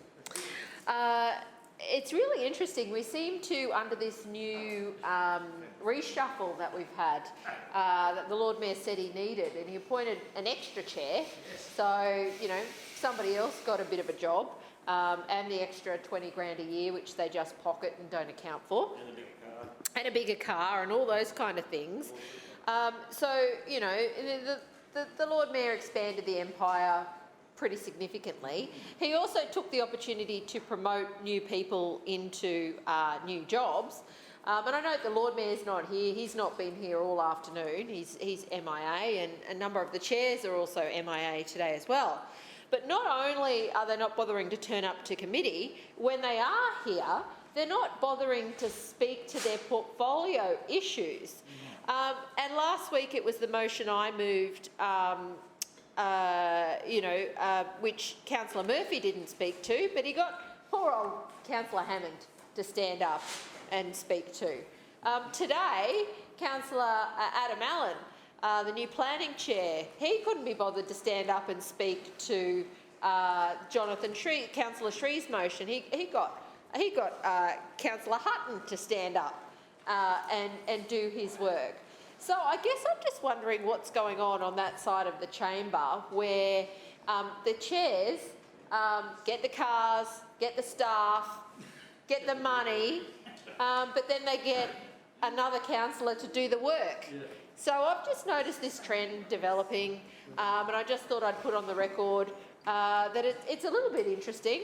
I mean, you would think that when you get elected to a position of responsibility in this council, where you're the committee chair, you're paid extra for doing the work, and you have more staff than ever, that you would make an effort to respond to matters of substance when motions come into this chamber for debate. But that doesn't seem to be happening anymore, and it's like they're sending out the forward scout. Excuse me, Councillor Johnston. Any discussion, could you please take it outside the chamber? Thank you. Councillor Johnston. It's like they're sending out the forward scout to test the waters. They're holding themselves back in reserve at HQ. They don't want to speak about an issue or get involved. Well, let me be clear. My expectation of the chairs of this council is that if they take on the responsibility of managing portfolio areas, that they should have the guts and the courtesy to stand up and respond on behalf of the administration that they lead when matters of public importance come to this place for debate. I think it is a really sad and lazy effort for those chairs that are sending out other councillors to do the work for them. I believe it is their responsibility, and I just want to put on the record that I've noticed it in the last couple of weeks, and I think that it is a really sad occurrence that that's how the chairs of this council are acting. Thank you, Sorry, and just to finalise, I mean, all these chairs, all these councillors do, Councillor Hutton, Councillor Hammond, is read out a pre-prepared speech. Just read it out, and that's no disrespect to Councillor Hutton. I doubt she's even got multi-unit dwellings in her ward at Jamboree. She does? Yeah, what, 3? Oh no, she's got a retirement village out there. I've seen there's a few stories to that. Sorry. Come on. Stick to the topic, please, Councillor Johnston. You've departed from what you said you'd talk to. So I'm not going to put up with the Deputy Mayor making those allegations on the record about me. I'm speaking to the issue in general business that I spoke to, and I would ask that Councillor Adams withdraws those statements about me. Deputy Mayor? No. Thank you. No further general business? Clearly, Councillor Johnston? I'm still speaking. I asked for a withdrawal. And while you were speaking, I sat down, which I'm supposed to do, Please continue, Councillor Johnston. You have a few more minutes. Well, look, the Deputy Mayor shouted very clearly across the chamber that I'm bullying. Let me be clear. Councillor Adams doesn't have the courtesy to stand up and speak to these substantive motions. She's the Deputy Mayor. Councillor Adams could stand up at any time. She's paid even more than the chairs. Councillor Adams could stand up and contribute to the debate on policy motions that are put forward, but she doesn't choose to. She's happy to send out, in her own words, junior councillors, I think it was, or something like that, to do work for the chairs. She couldn't be bothered to do it. So let me be clear. I'm not bullying anyone. I'm saying very clearly, do your jobs. Sending out a councillor who doesn't know what they're talking about to read a pre-prepared speech in response to a substantive motion put on the agenda is not good form. It was really interesting. Councillor Hutton didn't listen to a word I said. She stood up and claimed we wanted to get rid of car parking. That's what was written down for her to say by presumably Councillor Adam Allen's staff. Maybe someone in the Lord Mayor's office, I don't know. Certainly wasn't Councillor Allen because he didn't stand up to speak. So let's be clear. The Lord Mayor in this place stands up week after week and claims the opposition have no ideas. Not only do I move motions on a regular basis in this place, so do other councillors. It is the LNP who are treating them with disrespect and who are sending out councillors with little experience who do not have the ability to understand the complexity of things before us. And with all due respect to Councillor Hutton, that's what happened just a few minutes ago. If there's only a 45% maximum site cover for a multi-unit dwelling, there is plenty of room for everything else, including setbacks, including trees and landscaping, including car parking, and including all of the responsibilities that they're supposed to meet under the code. This little argument that something's got to give was wrong. And just back to my point, I just think the chairs need to reflect upon the fact that they are being paid extra to do a job that somehow now they're not interested in doing anymore. This new look LNP what's it called? The Schrinner Council. Sorry, I better get it right. The Schrinner Council, apparently the chairs don't actually have to do their job. They just delegate their job to another councillor to do.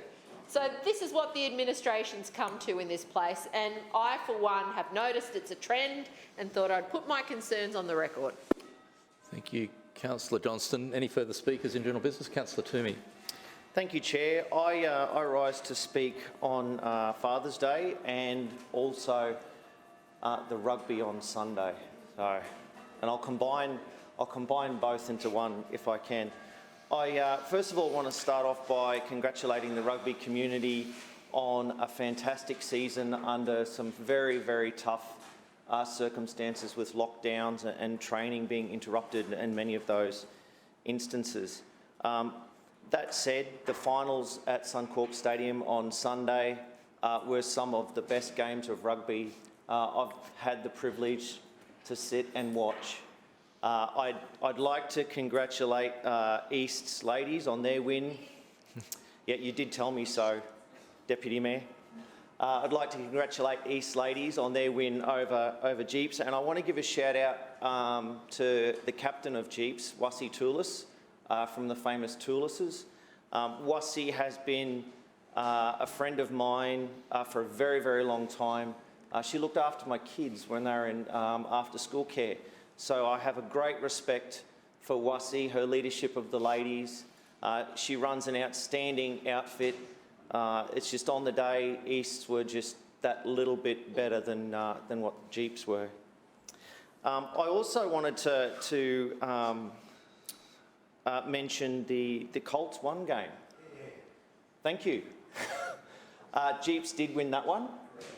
And it was Jeeps, 34 over East's 24 in one of the most exciting games I have ever seen. And I know the Deputy Mayor would probably share that excitement because I was peppering her with the scores almost every 15 seconds. It was an outstanding game of rugby, more so deserved for a Premier's final than a Colts one, but still hands down, the boys took home the silver. And finally, for those colleagues of mine who peppered me during the Premier's game, thank you very much. The sledging was noted and your Christmas cards won't be forthcoming. And I would like to congratulate UQ on their win. It was very much a really, really good win. They got up over Jeeps 29 to 12 on what was a really, really well-run game on their part, and they did deserve to take home the silver. So with that, I'll finish up by saying congratulations to Jeeps, Easts and UQ on a fantastic rugby game.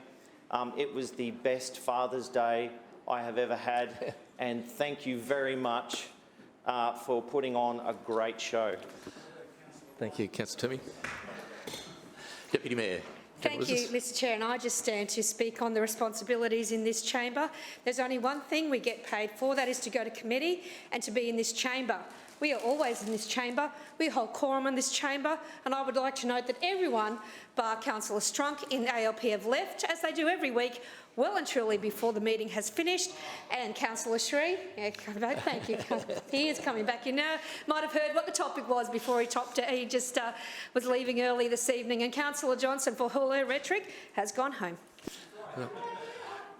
So, any further general business? Point of order, Chair. I have one item of... Oh, Councillor Sri. Okay, you have an item of general business. I just state for the written record that Councillor Johnson was in the chamber. I think it's important the record reflect that accurately. Okay. Yeah, point of order, Mr Chairman. Point of order to you, Councillor Johnston. I'm definitely here. Thanks so much. Okay. Noted. Any other general business? Just going to go to Lou, if that's all right, with Councillor Adams. We now have that on the record as a general business item. Thank you very much, Councillor Johnston. I have one item of general business, and that is to ask anybody who hasn't signed the attendance book to please sign it before you go. With that, I declare the meeting closed.